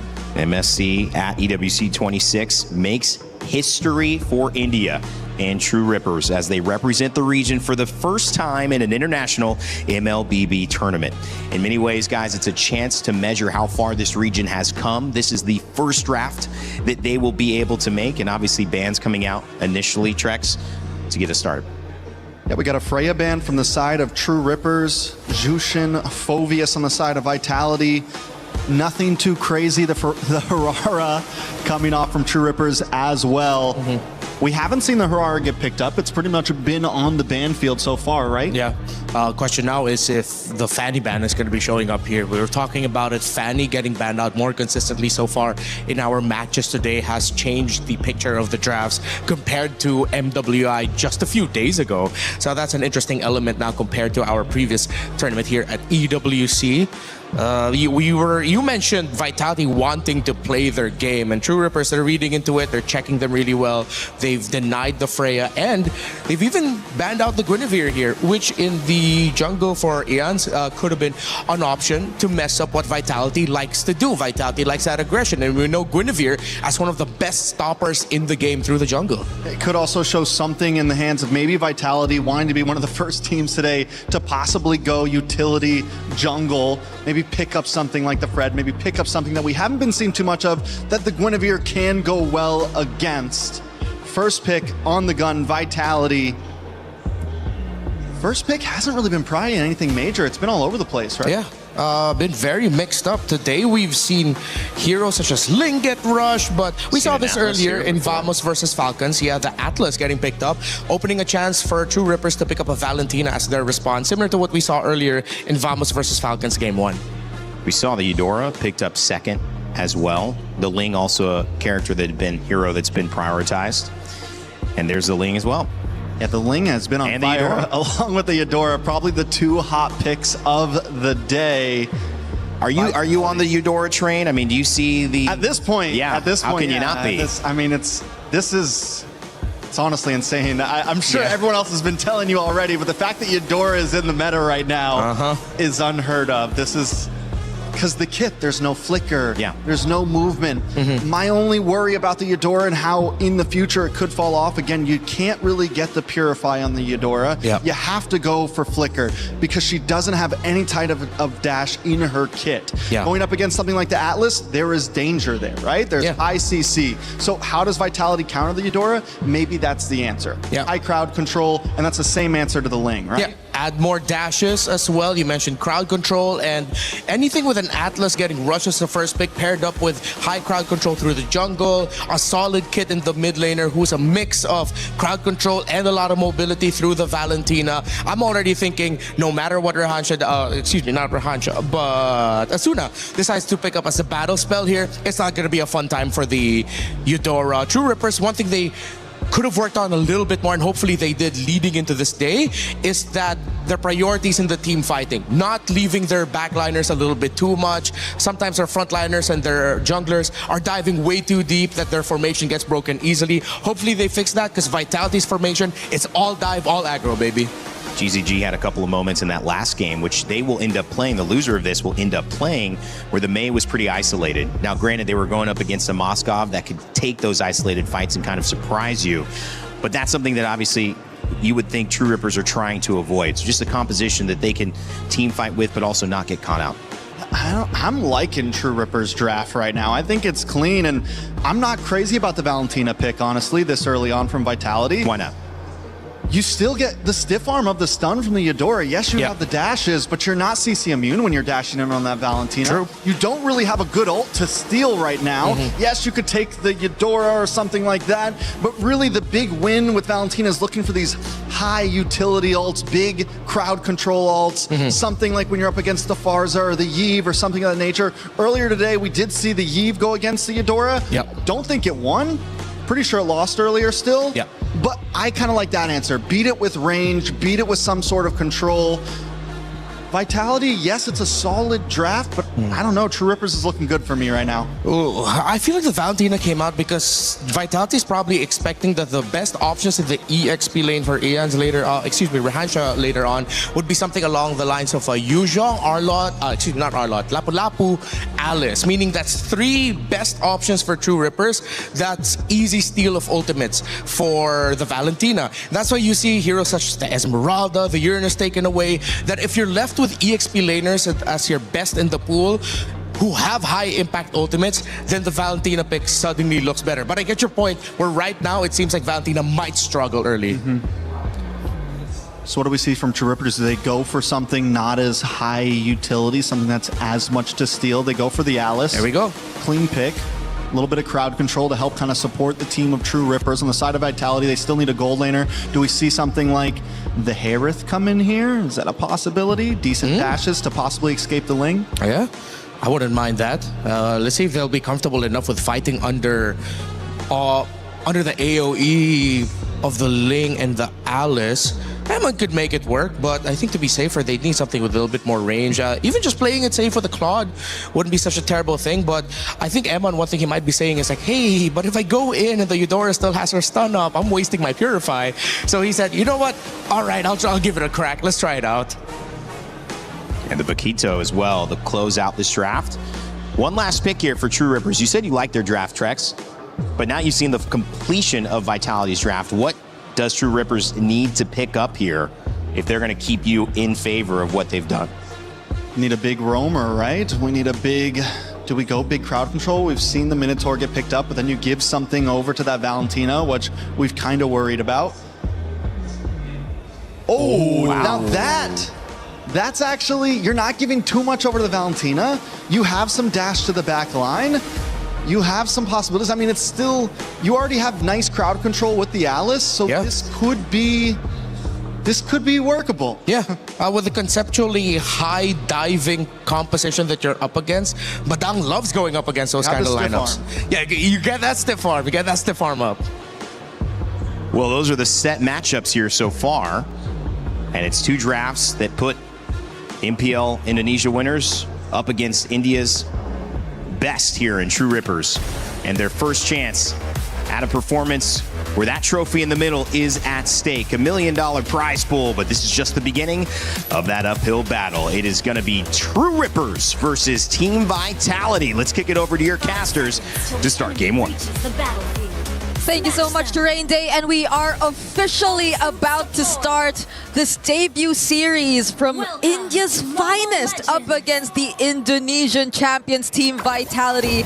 And it seems like we've solidified the Eudora in the meta so far, at least here in day one, together with the Ling. That they did. Brigida already an early flicker being burned out by Asuna, but that's fine. You know, that's what you got that for. This is usually what we see in the early game anyway. Some pressure in the mid lane. You want to go ahead and burn out some battle spells, or if you can essentially get a first blood, that'd be great. Let's go ahead and take a look, though, at the emblem setup. So far, again, Ling has been hyper scaling throughout today alone, day one. Paired up with Eudora, it works so well because you can set things up, but I love the Badang pick. As you can see, even the emblems that is rolling here for Kimmy, like you've just got good movement speed, good setup potential. Speaking of Kimmy right now, whoa, a little bit too much, burning his own flicker, first blood to Vitality. I mean, the Badang is a really great pickup if you're just really looking to disrupt, if you want to interrupt whatever engages the opponents might do against you. But in those kinds of scenarios where they're just all going in at the same time, it's tough. Oh! Okay, Jens gets the purple buff. They're going to force this fight, it looks like, anyway. Early on, Kimmy picks up a kill. Some revenge now for True Rippers. They say, get out of my jungle. And the difference is Kimmy's not alone. Yeah, Kimmy's not alone. Kimmy had help there, so with that fist break at least landing and catching multiple opponents, then there was a better punish that you got to see from True Rippers this time around. Handing them over the very slight advantage you're seeing, but that's not a start that you'd want for a Ling jungler, because you really just wanted to interrupt his farming. You don't want him to get those early kills, but now you somehow got him involved in the early skirmishes this game. Oh, okay. Maestro's up to summon. Moreno's got his own Tempest Blades. Turtle's going to be up first objective, but I think True Rippers wants to go ahead and just take their time with this. They know positioning is in their favor. You got half health on your jungler. Ians doesn't want to take this fight just yet. They're going to hold this though. True Rippers are at least going to position themselves here, but this is an Akai that we're talking about. An Akai trying to fight the objectives, but there you go. Finn finally shows up. There it is. There's a Throne of Ruin already used. Tempest of Blades comes down too. They'll just go for the fight. Moreno uses his own, and now Niall will lock down him there. Emon comes through with a Blazing Duet. Couple bodies drop in over here into this fight, but the fight for the turtle looks like it's going to go over to Vitality. That was too much crowd control from Team Vitality, and we were just highlighting the impact of an Akai in the objective fight. Oh, wait! He's 1 HP. Oh, Moreno's around the corner, goes in with the flicker. to capitalize another kill. That's a massive win you get to see from Team Vitality, taking the objective and multiple kills across the board against True Rippers. Asuna will be here though. I don't think they will get to find any trades from this rotation that you're seeing. But Vitality are just so quick to convert. They're just so proactive across the map, winning it out. And now you see how much gold they've secured for Eman, which you would assume is not going to be the best possible matchup, considering that he is up against a carry, who, by the way, is also a master assassin. Yeah, wanted to basically go 1v1 in that lane, try to get the upper hand for Garcia, but you know, this is one of the cases, right? When you build this kind of composition that's supposed to snowball, and especially for your Ling, again, if you get delayed, then the whole team's affected to an extent, right? And you're talking about 2,000 gold lead. It's nothing too crazy. It's still early on in the game. But my main concern here, Brigida, is that next turtle that comes up. True Rippers definitely wants to get in a better position when it comes to actually taking the objective. And it seems like Team Vitality is just willing to go ahead and force a fight, you know, try to get the upper hand in terms of fight. Yeah, because I like that they're confident. They try to position themselves first, but hold on, Garcia's all alone here. Oh, Garcia's got no flicker too. You're just not going to be able to escape this. An easy pickup there as it goes over to Eman, plus the damage on the turret. Asuna too late to the fight. All right, so this time around, going back to what we were talking about, True Rippers, at least they do make some attempts. They try to position themselves early on. They have the slight advantage because, again, they do have their very own sources of crowd control. But the thing is, I feel like Kimmy is starting to become a much vulnerable target for Vitality because they have much more crowd control. Hold on, though, Ganail. Okay, I was going to say, what are they up to? They get the flicker out, though, from Garcia. So, again, a battle spell used. It just came off cooldown. And now you're not going to have it. Plus, your tier 1 turret goes down in that gold lane. How much gold has he possibly lost in that moment? And how much has went over to the hands of Eman, who's now 201 and who took all these energy shields from that turret down bottom? It's Vitality clearly having the advantage here in this upcoming objective. Asuna couldn't even go anywhere close, not even Kimmy, because I feel like they're really playing from behind. And this is an objective that they are going to give up. No trades across the map whatsoever too, so it's as if True Rippers are now forced to play reactive against Team Vitality. Yeah, they kind of have no choice here at this point, Brigida. They gotta either potentially look for an all-out play, but so far it's just been responding to what Team Vitality is doing. Rahanshaw too, 1v3, gonna get thrown back away from the turret, burns the flicker too, and goes down anyway. That's just how much of a lead Vitality has right now against True Rippers. Well, I'm not sure why they went back as well. It was possibly trying to take their attention for a much longer time, since True Rippers were trying to look for trades on the other side of the map, but I feel like even then that was a bit too much time because they would have gotten it either way. Oh, Kimmy goes in with a lockdown, but it's Eman. Doesn't even pop the Purify, but now he's going off. Tempest Blade's going to be used. They're going to force a fight anyway, and he'll get out. Purify used. Here's the conceal. Does Vitality choose the fight? No, they're just going to push into the jungle further. That is not the easiest target to catch if you are True Rippers. Going up against or trying to lock down the Claude on a Purify with the BMI, with only just the Badang to rely on for crowd control, because not even Asuna could come close. Garcia! Oh, Garcia. Just not having a good time in this game. A Fatal Links once again. It's Kimmy the target. Eman's in the area, but it's a double for Nile. And this is the thing, Vitality just choosing their targets at leisure. This is the problem for True Rippers. They don't really have an answer to this tempo that's been set by Vitality. Yep, wherever Eman is, that lane is just so active. You draw him a couple moments ago down bottom, and now it's already the tier 1 going down. And you see him up top, and now even that goes down. And Rihansha could barely survive this. Ian goes in though. Goes in, comes Blades, but you want to get out of there. Shogun's right here. He's charged up, goes in with 1-2 punch, and will take out Asuna under it. But can Kimmy get a kill? Convert it over? No, he can't. So it's again just True Rippers scrambling, looking for anything across the map. They're going to lose a tier 1 turret. This turtle, 3 for 3, should go over to Vitality unless they just wait it out for that Lord to come through. Yeah, and they could no longer anticipate the angles from which Vitality are actually coming from. Shogun isn't being checked at all. He's just free to go in for these very aggressive plays, even 1v1, considering the amount of lead that's already in their hands. It's 5K. I feel like a majority of it is in the hands of Eman as well, by the way, but you haven't seen the Blazing Duet in action just yet too. So that just adds to multiple layers of the threats that you have to think about when you're going up against Team Vitality. True Rippers, at this point, is it really just counter-engage that they can rely on? Because they have the Badang, they have the Alice, they have set up potential, but their scaling is just mostly gonna take some time. Yeah, Shogun doing what he wants to do here up on this bottom side. Ians will go ahead and survive. Half health, he's actually gonna go use the Retribution. Lord's already taken too. Tempest of Blades used. Shogun might get caught, does have to burn the Flicker, and he's able to escape. Even with the conceal, here comes the rest of Vitality though to counter punch. There's the lockdown from Nile, their own version of Tempest of Blades, but from Moreno, and fighting under the turret with him on Blazing to it, shooting everywhere he wants to, and now Rahansha as well. They'll clean up. Rahansha can't do anything but just watch the team get decimated under these turrets. He can't escape, trying to get away with the Gleam, and just barely will survive. And that's the damage from the Blazing Duet that we've been talking about. So much has been forced out of True Rippers in just that single fight without even the Lord by their side. Now they pop the Holy Shields down bot, and the Lord will get a much easier access to their base turrets. True Rippers, they're falling behind significantly. That 5K gold lead we've been talking about earlier has now doubled the amount, and Finn goes in once again.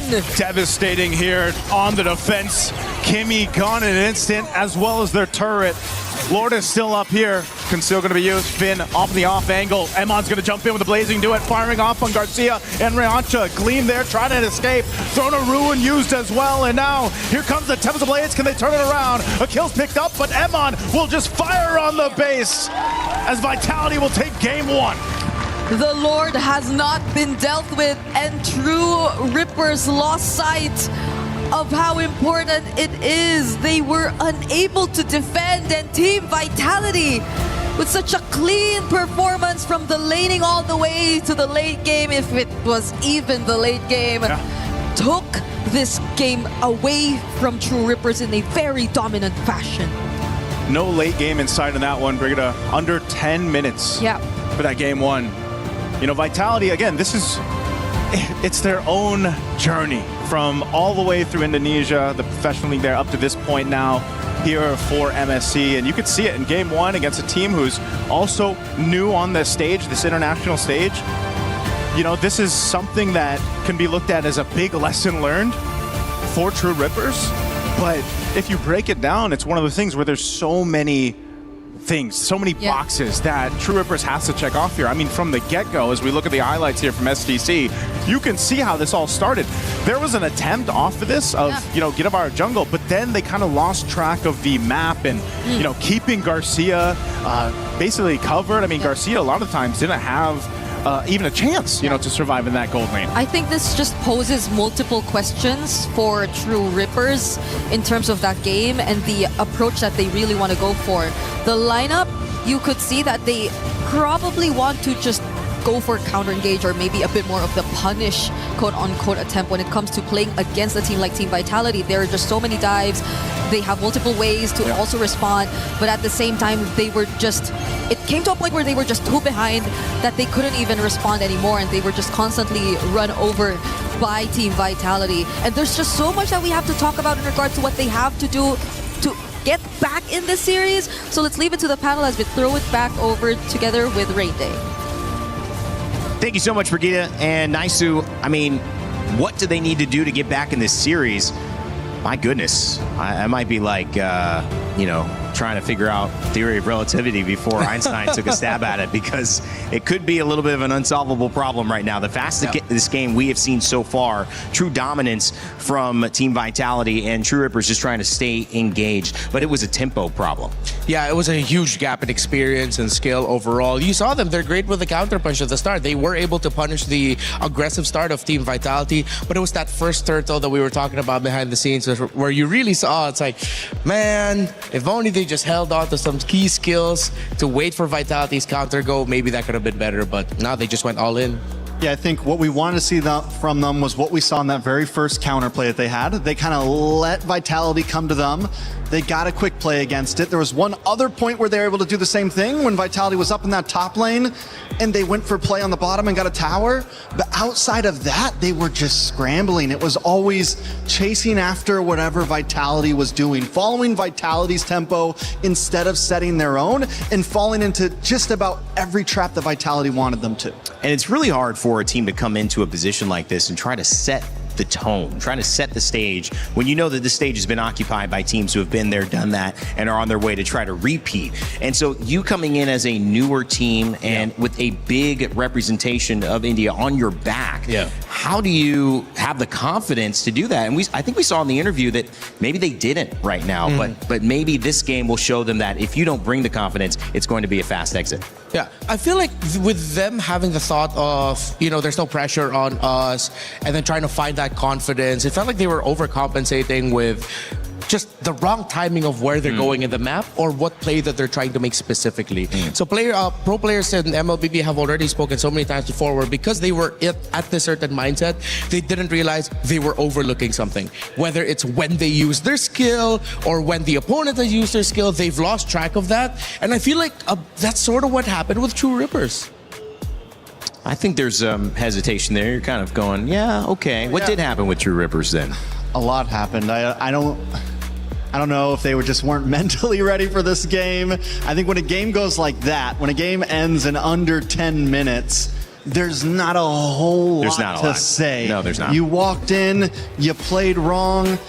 I think at this point, we need another game before I can really say maybe they just weren't ready for this. Maybe there's still a lot on the table that they need to perfect. The draft looked good. These are playable picks. Yep. We saw very similar drafts from earlier teams that won. So the draft wasn't exactly the problem. I think it was coming into that game, there was a lot of small issues. Not having vision on Shogun when he got that big play from them.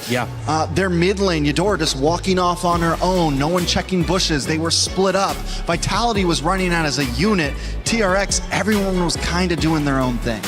I do think with Team Vitality, though, the difference maybe in Series 2 that I've noticed, and Rimar, I want your thoughts on this. Team Falcons PH had a pretty similar level of, when the game was over, dominating across GZG. However, they did lose that early game, and they were down for like 5 minutes before they clawed back. Team Vitality looked like they stepped on the gas, and they never let go. Does that signal a little bit of the strength of what this team might be bringing to the overall conversation to you, or is it more about just what True Rippers are allowing them to do? I feel like it's more of what True Rippers are allowing them to do. The most glaring play for me was with that first turtle was they fought way too hard, way too early, not even respecting the fact that the Paquito was on its way to join the fight. Once the Paquito of Shogun showed up, it was pretty much over. They wanted to get some early little trades of health, but then that just ended up punishing Kimmy on the Badang even more. And once they lost Kimmy on the Badang, once Shogun joined in the Paquito, the math does not math damage-wise. The team with the Paquito will out-damage you in the early game. To extend on that point even more, if Vitality was up against possibly certain other teams, or when we see some of these top regional teams go up against each other, even with an 8K gold lead, you might not try to go for a base end at 8 minutes, right? You might take the inhibitors, play it safe, and back off. Especially when we saw the Ling come in and get a kill. They didn't care. They're like, I know that he was being kind of nice in the interview, but Vitality was very confident that we are going to get the better of them. They were kicking down doors. They were running in base, even after losing a member. You'll see it later on in this tournament. A lot of teams won't be that aggressive if they feel like the match is even. And I think that probably tells us a little bit more. It's kind of like show, don't tell when you talk about film. It's in the same way, it's like they were kind of showing that they didn't really respect True Ripper's defense at this moment in time. Doesn't mean that they can't show us something better. And I think that's what True Ripper's task is now, to go in and say, listen, not a lot to learn. We lost completely. They dominated completely. They feel like they can do it again. So how do we now start working a strategy back to give us some hope? And if I look at you, I mean, what would you think? Is there an answer? All right. Maybe if I was coaching this team, I'd have to talk to my roamer and mid laner real quick. I'll take a quick talk with Kimmy and Asuna. You mentioned a great point earlier where it felt like at times they weren't connected. Like they both wanted to do different things at different times just so that they could regain some sense of control in the map. I think it's best to start there. Okay. And then Rahansha, I feel like Rahansha's doing all right. We mentioned the early EXP lane exits to help your side of the river. He was able to achieve that, but it always starts with a roam mid trio. Roam, mid, jungle, how well are they rotating together? We focus on that.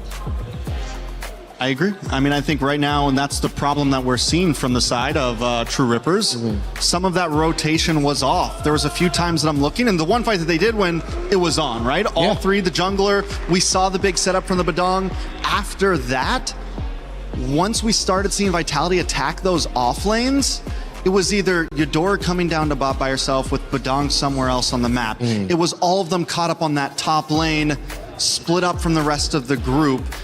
Repeatedly, Vitality was running 4-1 once we got into that mid game, to whereas on the side of True Rippers, it was like 2 at top, 1 in mid, 1 at bottom, Ling's over trying to clear lanes. There just seemed to be, there wasn't much glue holding them together throughout that game. And when you're losing that bad, sometimes it's better to just sacrifice the arm to keep the body, right? Yeah. Let that bottom tier 3 go and group up to defend the rest of your team. Let a couple towers go to not lose 2 or 3 members, and that's where True Rippers started to fall there. Yeah, you can hope that this is maybe just a feeler game, right? Maybe this is just something they were needing to get out of their system, get the nerves out as well. It is a big deal, and going into this next draft, they can hopefully do something similar, but it also like raises a bigger question for me, because we look at like Eudora and Ling coming out. I mean, to the meta for today, you could say perfect 1-2. Yeah. Yet when you get a good draft and you still perform like that, Rinmar, is it more of a conversation like, do we even try to like hit meta that well if we're not comfortable on how we're playing it? Do we try to get more of these comfort picks for us so that we feel good on our heroes? Well, from a coach's perspective, you'd want to be able to tell your players at least one good thing to latch on to. Yeah. It's like, and that thing is right now, it's like, hey guys, our drafts are all right. You guys were able to handle that early game response really well. Let's just fix this and this and this. Hey, the 3 of you talk a little bit more. You start from somewhere. Yeah, I mean, in reality, maybe we're being a little harsh on True Rippers, right? It is day 1. I've seen a lot of teams come in day 1, mess up, come back day 2 without all those jitters. This is their first time on a stage like this. This is their first time against a team like this. And yes, you can do well in scrims or you can do bad in scrims, but nothing prepares you for getting on that stage and facing up against a champion of some of the top regions in the world. Because yes, you're right, they had a good draft. And everything we're saying came down to small bad decisions. And one of the big things that small bad decisions comes from is nerves, is pressure, is the comms are off, everyone's shutting down. So I think at this point, the best thing we can say for True Rippers is, just pull it together, guys. Just pull it together. It's a big deal. I mean, you talk about MPL, obviously Indonesia, and winners of that and Team Vitality. But one of the things with regions, especially, and we know this in the Americas, Trex, where you don't have as many representatives, you don't have the highest quality of competition, you have a few stars that maybe make it and you put all your hope on. That is tough for a region to develop because you don't have the same level of day in, day out, high level competitors. And so you got to say, yes, we have to look at this maybe through a different lens. Everyone at home still rooting for True Rippers. If you come in, everyone in the crowd waiting to see what's going on, a stare down. I like it. Just saying, I'm not looking away. Neither should you. Man didn't blink. He did not blink. He 1 to him, 0 to the cameraman. Ice cold. Ice cold. What's cooler than being cool? Ice cold. All right. Yeah, True Rippers, I mean, the energy is, we got to do something different. There is not much to talk about for that one. And I think that can be disappointing, but it also can, set up a conversation here. And that's why I try to give you guys the hard questions. I'm not going to take the E equals MC squared. I want you to look at these drafts and say, can you do any better? What can you do? Can you make it difficult for Team Vitality? I was looking at their bans, and honestly, their bans are great. They took out the Freya because of the Phobia's first ban by Vitality. It was the sensible choice to take out the Freya for True Ripper. I think at this point, we need another game before I can really say maybe they a conversation here, and that's why I try to give you guys the hard questions. I'm not going to take the E equals MC squared. I want you to look at these drafts and say, can you do any better? What can you do? Can you make it difficult for Team Vitality? I was looking at their bans, and honestly, their bans are great. They took out the Freya because of the Phobia's first ban by Vitality. It was a sensible choice to take out the Freya for True Ripper. I think at this point, we need another game before I can really say maybe they a conversation here, and that's why I try to give you guys the hard questions. I'm not going to take the E equals MC squared. I want you to look at these drafts and say, can you do any better? What can you do? Can you make it difficult for Team Vitality? I was looking at their bans, and honestly, their bans are great. They took out the Freya because of the Phobia's first ban by Vitality. It was a sensible choice to take Ripper. I think at this point, we need another game before I can really say maybe they a conversation here, and that's why I try to give you guys the hard questions. I'm not going to take the E equals MC squared.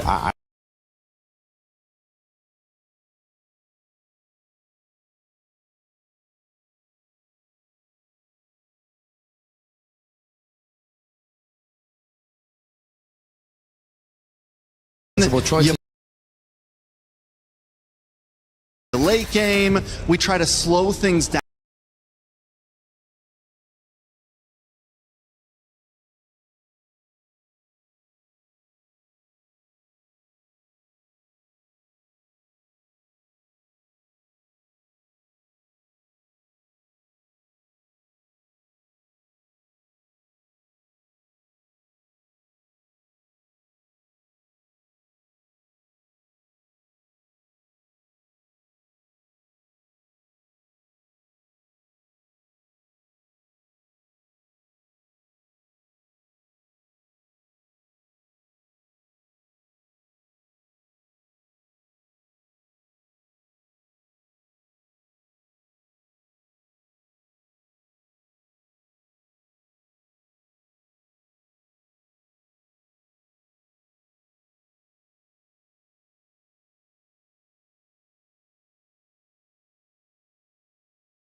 Vitality as their second pick. Selena, this is exactly what I said. After winning game one, we could see them take a complete left turn and kind of switch things up here.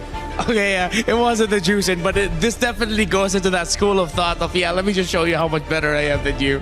That's a hell of a pick. You do not see Selena come out this early. This is coming from a team that...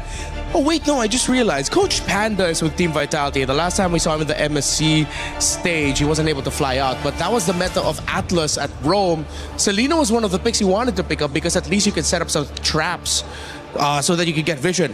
Now, this is surprising to me because the Uranus is one of the responses to the Selena in the sense of, all right, go ahead and waste your Abyssal Arrow onto me so you have a strong front line. But then they pick up a Yi Sun Shin. This requires them also getting a strong fighter type in the gold because if they go double carries, it might be too greedy. Freya's not open. Yeah. They could go for... Call me crazy, but they could go for something like a Ruby Gold. You're crazy, but that's good. But honestly, the Harara wants to dash in, the Selena wants to dash in, something that can stiff arm those heroes that want to get up close and personal. It works great along with the YSS. If you want to see at least a fighter in the gold, something bulky in the gold, it could be an option for sure. Beleric gets picked up by the side of Vitality. This is a roamer we've had our eyes on. Is this a first showing so far today? We haven't seen the Beleric yet, I don't think. So far today, yeah, it's been banned, surprisingly enough, yeah. It's gotten banned out more. Oof. What are they going to pick up at the gold? Actually, that's just my biggest question right now for True Rippers. What are you picking up at the gold lane? Unless they swap YSS to gold. Yeah, exactly. It's like, unless they really go a little bit back into the meta and then suddenly bring back YSS in the gold lane. They have the option. They have the option. They have the option, all right. They have the option. We'll see Yi Sun Shin, the last pick for True Rippers so far. We've got two more to go. Is Beleric selected? Got him nice to see in the face there. I was like, who's that? Yeah. Who is this? Still getting used to your portrait. Yeah. You've seen that hero anywhere else. Yeah, exactly. We usually see it in the rankings. Wait, that's a hero? Suddenly it's a meta pick in MSC. Who would have thought? 2026, everyone. Earlier we said fire sometimes needs to be fought with fire. Sometimes you need to cool it down and try to go the opposite direction. In this case, fast game, fast win for Team Vitality. Do True Rippers try to match that pace and out-slug them? Or is this better if True Rippers trying to find a lineup that just survives and just builds towards seeing more gameplay? It depends on whether they believe they just played bad last game. Right. Or if they truly think that Vitality's a little bit better. What do you believe they think? We're gonna find out. We don't need to find out for you to believe. I mean, I don't know yet. Do you think they get it as a mismatch? I think they drafted very well last game, right? Like I said, I agree with their draft last game. So coming into game two, whereas it all nerves last game, right? Yeah. That's tough, man. That's tough. I already said that I think they should slow play this game. I don't think they should come in thinking we can just go all out. You're up against Indonesia, which is known as a brawly region. I don't know yet. Do you think they can get it as a mismatch? Going toe-to-toe. I think they drafted very well like this. They're kind of the stoppers for other brawly regions. Don't get me wrong, Vitality have great macro, but they are ready to headbutt with you a bit. So I don't know if that's the direction True Rippers should go, but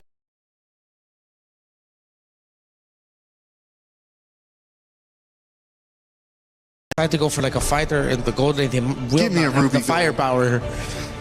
Ruby Gold, and then they're gonna turtle it out and just hold the fort down for their YSS with the Selena around, with the Herrera around. That's gonna be a tough ask unless True Rippers are gonna surprise us with a pick here. But no, they'll play it stable. They'll go for a double carry, a Gord in the mid, greedy lineup, but they have the damage.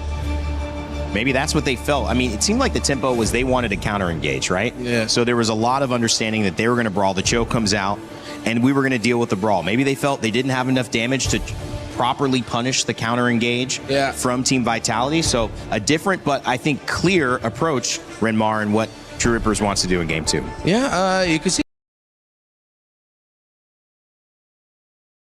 bad because your EXP laner doesn't have strong crowd control, but the rest of them do. So the crowd control is there somewhat. To an extent, yes, you have some crowd control with the Moskov, but again, like, it's more defensive crowd control. And my big worry for True Rippers right now is with how they lacked crowd control last time, they're easily able to get dived on. It's looking very similar. All right, well, game 2, will it spell another sub 10-minute win for Team Vitality, or will True Rippers be able to even up the series? Let's send it over to Naisu and Brigitte for game 2.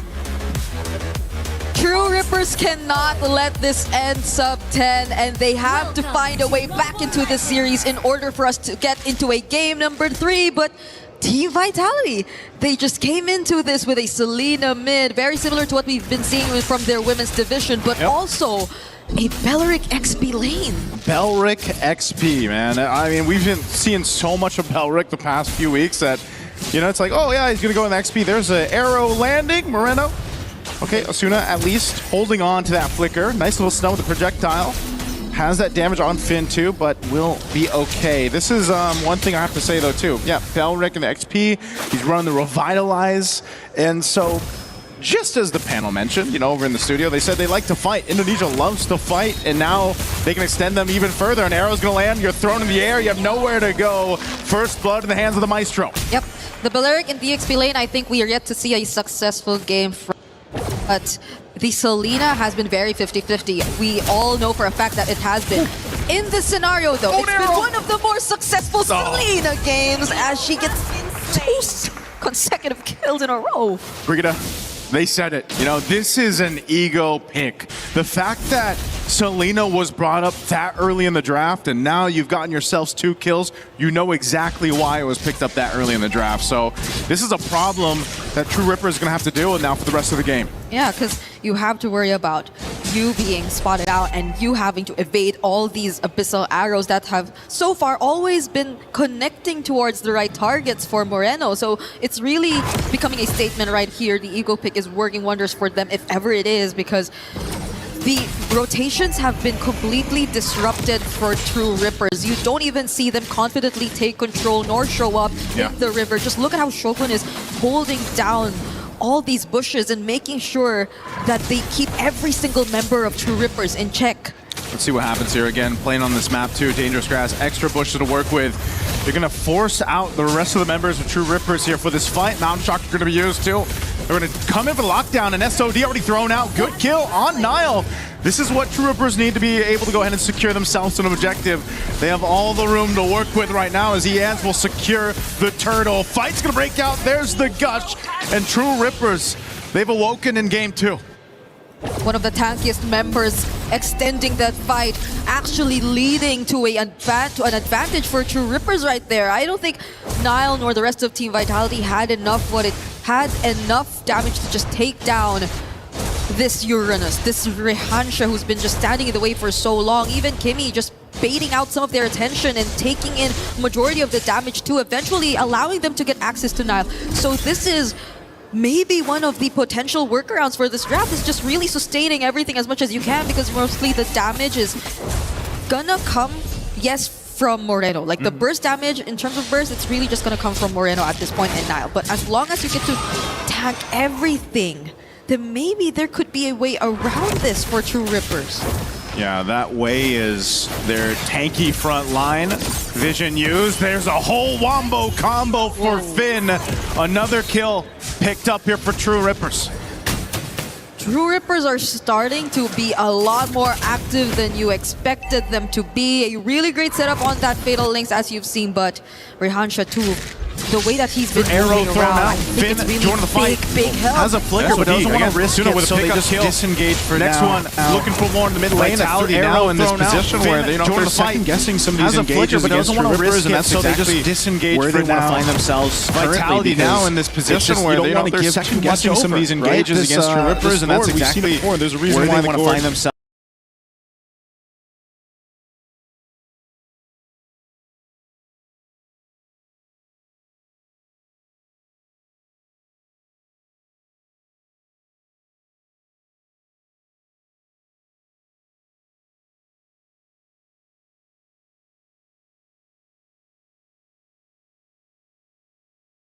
ultimates plus that gush. Which is really interesting, because it seems like True Rippers are the ones who are going for the more brawly plays and team fights from this point onwards, but they're setting up for this objective. Shogun finally going to be part of this team fight. We haven't seen the Belleric just yet. Oh, but Finn misses that flicker! Yep, not the setup they were looking for. Down into the Rapid Dryad to be able to pick up one. Shogun gone. Emon under the Zaman Force. They're still going to be firing off, and if Finn falls again here too. True Rippers fighting Vitality, and Emon trying to get away, but will not be able to escape Ransha. True Rippers, they found their footing. If you want to fight brawls, if you want to go all out on team fights, then True Rippers are doing exactly just that. They're playing around Ian, they're playing around Vitality Asuna. and Emon trying to get away, we wanted to point out the fact that escape Ranch. maybe this wouldn't be... Oh, hold on, Jans. Jans is going to be able to survive just 1 HP. Yeah. He cannot go down like that. Just as True Rippers were already getting the advantage. But going back, this seems to be a very straightforward approach for True Rippers, but it's working out for them really, really well. I guess we're starting to feel the demands of hope. Oh, he's going to go for the kill too. Went in for the kick. Ian's able to get enough health back. And Finn is the one to get punished. A misstep there from Finn. Yep. So maybe we are starting to feel the demands of how skill shot based or how mechanically dependent these compositions are for the team Vitality. You really have to layer them out really well. It has to follow a certain sequence, whereas True Rippers can just be in your face. They could just create space, and they could just allow their damage dealer to do their thing.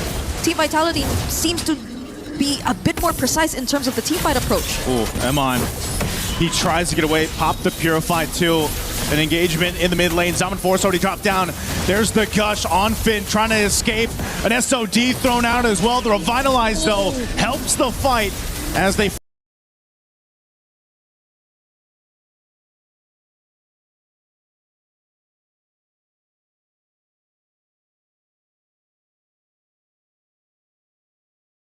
Double kill for Nile, looking for potentially more. And again, he has the Sky Piercer, so that's 2 stacks. And they've somewhat turned things around here for Team Vitality, at least for now. They're already able to lessen the lead, but Nile is still being chased by Rehansha here. Okay, we'll get the objective, but Rehansha. Can he escape? Yep. He's going to be fine again. This Uranus is very strong, and he's had a solid game so far. Again, 3-0-4. He is the bulwark for the team currently, but Vitality shows some fight in them. You know, off of that exchange in the mid lane, plus an objective, they slowly make a baby step in the right direction, but still, True Rippers up amidst it all. Nice little Rapid Dryad there, used up. Garcia will be able to survive, though. Good thing for some backup up on the other side of the map. They're going to be going once again on Ians. He falls. Top turret. Kimmy could be next. Okay. He gets taunted with Shogun. He tries to get away. Pop the conceal, but Emon won't let it happen as he takes down Kimmy. So much happening all over the map. I might want to take a look at the items right now. I am really eager to see what builds have they been picking up, especially for Cho and Belleric, and it seems like they're just going for tank. Yeah. But despite that, you could really feel how much pressure they're actually able to put onto the opponents, how much they're able to actually maybe get out of True Rippers, but I would want to see more, especially from Finn. Maybe a more accurate way of the dragon and targeting from Team Vitality, and that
wanted that tier 1 in mid perhaps, but Finn, does he find another one? Oh, Finn wants to go G-Kundo. Salmon Force drop down. They're going to force the fight once again in the mid as Ians is taken out.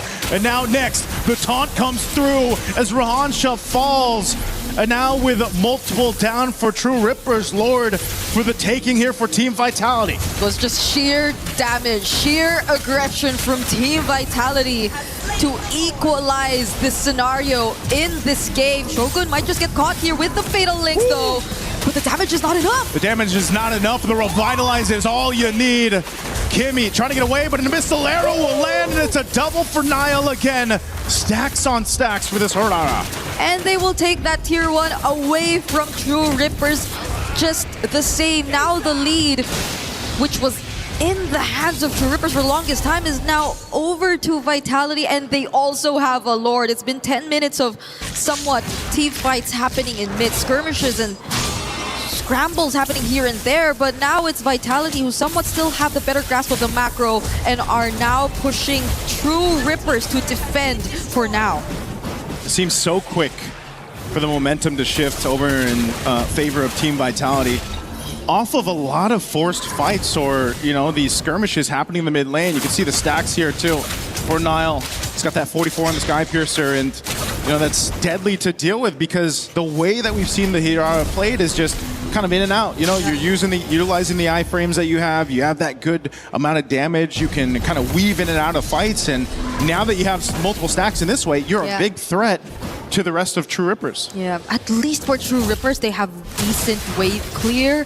They were also able to at least take control of that top lane so they don't feel as much pressure in terms of the synced up waves crashing. But there goes a Mountain Shocker. They have an idea of where Team Vitality currently are, but they're not going to focus on a fight just yet. But there are flickers in Team Vitality's hands, so they might have to watch out for that. Again, a play could be made here by Finn. A BOD was just picked up by Niall as well. Finn right there in the mid. Not sure if he's going to commit to it. Doesn't just yet. Again, Kimmy waiting for that flicker to be available so that he could potentially set something up. I'd love to see this, all this time that Garcia has had to go ahead and farm up in the Moskov, to go ahead and turn the tide with a great SOD or, you know, some initiation from the fight from True Rippers, because they've got that potential. They just got to go ahead and get the upper hand. Let's take a quick look at the items here. Yep. They already have the damage. That's the Trinity already built in here for Garcia, and he also has just locked in the Rose Gold Meteor. So even if Lee, let's say, unfortunately gets to take that Abyssal Arrow, he could probably survive an additional hit or two. But that's the thing, True Rippers, I like how they're being very careful about this. They didn't want to force a fight, especially without Garcia in range. But the Wrath of Dryad. Wrath of Dryad used. Kimmy can't get away, and there's the setup they were looking for, right on target. As Asuna is gone, 2 down for True Rippers. And it was these arrows once again from Moreno that just brought Kimmy low enough for them to collapse down, just like they'll collapse on the tier 2 turret. There's a push up top from Garcia. But the base turret and mid's going to be worked on here. Minions will be cleared out. Lord is coming up. Team Vitality will make their way. They're pretty much left with no choice. I like how they're at least getting trades though. This is different from game number 1. Garcia goes back in though. And Garcia joins after that, throwing that SOT. Yeah. True Rippers will be able to go ahead and hold up on this front side. It looks like they want to go ahead and at least stall out Team Vitality. The rest of the team is up here. Could they potentially take this Lord? They got to dance around these Abyssal Arrows. Niall joining the fight now too. They're going to be going, looking for a potential fight already for the Lord. Everything already thrown out. Moreno's gone. Lord secured though by Niall. The fight still breaking out. Finn finally goes down. True Rippers trying to win the fight here. They might have lost the Lord, but they can take more with them. They're going to go for Shogun. They get the stun. It's a double for Garcia. And that's when Finn couldn't even land. The stuns wasn't even able to just kick Ian's out of the way to secure the objective. Let's take a look at that replay, because I feel like there was a clear attempt, at least from Finn, to just deny the retribution from Ian's here. He was just trying to chase after him, and he did not successfully do so. But the knockups, the damage, the splash damage that just came from that team fight, which was a really messy team fight at that. It helped so much in terms of how Vitality were able to just win the objective, and that is what really matters at this point. At least they're not able to hand over the complete advantage to True Rippers, but nonetheless, True Rippers were actually able to somewhat balance out that fight. It's not a huge loss despite them not getting the objective. It was really good usage of the tools they had at hand. True Rippers, I mean, Eons as well, being able to avoid what Finn was trying to do. You know, those little micro decisions around the Lord, staying alive, being able to get being able to stay alive, even if they lost the Lord, it's still potentially to turn it around because the key members stayed alive here. Garcia being one of them. And it's so important, again, his spacing, his positioning on the Moskov. He's done a phenomenal job not dying, utilizing his Purify when he needs to. Yeah. But now you got to be the guy to also turn these fights in your favor. And there's a whole lot they can do off the Fatal Links. The Conceal's going to be used, scouting out a potential target. They won't find it just yet, though. Yeah, and even the entries through the SOD, I think, have been really great for Garcia. It's not like he just goes in and puts himself in a very dangerous position. It's more calculated timing that you're actually seeing from him. Let's take a look at the gold distribution so far, and even in terms of scaling, I think he's been doing great, matching Eman in the gold lane. And the last time we checked, he was actually ahead in terms of gold, so it's really great. But that's a Purify. Yep, Purify used. Are they going to go for the re-engage here? They're going to disengage for now. An arrow is going to be able to land. They're going to force it anyway. A Fatal Links into the Mystic Gush. Moreno off the off angle. Going to be looking for more. Immortality going to be popped from Kimmy. A projectile thrown out, but it's a double for Nile. They're able to go ahead and pick up two, expending a lot of battle spells. And SOD just thrown out. Not going to connect, though. Oh, iframes. The iframes. Ian's going to find the kill.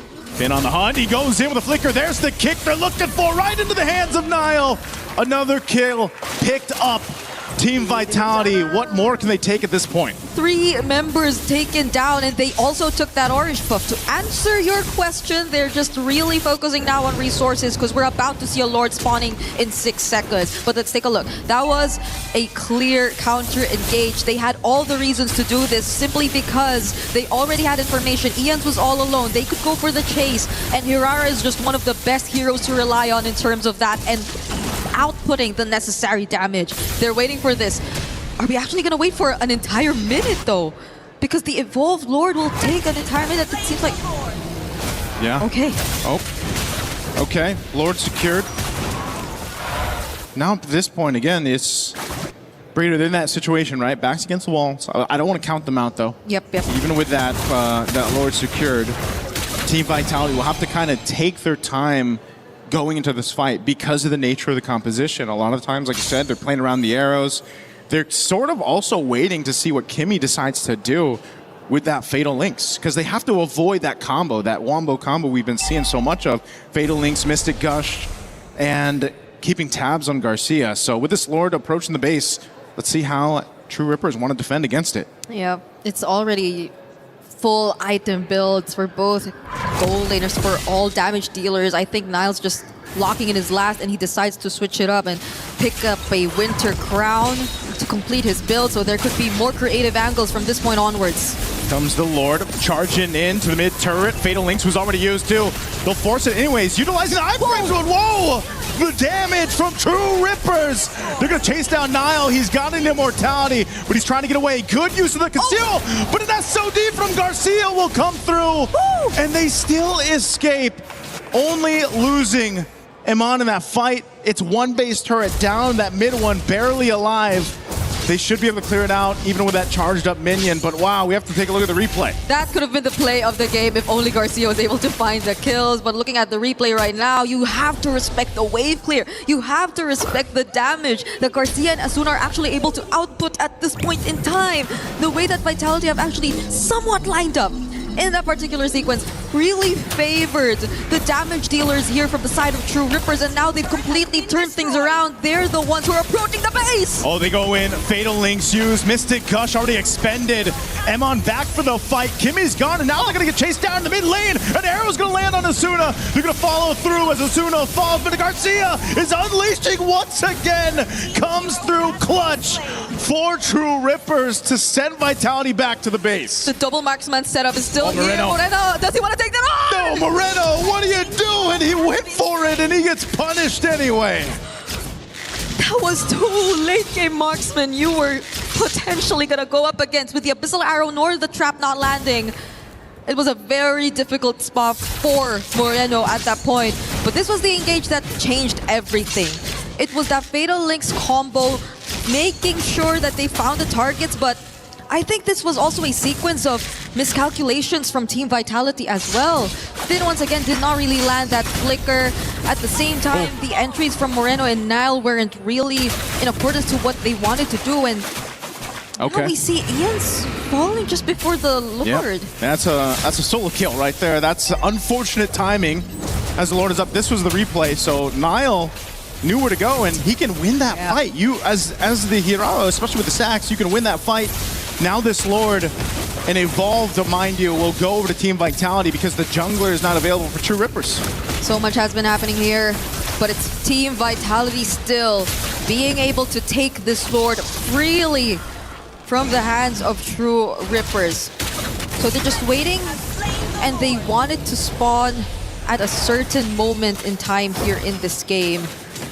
As they take away all the remaining buffs from True Rippers, Lians will take some time to get back in this game, but you're looking at an 80 stacks Sky Piercer. You just cannot allow yourself to get too low on HP at this point. Yep, that's big stacks right there for Nile, and this is what, you know, was starting to happen throughout the course of the game, and that's why he's such a threat, because not only do you do that much damage, you know, even on these tankier heroes like this, look at what's going on for Kimmy already. Immortality going to be popped. They're going to force the fight anyway. A Mystic Gush will come down. Shogun's going to be the trade to the 1-for-1. Re-engage, trying to fight this out. So great choice for True Rippers. Now they have to defend, though. They have to be able to go and defend this beefed up Lord. These waves all pushing in on all fronts. Yeah. Only 4 members left alive. But at least True Rippers took down their main front line. At least Shogun's gone, but now... Once again, Winter Crown going to be used. Can't withstand it. There's the kick. They're coming in to clean up. Lord's still up. They're going to work on the base here. All they have to do is lock it down. Team Vitality will take a little bit of their time, but they'll win the series in a sweep. It took them a while, but Team Vitality still are able to end the series 2-0. There were attempts here and there. You saw how they wanted to definitely fight back. It was highlight after highlight that you got to see, especially from Garcia, especially from Asuna, and occasionally from Ian's too, but it was just too tough of a task when they had to go in against the team fights, against the micro mechanics of Team Vitality when it mattered the most. Sure. And now they will have to go down to the lower bracket, but you know what's next for Team Vitality? They have another intense matchup awaiting in the upper bracket. We take a look at the highlights real quick before we throw it on stage. Yep. But it was definitely a much better one for True Rippers. This, I feel like, again, we saw a bit more of what True Rippers are capable of. Again, this first match on the international stage here for them is a tough one, but this looked a lot more promising than what we saw in game 1 against a team, you know, like Team Vitality, who has gone through so much through the past year and everything else. And, you know, there's definitely maybe some nerves at play here for True Rippers that they just kind of have to shake off, because the idea, the concept is there. It's just, again, some mistakes really build up, and eventually those mistakes might cost you an entire game or a series. And that's on top of the fact that they had a really scaling lineup. Yeah.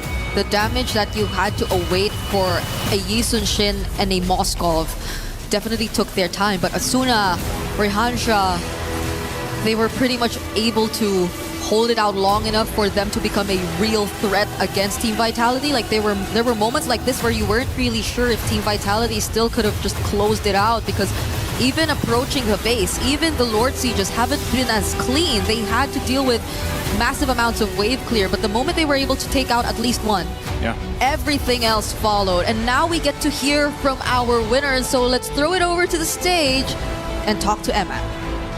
Thank you very much, my friends. Eman and Team Vitality victorious. What a huge performance for you and the team. But first, we got to talk about it. Game 1, super fast. Game 2, the comeback over the comeback and the comeback. Can you talk to me about how the game has flowed so far? In game 1, we just to connect to each other and trust each other and believe in ourselves. Yeah. And game 2, it almost slipped away. Yeah, in game 2, we just need to know our win con in game 2 so we can get a comeback. Yeah, just like that. Well, look, MSC 2022, you ended up winning it all. How important is it for you to be back on this main stage, especially now with Vitality in front of the hometown crew, with more and more audience coming as the event proceeds? I'm so grateful, because here in Paris, Vitality is, hometown, and just a little bit pressure, because, Vitality is a strong contender also in all games. Yeah. Very much so, not just here in MLB, but also, already we saw it in MWI, but thank you very much. Next up, you're playing against Falcons PH. It's a tough game. Anything you'd like to say to them for that game? Just good luck and have fun. We give each other our best for tomorrow. Yeah. Very much so. Thank you very much then, Eamon. That's it. Team Vitality victorious in their game. What a matchup for them. Very stressful in some ways, but still, we'll leave it to our desk to break it down. Thank you, Milos. Team Vitality get the win 2-0, but it was anything but a similar matchup. After Game 1's sub-10-minute win, Vitality had to go the distance, almost a 20-minute back-and-forth game with tons of threats that True Rippers were able to provide. It was Vitality who would eventually find their way, but it was a great effort from True Rippers in Game 2. I think something they'll be able to hang their hats high on as they get ready for their game against GZG, the losers of that previous matchup from Team Falcons PH. Welcome back to the desk. I'm Rainday. I'm joined by Renmar and Trex here to break down the action. In Game 2, that was, I think, and I don't want to put words in your mouth, but I think a much better performance from True Rippers. Hell yeah, it was a much better performance. I loved what I saw from True Rippers, and I think that was a game that Vitality and True Rippers needed to have this early on. For True Rippers, something they could really latch onto as a confidence check for them. It's like, hey guys, champions of Indonesia, we did this. Meanwhile, for Team Vitality, it's that sense of like, hey guys, we're the champions of Indonesia. We need to work on this. I know they're a great team, but I know they're also looking at that and knowing Coach Panda, he's going to be getting the boys through the ringer of this is what we need to work on. And it's better that comes out early in the tournament. Yeah, you could definitely tell there were some sweat drops from the side of Vitality for sure. Yeah. Team Rippers, a completely different game, a completely different play style. They seemed very able and capable. There were some plays there that weren't just micro. There were some plays there that weren't just macro. They brought the full package that game. Still fell a little short, still made some mistakes, still maybe overextended at time or lost the point, but still, I think in that lower bracket, they could be a dominating force for sure if they can bring what we saw in that game. Certainly, I think they put up a much better overall game in that game, too, than we had seen, and comparing, let's say, the people who did not win, the GZG versus Team Falcons, who they'll face GZG, they had a lot of identity in this game. Oh, yeah. And I think that is maybe a direction they would want to head heading into their next matchup. Yeah, I thought that because of the performance you saw from game number 1, going for this kind of lineup, double carries would have been way too greedy for them, but they made it work. Apparently, greed is good for them when it comes to their lineups. As long as you allow the Professor Kimmy to be able to get the vision, Asuna being able to tandem with Kimmy really well, which was a main point we were making earlier, that as long as their tandem is together, then the rest of the map feels great for True Rippers, and it did. And then even Garcia towards the end of that game was just on fire. Man. One of the best Moskov performances I've seen in a while. Yeah. And it seemed like every player had a moment. Even the Uranus for Hansa from early to mid was just unkillable for a time. Yeah. So now if they can all just be stars at the same exact time, instead of everyone having their own moment throughout the game, I think they can start putting some wins under their belt. For sure. So I'm excited to see how they play for the rest of these days to come. How did this game evolve the tournament's meta so far? We've seen the Assassin approached as a high priority pick. Yep. And we've seen similar first and second picks, including the Atlas being heavily prioritized for both first picks on both teams. But Rimar, in your eyes, did we learn something here after seeing these two matchups that we'll take to the rest of the tournament? I learned I have a new wish for this tournament. Okay. Wherein something that we usually see at the start is they're willing to be more creative and kind of experimental. Hopefully that isn't just a group stage thing. I hope this continues all the way until knockouts, all the way up until the grand finals, where you see teams taking these risks. Was it risky and egotistic for them to lock in the Selena for Vitality early on? Yes, but it was a big impact for the team. Moreno was a monster on that Selena. But then True Rippers answered with a Uranus, with which you told me the streets have some info about. I mean, yeah, Uranus is supposed to be a very good comfort pick for Rahansa there. And that also leads to what you were saying in a sense of, we're in a meta right now where comfort can sometimes be okay. There is not a set 10 heroes that everyone has to play. Even the YSS we kind of questioned, it did amazing. If you're able to pull it off, everything has a counter, right? Everything seems to kind of, you can go tit for tat. You can get a little outside of the box and still pull off wins. We saw it with the Selena there.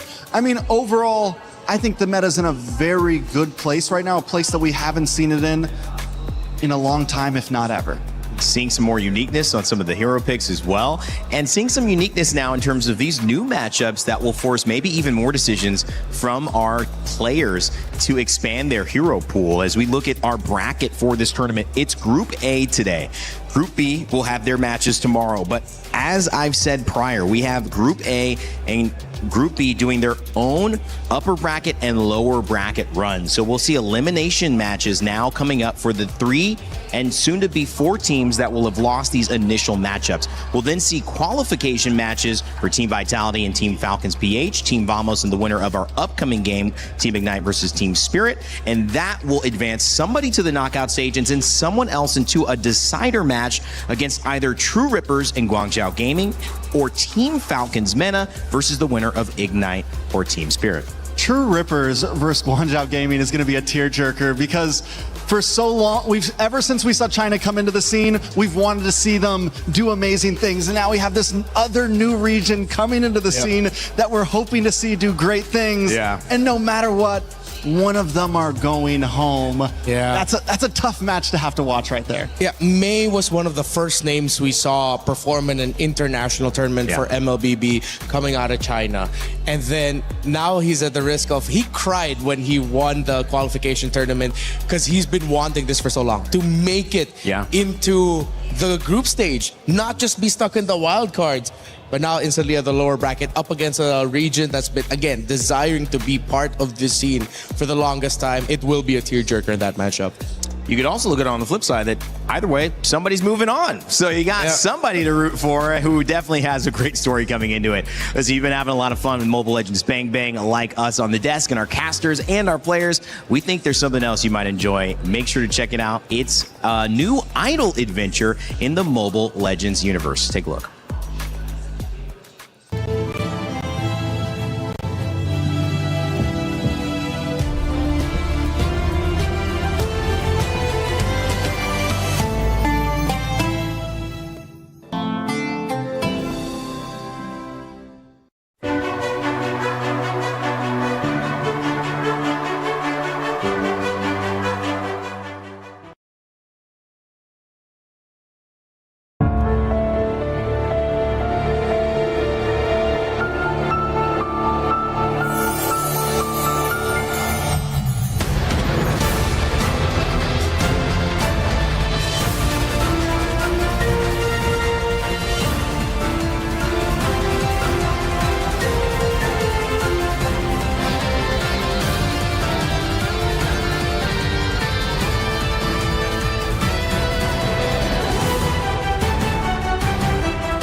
And play my game.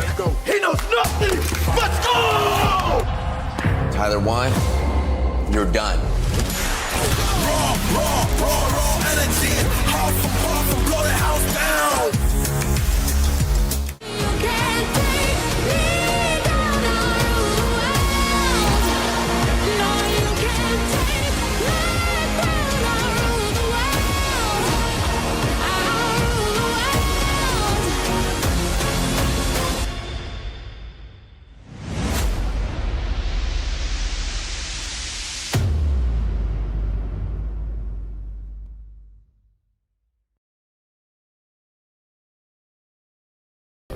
Play is in our DNA. Whenever we let it out, it becomes our superpower. Now imagine an entire city being built to supercharge it. Kadir City, powered by Play. If you enjoy the 16 teams here at MSC battling it out for $1 million prize pool, well, you're going to enjoy ENC, the Esports Nations Cup, where more Mobile Legends Bang Bang alongside 15 other games will take over Riyadh for 4 weeks of competition in search of the ultimate prize. Be ready to witness history there at the Esports Nations Cup. I know it is going to be a blast. We'll have another game that I know of there as well. It's going to be a lot of fun. All right, guys, welcome back here as we kind of get ready to preview our next match set. It is going to be Team Ignite versus Team Spirit. Gentlemen, Bryn Mawr, Trex, what do we have to say heading into this? We've obviously seen 3 great games today. We've learned a lot about the meta. What are you hoping to learn here as we head into this last one? Well, for this one, I'm actually hoping for a much closer game. Although Ignite Gaming is newer on the block and Team Spirit as an entire team have a deeper wealth of experience, I want to see these two teams challenge and I want to see them fight. Yeah, I think I'm hoping this can be the one that goes all 3. I think it's very, very possible. Singapore has been known to have some decent showings in MSC in the past. We've seen them be able to pull up and get upsets. Team Spirit, on the other hand, has just been an overall dominant force. Yeah. They've never gotten, grand finals. They've been hunting it for a while, but they have consistently been the gatekeepers to teams that want to get to that top 4. Yeah. They're consistently a team that is able to keep anyone else at bay because they're going to be the next ones to get to that grand final spot. Talk to me about Zhao Egoist. He had an opportunity to maybe play. Didn't really work. He's under a new jersey from that maybe time to now representing Team Spirit. His potential is off the charts. Yeah, we got to see a glimpse of how he'll play in a big international setting in our last World Championship during M7 when he was finally eligible to play.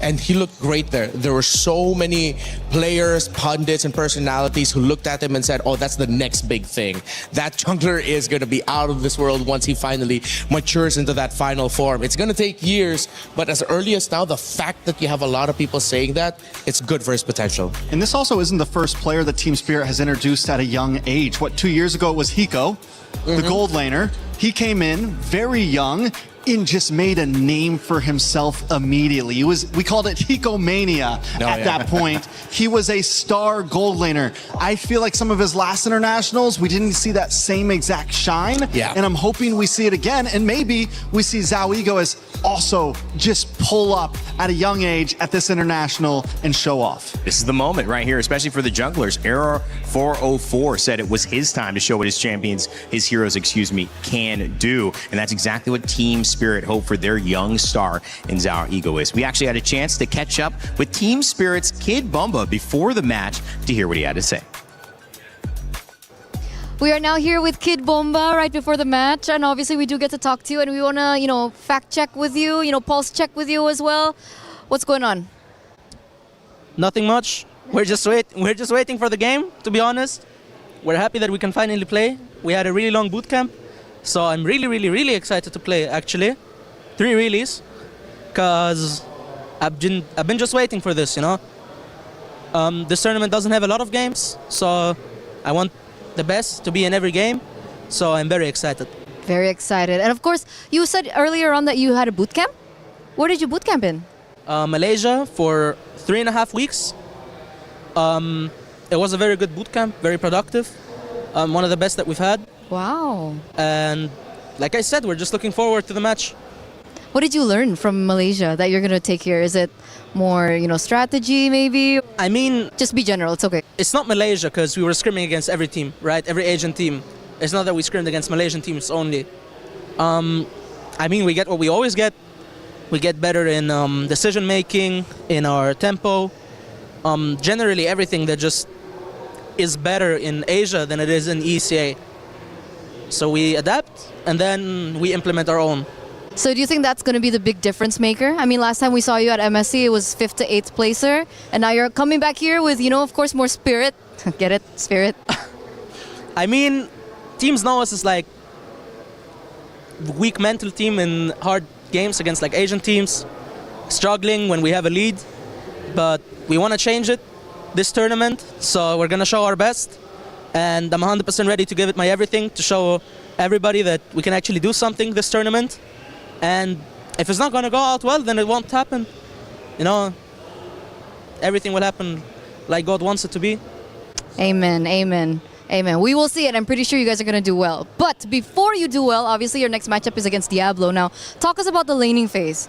I mean, we know Diablo to be a player that's also very, bombastic. He has a lot of things under his sleeves. Is there any particular preparation that you have for the laning phase against Diablo, seeing as the EXP lane is so important now?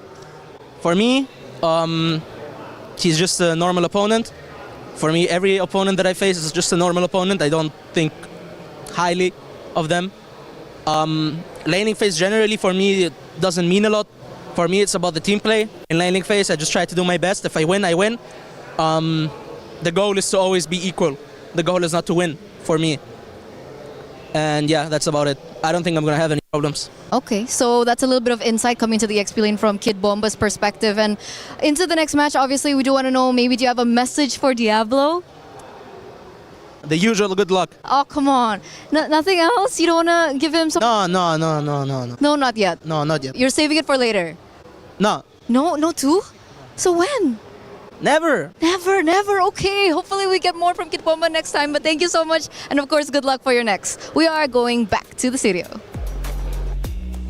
Might be the best handling of an interview I've seen so far with ENTRÁ. She tried to get him, Kid Bumba saying not at all. But mentioning his master class that may be coming up here against Diablo, the XP laner. We mentioned how big that is in order to help the jungle expand, and also just in terms of the pride for Ignite. Team Singapore comes in winning the MPL for Singapore in 11, but also having a little bit of domestic momentum. Trying to see if they can replicate that here at MSC is going to be a big one, but Diablo hopefully feels up to the challenge. He caught up with ENTRÁ as well before the game. So you're now here with Diablo. We can walk a little bit together right now. You're getting prepared for your next end. Diablo, it's so nice to see you. Wait a second. How are you feeling? Excited because it's Paris this time around, so yeah, the feeling is different. The feeling is different. What's different about it this time? Because it's a new team. Yeah, I've always been with Flash for EWC, so yeah, new team, new vibes, I guess. Yeah. New team, new vibe. How's everything going with the team though? Are you blending well with one another? Yeah, because some of them used to be my old teammates, so yeah, we do have some chemistry. Okay, so the chemistry is down, and obviously I think a lot of spotlight is going to come into the EXP lane for you in particular. What do you think about the meta right now?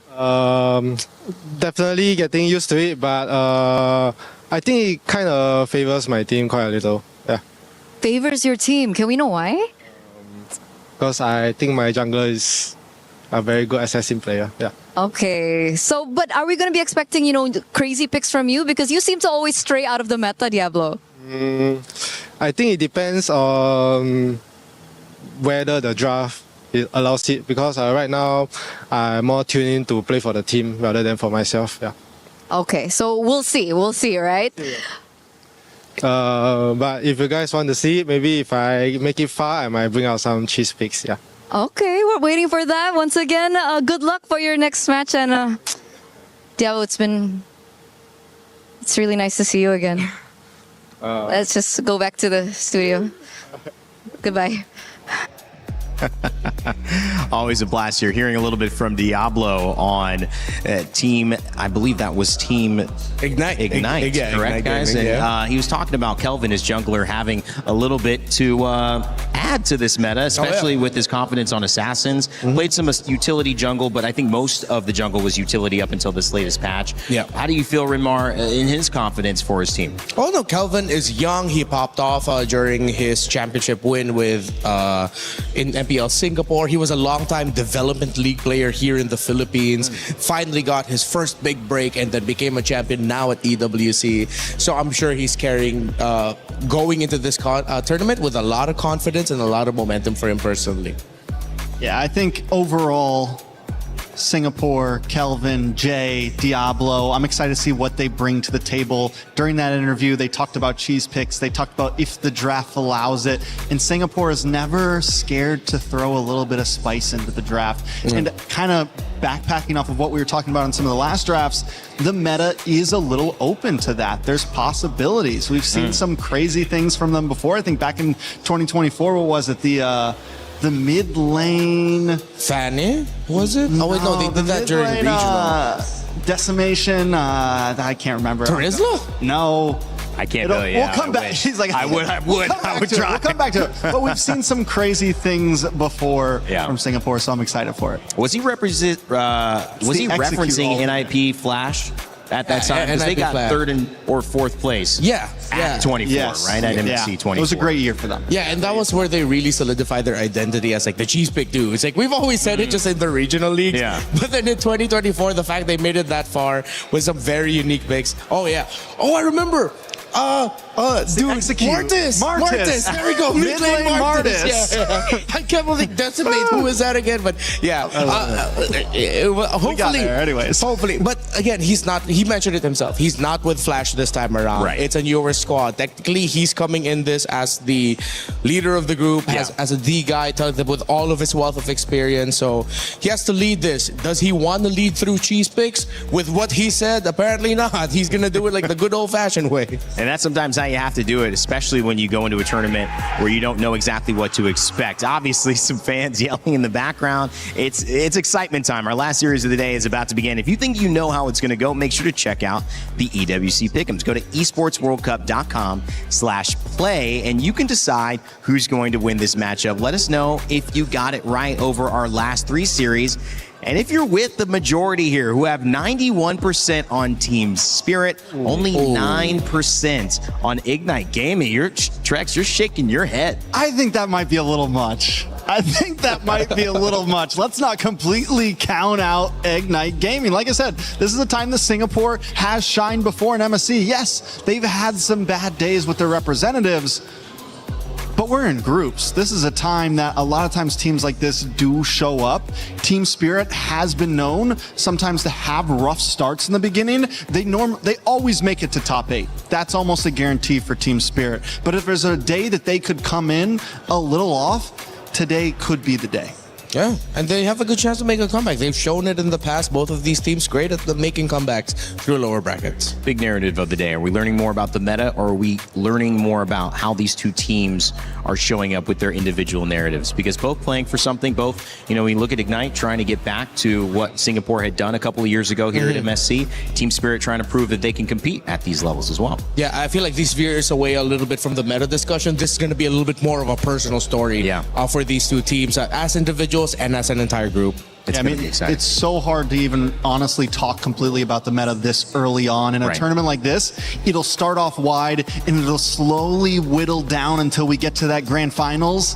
And that's when we'll really know, okay, these are prioed. Like, this has to be prioed. Early on, like right now, there's still so many opportunities. Team Spirit, Team Ignite about ready to take the stage as we begin our final series of the day to set up our Group A double elimination bracket. Let's go. My friends, our day is going by so quickly, but still, game 2, or at least match 3 that we had today. Game 1, sub 10 minute. Game 2 goes to 20 minutes. I think even with Vitality's victory, the second one was quite hairy. Oh yeah, definitely. Match 3 was a roller coaster to watch. You know what? They got game 1 in under 10 minutes. That was crazy. We were yelling in the green room. And game 2, ooh, that was very 50-50. But you know what? I think that the last match of the day could all get us at the edge of our seats. Ladies and gentlemen, join me in welcoming Team Spirit. This is a team that is no stranger to the international stages.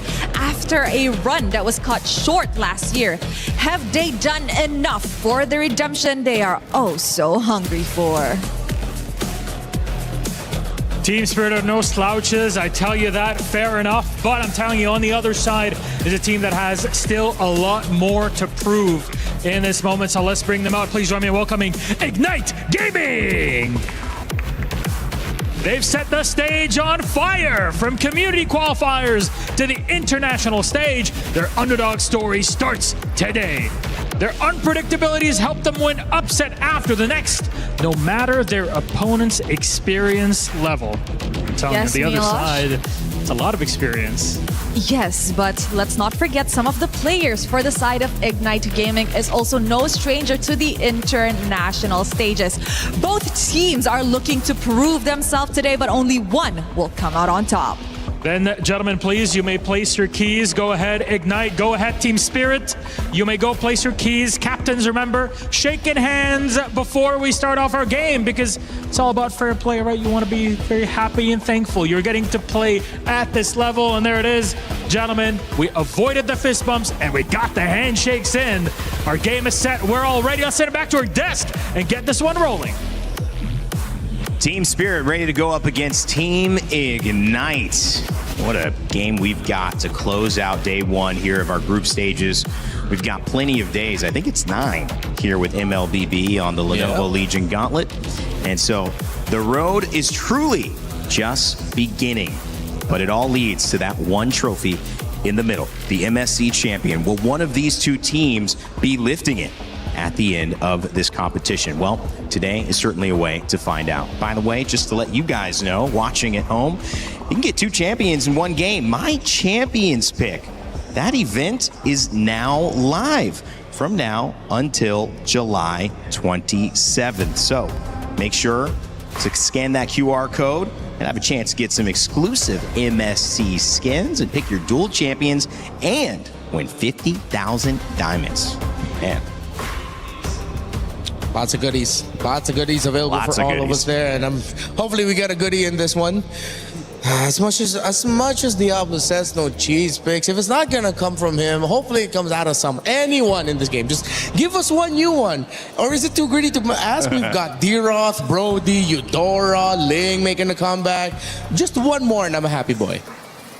I think we could definitely see it. I know they said they were going to keep it simple, but I got a feeling we see at least one more unique pick in this best of 3, especially if it goes the whole 3. And if there was any match that I looked at today that I thought was going to go 3 games, it would be this one in front of us now. Yeah, but Team Spirit, and with what Kid Bomba is saying, much happier with the results of their scrims this time around. And I'm sure everyone remembers the interview that Kid Bomba had after a tough loss experience against Onyx Philippines in the very first round of knockouts last MSC.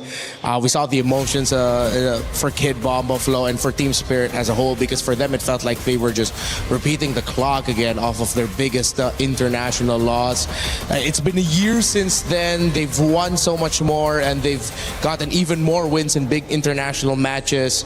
But I'm pretty sure just ever so slightly that's in the back of the heads of Team Spirit, and they will do everything they can to avoid that. It'll be Flying Cloud for our map reveal coming up in game number 1. Seen a lot of dangerous grass. We've seen a river. We've seen some Flying Cloud as well in our last series. And now it's time to see it again. This is the end of match day 1, and those coming into it, everybody is still alive, win or lose here. But if you lose, not only do you lose the chance to have some momentum, but you get put into an elimination game the next time that you play. If you win, you're in the upper side of the bracket.